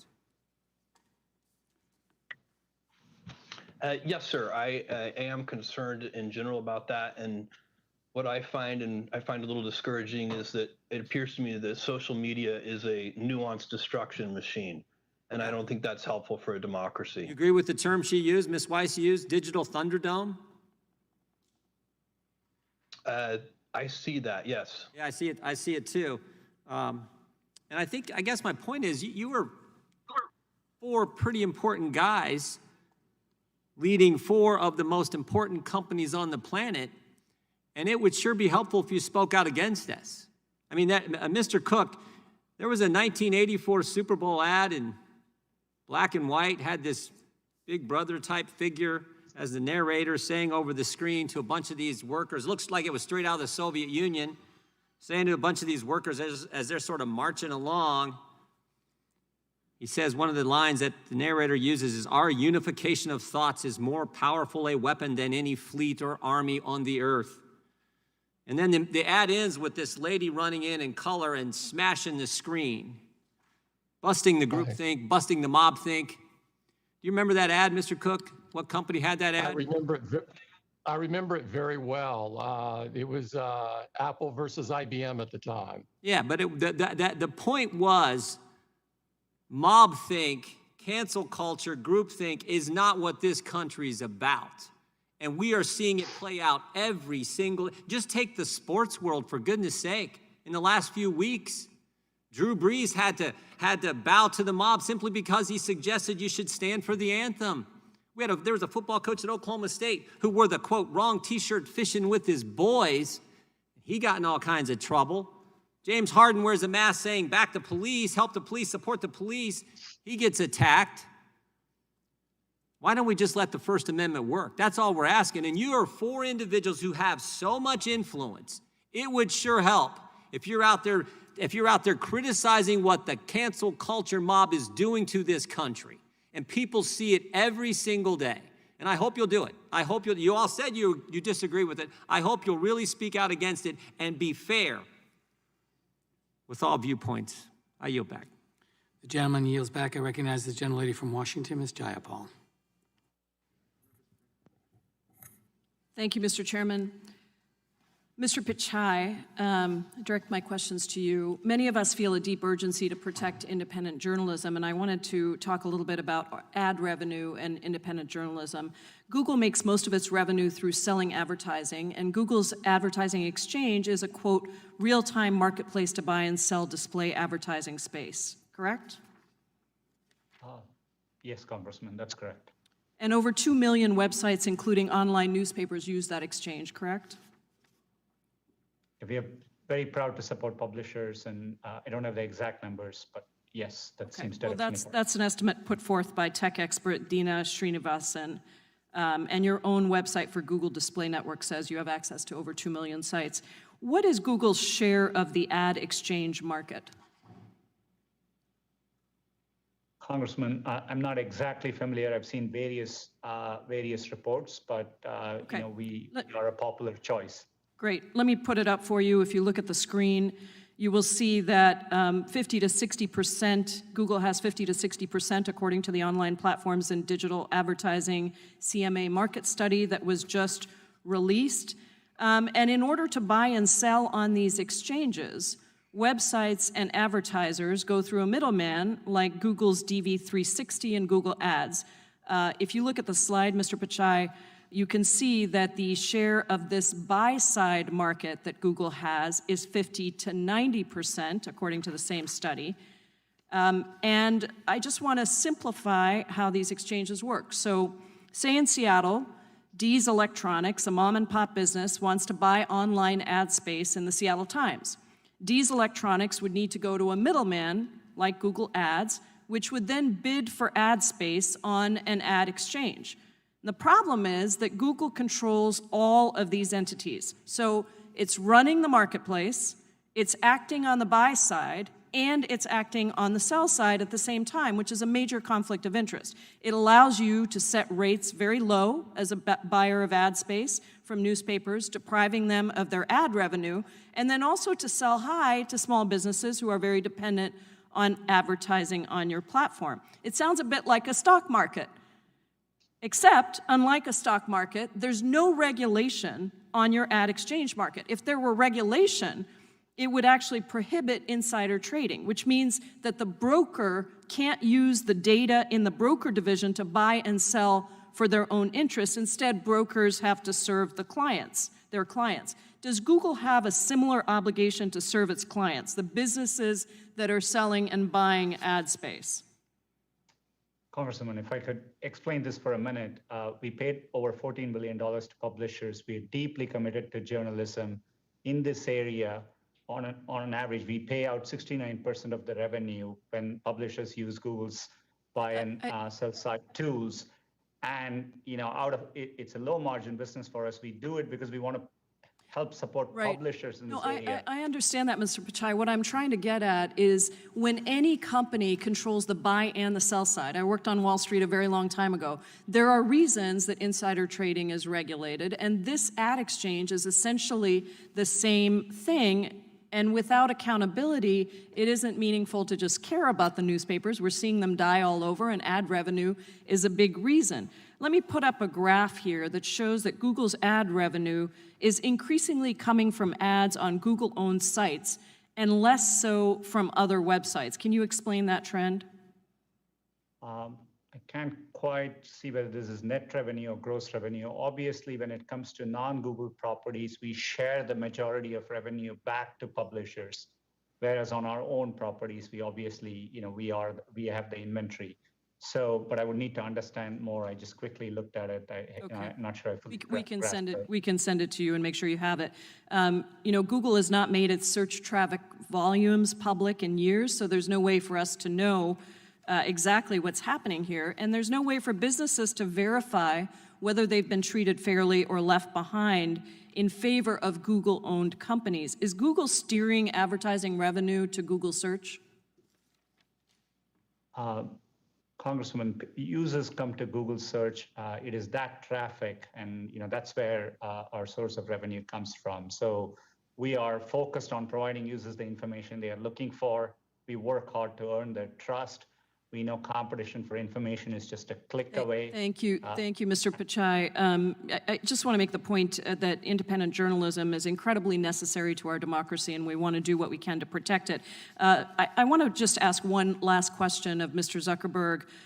Over 1,100 companies and organizations pulled their advertising business from Facebook as part of the Stop Hate for Profit campaign to protest the spread of hate speech and disinformation. But you had a staff meeting earlier this month where you told employees we're not going to change our policies or approach because of a threat to any percent of our revenue. My guess is all these advertisers will be back on the platform soon enough. Mr. Zuckerberg, are you so big that you don't care how you're impacted by a major boycott of 1,100 advertisers? No, Congresswoman, of course we care, but we're also not going to set our content policies because of advertisers. I think that would be the wrong thing for us to do. We've cared about issues like fighting hate speech for a long time, and we've invested billions of dollars. And I've talked about today how we have tens of thousands of content reviewers. We've built AI systems that proactively identify the majority. We're now at 89% of the hate speech that we remove before anyone even reports it to us. We're going to continue getting better at that. And I think that those investments over time and the results that we put up will be recognized by people, since I do believe that they are industry leading.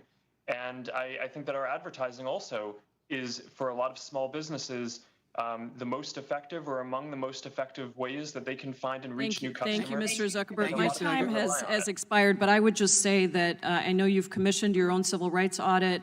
I don't think that you've implemented all those recommendations yet. I hope you will move quickly to implement those. This is a critical time as we watched the body of John Lewis leave us here in the Capitol, that we focus on civil rights. Thank you, Mr. Chairman. I yield back. Before I call on the next witness, I want to recognize Mr. Pichai, who I think wants to make a correction for the hearing. The only correction, thanks, Mr. Chairman. There was a question earlier about information with respect to China. I just wanted to acknowledge on record that I recalled in 2009, we had a well-publicized cyber attack originating there, which did exfiltrate some code from there. I just wanted to correct that on record. Thank you, Mr. Pichai. The record will so reflect. I recognize the gentlelady from Pennsylvania for 5 minutes. Thank you, Mr. Chairman.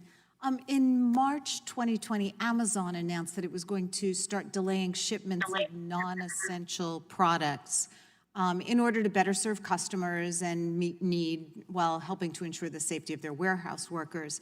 In practice, however, it appears that this policy was applied selectively, as Amazon appeared to continue to designate its own products as essential, even as it delayed competing products from third-party sellers. So the essential items were supposed to include household staples, medical supplies, high-demand products, and that many factors were considered when determining eligibility to be essential. But we've had several employees report that Amazon continued to ship non-essential items like hammocks, fish tanks, pool floaties, et cetera. Mr. Bezos, were Amazon devices like Fire TV, Echo speakers, and Ring doorbell designated as essential during the pandemic? I don't know the answer to that question. What I can tell you is that we had, there was no playbook for this. We moved very quickly. Demand went through the roof. It was like having a holiday selling season, but in March, and we had to make a lot of decisions very rapidly. Okay. Our goal was to limit it to essential supplies, but I'm sure we did not do that perfectly. Okay. I know the Ring doorbell has two competing products, including Arlo and Eufy, maybe. Do you know if they were designated as essential? I do not. Okay. Are you able to testify to Congress today whether Amazon's profit factor was a factor in giving an essential classification distinction? No, not to my knowledge. We were working to achieve two objectives. One was to get essential products to customers, and the second was to keep our frontline employees safe. And we did a tremendous amount of work in both categories, and that's what we were focused on. We were not focused on profitability at that time. Pushing out the elusive Clorox wipe, I guess. But at any rate, moving along, let's talk about the fees that Amazon charges sellers. According to a recent report, seller fees netted Amazon almost $60 billion in 2019, nearly double the $35 billion in revenue from AWS, Amazon's massive cloud computing division. 5 years ago, Amazon took an average of 19% of each sale made by a third party on its site. Today, Amazon keeps an average of 30%. Doesn't Amazon's ability to hike those fees so steeply suggest that Amazon enjoys market power over those sellers? No, Congresswoman, I don't believe so. I think what you're seeing there when you see that go from 19 to 30% is that more and more sellers are taking advantage of the incremental services that we offer. And a big piece of that is fulfillment by Amazon, which is probably the greatest invention that we ever created for sellers. And it's working for sellers. That's why today 60% of sales are going through third-party sellers, up from 0 20 years ago. Right, but I think a little more concerning is the 11% hike. Since 2014, Amazon's revenue from seller fees has grown almost twice as fast as its overall sales. So seller fees now account for 21% of Amazon's total revenue. Mr. Bezos, aren't seller fees now effectively subsidizing Amazon's retail division?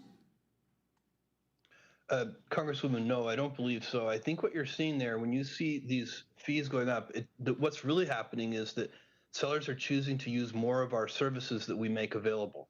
They are, previously perhaps they were shipping their own products from their own fulfillment centers, so they would have had costs doing that. If you're operating your own fulfillment center and buying transportation services to the customer through the Postal Service or through UPS or whoever it would be. Okay, well, let's talk a little bit about the fulfillment doing that centers. with Fulfillment by Amazon. Right, Yes, okay, please, go ahead. so Sorry. we've got Fulfillment by Amazon, and a year ago, we asked whether a merchant who was enrolled in Fulfillment by Amazon, also known as FBA, is a factor in whether they can be awarded the buy box, and at that time, Amazon said no. But the evidence is indicating, and your own documents showing, that being enrolled in that program is a major factor, and it effectively forces sellers to pay for fulfillment services from Amazon if they want to make sales. Mr. Bezos, has Amazon's big buy box algorithm ever favored third-party sellers who buy fulfillment services from Amazon over other sellers? I think effectively the buy box, maybe directly or indirectly, I'm not sure if it's direct, but indirectly, I think the buy box does favor products that can be shipped with Prime. So especially if you're a Prime member, the buy box is trying to pick the offer. If we have multiple offers from multiple sellers for the same item, customer wants to buy that item. The buy box is trying to pick the offer that we predict the customer would most like. That includes price, includes delivery speed, and if you're a Prime member, it includes whether the item is eligible for Prime. Thank And you, so I Mr. think at Bezos. least I think my time's indirectly- expired. Analyzed time has expired. Before I recognize our last two colleagues, I think Mr. Zuckerberg would like to clarify something for the record as well. Chairman, thank you. In response to Congressman Johnson's question before, I said that I wasn't familiar with the Facebook Research app when I wasn't familiar with that name for it, but I just want to be clear that I do recall that we used an app for research, and it has since been discontinued, and I would be happy to follow up with his staff on any more details that he would like on that.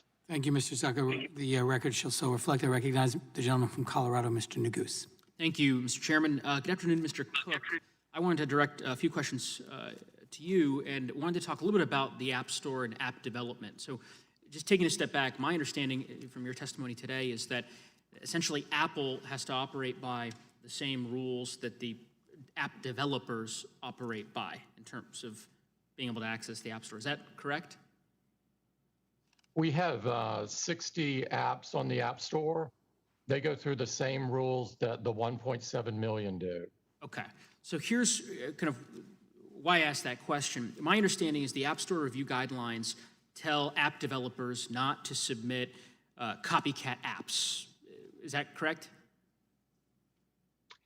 I'm not totally familiar, but I believe that's the case because we were getting a number of apps that were essentially the same thing, a sort of a cookie cutter. And I can represent to you, Mr. Cook, we've reviewed, our subcommittee staff has obviously reviewed the guidelines, and they say that app developers should have original ideas, that copycat ideas aren't fair, and Apple's customers don't want those.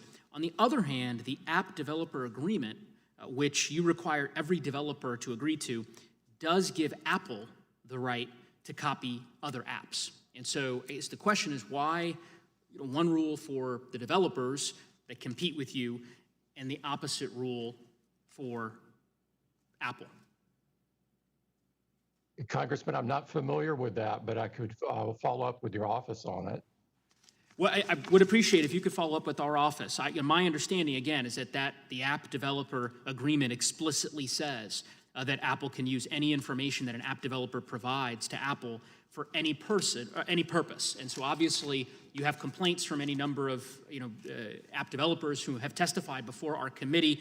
As I said, represent the state of Colorado. We heard from a company called Tile, which said that Apple had access to confidential information about the apps distributed by the App Store. And given that, juxtaposed against this language in the exclusive agreement, you can understand why we would have concerns about anti-competitive conduct. Yeah, Congressman, we run the App Store to help developers, not hurt them. We respect innovation. It's what our company is built on. We would never steal somebody's IP.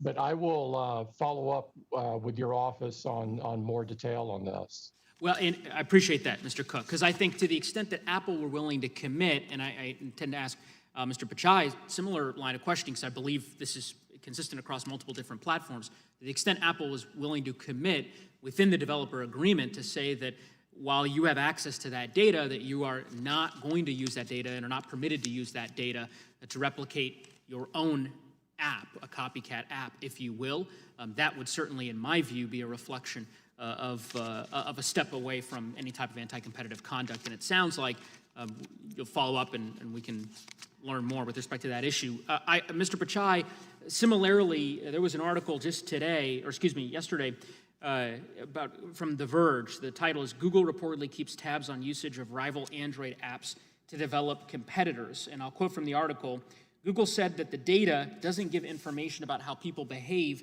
while they're using individual apps, but it wouldn't say whether it had been used to develop competing apps. So I guess first, I take it you would confirm that Google does have access to confidential information or ultimately competitively sensitive information about apps on the Android devices?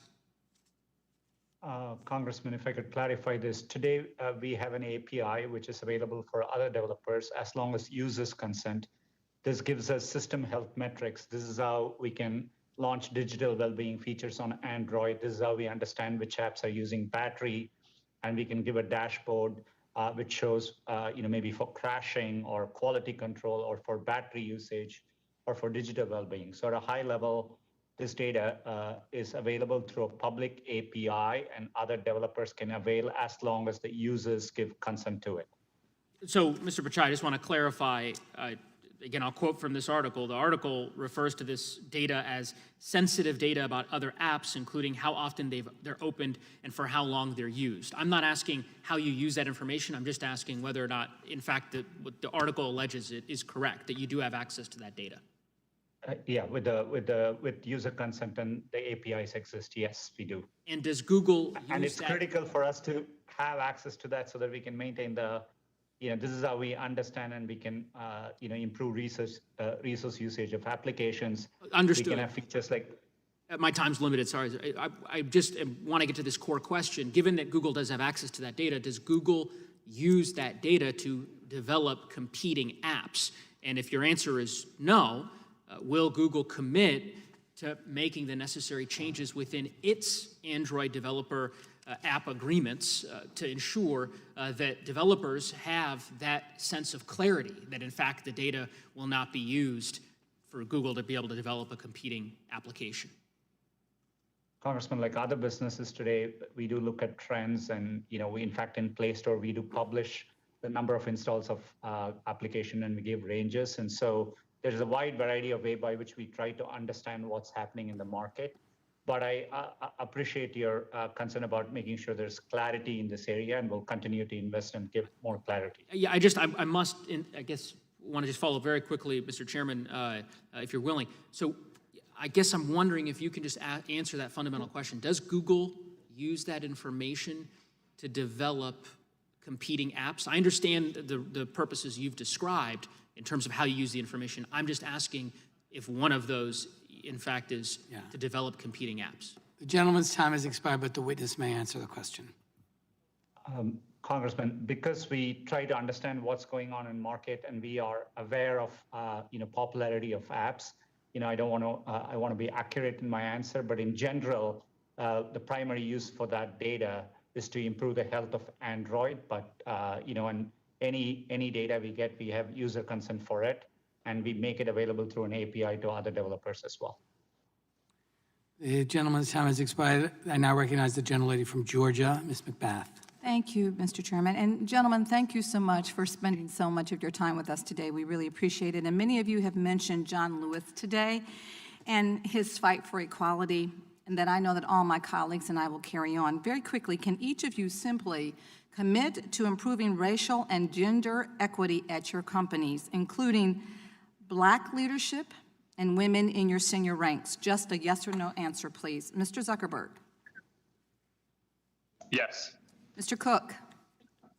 Yes, I am very personally committed. Thank you. Mr. Bezos? Absolutely, yes. Thank you. Mr. Pakai? Yes, and we've made public commitments to this regard. Thank you so much. Mr. Zuckerberg, in 2004, there were dozens of social media companies. Facebook distinguished itself from the competitors by focusing specifically on privacy. You had a short, clear privacy policy. It was just 950 words. It made a promise to users, and I quote, "We do not and will not use cookies to collect private information from any user." And you said, "will not." That's a commitment about the future, and that was 2004.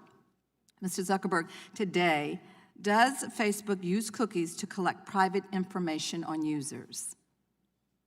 Congresswoman, my understanding to that is no. We're not using cookies to collect private information about people who use our services, and I believe we've upheld that commitment. Okay, thank you. So, Mr. Zuckerberg, do you think that your company would be as successful if it had started with today's cookies policy in place? Congresswoman, I'm not sure exactly what you're referring to, but in general, cookies is not a big part of how we're collecting information. We've primarily used them to make sure that someone can stay logged in on web. We use them to some degree for security to make sure that you don't have someone trying to log in under a lot of different accounts for one computer or something like that. So, Mr. Zuckerberg, once again, you do not use cookies. Congresswoman, just to make Yes sure or I'm no? clear, we do use cookies. Yes or no? We do use cookies. Okay. Yes, we do use cookies. Okay, so Mr. Zuckerberg, the bottom line here is that you broke a commitment to your users. And who can say if you may or may not do that again in the future?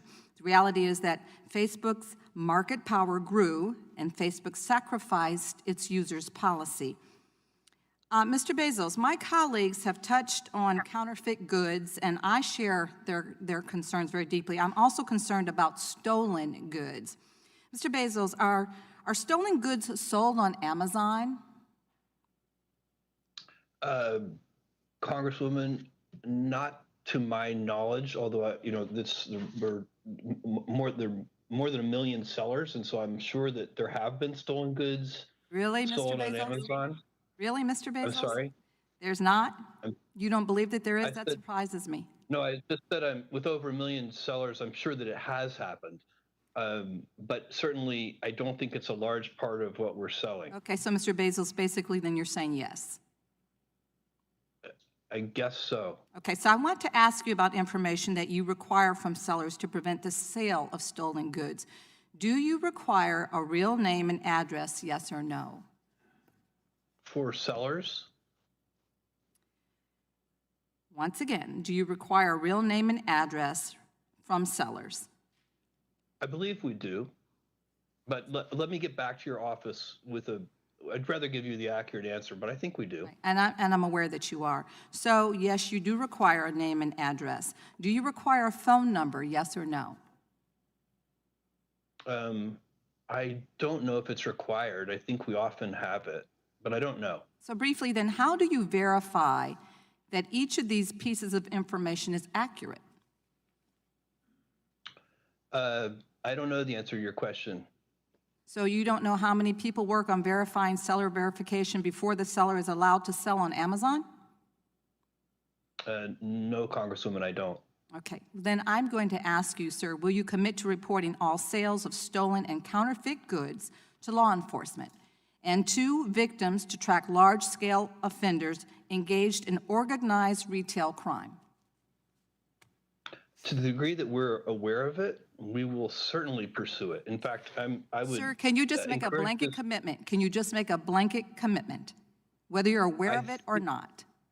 A blanket commitment to what? Sorry, Congresswoman, I'm trying to be helpful. Reporting all sales of stolen and counterfeit goods to law enforcement and to victims to track large-scale offenders engaged in organized retail crime.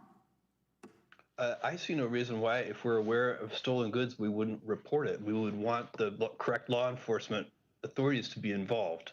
Okay, thank you so much. I yield back my time. Thank the gentlelady for yielding back. I want to thank the witnesses for their testimony today and my colleagues on both sides of the aisle.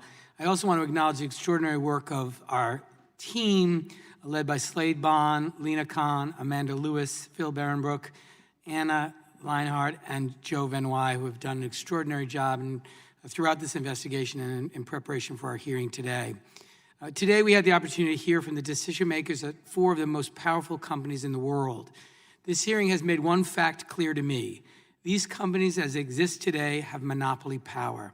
Some need to be broken up. All need to be properly regulated and held accountable.